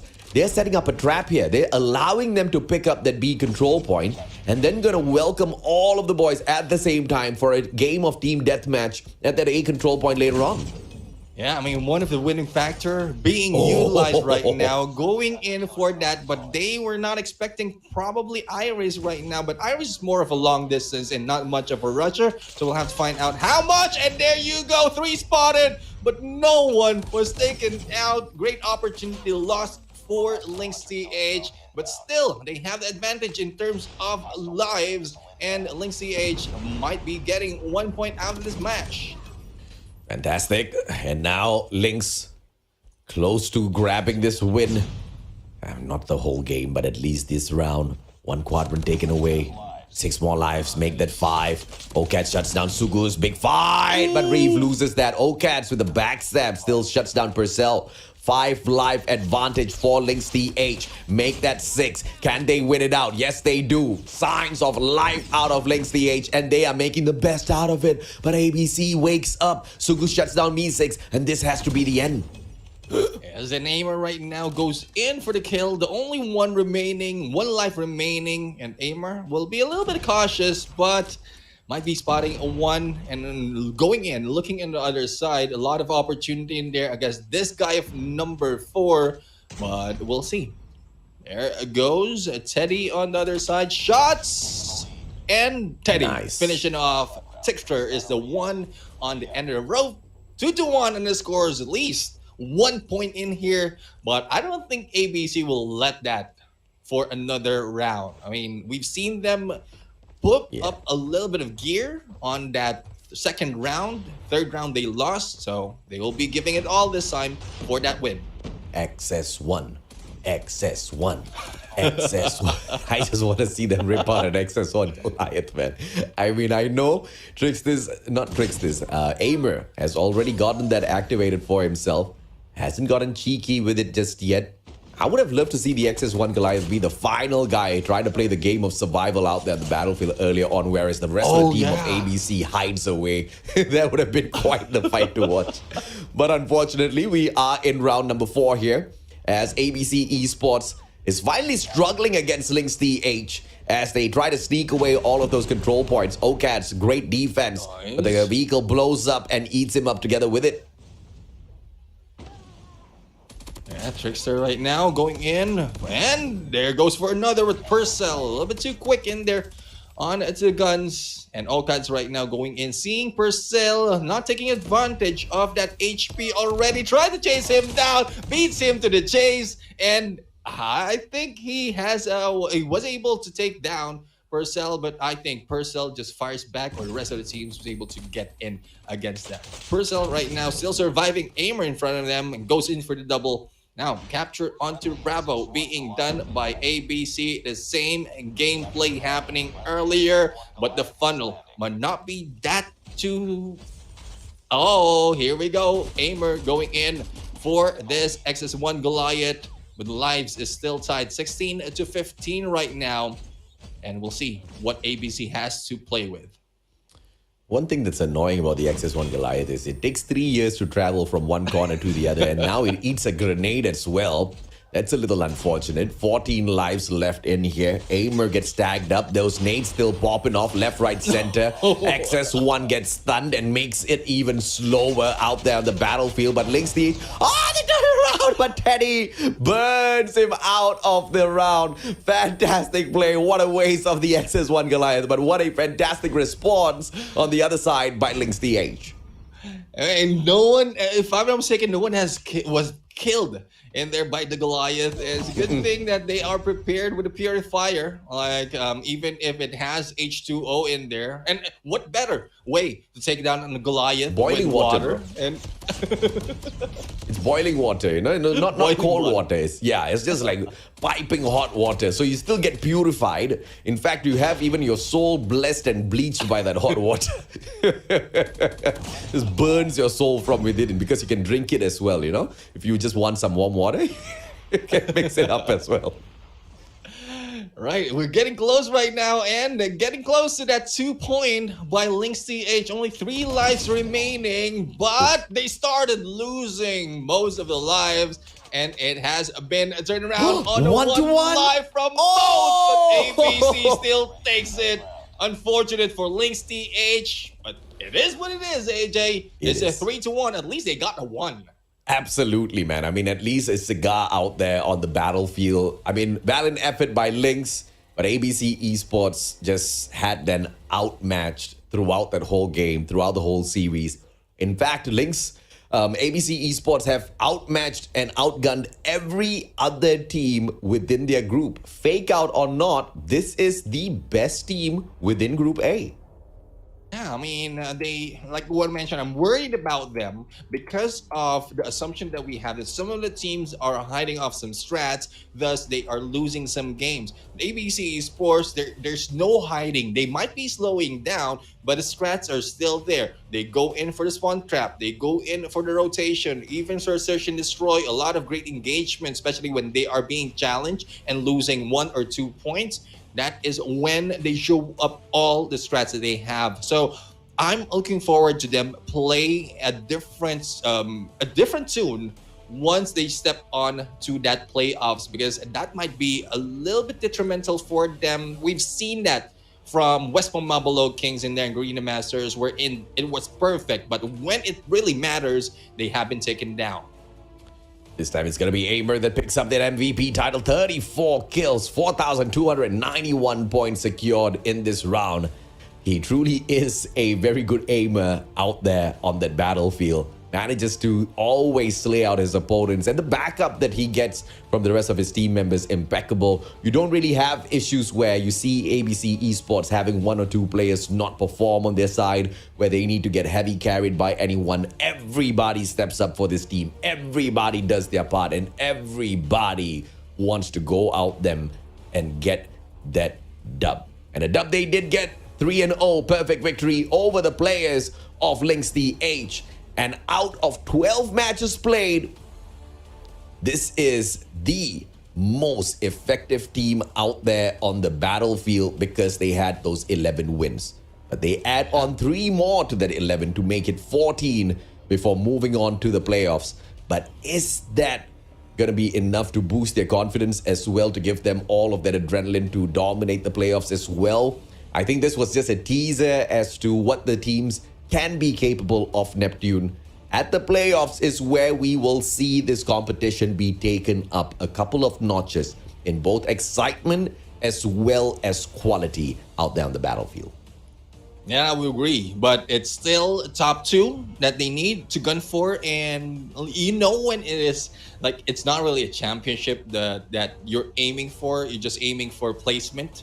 And some of the teams might still be pulling out some of that tactics because there's a larger stage that will be happening after this. So we'll have to find out if that is the case. ABC Esports, on the other hand, I mean, nearly perfect on to that stats that they have. Only 1 loss And as we look at the standings right now, that 5-0 on the series wins tops off everyone else in here. Almighty even got that one loss, even Blacklist International Ultimate. But as we mentioned earlier, and most of the time, this might be intentional because out of the teams from Group A, they have the more chance to take wins. And unfortunate for the teams of LYNXTH, Changeworld, and even the Huntsmen, though they showed signs of life, they will be saying goodbye for that playoffs because the top three will move on. Top 3 moves on for Group A. Group B, on the other hand, they will be in action tomorrow.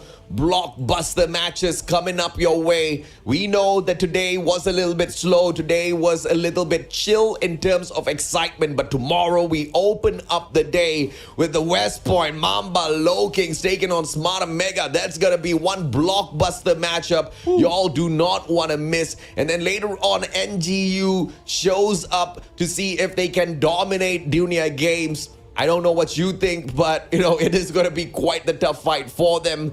And West Point Mamba LYNXTH throughout the day will be the ones who are challenged the most, right? Because after Smarter Mega, they rest for one series, providing NGU does not, come up with any reason to not participate in the matchup.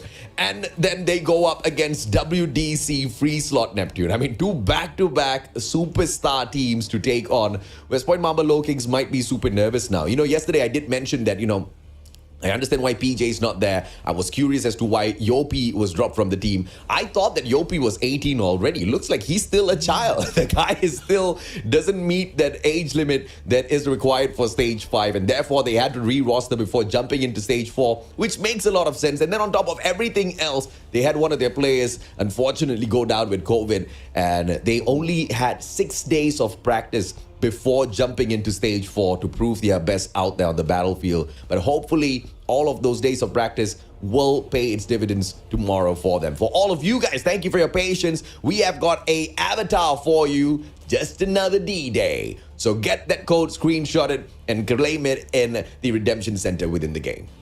Yeah, I won't be reading out the codes right now. Not as good as Cali in that manner, but take the screenshot together with their faces. Hopefully you get a good picture out there, but redeem that within the game, and hopefully you'll be able to catch it in time because there's only limited time, though this is unlimited in terms of redemption. So make sure you get that correct. Share it to your friends, share it to your family, and it will be just another D-Day for you once you get this. Tomorrow is D-Day for West Point Mamba LYNXTH. No joke, man. I mean, that team has to win out both of the series, because if you look at what Junior Games has got in store tomorrow, they take on NGU and then they take on Ace. There's a probability we might not see Junior Games play tomorrow. Looking at historical data of what's gone on in the group stage so far, Junior Games might not be in presence tomorrow, and I don't think they are going to take an L on their side. But hopefully that is not the case, because I really want to see what NGU and Ace have in store for us. I want to see what NGU has got in store for us against Omega later on as well. I mean, if it's a tough day for West Point Mamba LYNXTH, it's equally as tough for NGU, because they take on Junior Games and Smarter Mega. I mean, it can't get tougher than that, Neptune. Yeah, I mean, hopefully they don't pull an Ace at this point, because so far that's how it started off. Ace in there just not showing up, but this time, I mean, they have been told, they have been warned, they need to show up, and hopefully we can see a little bit more of life from them, because this is only the beginning for this team. Even for those on the losing side, this is just the start. Stepping in Stage 4 is not an easy feat, and once you're in here, you need to show up. This is also a stage for you to show for the next battle. But AJ, I mean, this has been a great game for some, a little bit slow for some, and also saddening for some of the teams. But we have to end it, and we'll be having another great day tomorrow. So, Mustachio AJ and I, Neptune the Gemma Garcia, will bid you goodbye and good night.